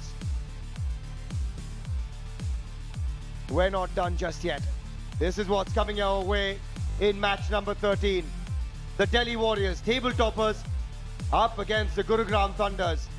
Unbeaten, the Delhi Warriors up against a side that needs the wins. Up next at 7 p.m. We'll join you right there.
Whoa!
Dozing off them signs, just pop the bandit.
Delhi Warriors stand tall at the summit, qualified for the semi-finals, unbeaten. Wow, what a win by the Warriors. Harbhajan Singh has marshalled his side superbly with contributions arriving from everywhere. Gurugram Thunders return quickly after a setback. Second game in 2 days, pressure closing in. And there we go. The table tightens, margins shrink. It's time to bring the A game. All set for a Sunday showdown. Yes, Sunday showdown, absolutely. The second in today's doubleheader of action brings you top of the table, the Delhi Warriors taking on the Gurugram Thunders, potentially for the last time. It's match number 13 here at the Legends Pro T20 League, and it's all to play for both of these sides. Well, namaskar, Goa, and dhanyavad for joining us for a beautiful night here at the stadium. The weather is absolutely picture perfect, but I can promise you the action on the field is going to be piping hot. The icons, the legends, they're all here, ready to face off in what is going to be a really crucial match for the Gurugram Thunders. And for the Delhi Warriors, well, they want to continue their winning ways and make sure they finish top of the table. But first job, the captains have got to win that toss. So let's get out to Joy Deep, who's in the middle with the captains. Delhi Warriors versus the Gurugram Thunders in match number 13. All set for the toss. With me are the men who matter, the two captains, Isuru Udana, Tisara Pereira. Our match referee is Colonel Chinmay Sharma. And also with us is Honorable MLA Vasco, Chairman, South Goa Planning and Development Authority is Shri Krishna Salkar. Thank you, sir, for your presence. Please spin the coin. Heads is the call. It is heads. Here it is. Tisara, what are you going to do and why? We would like to bat first because of a crucial game, and we want to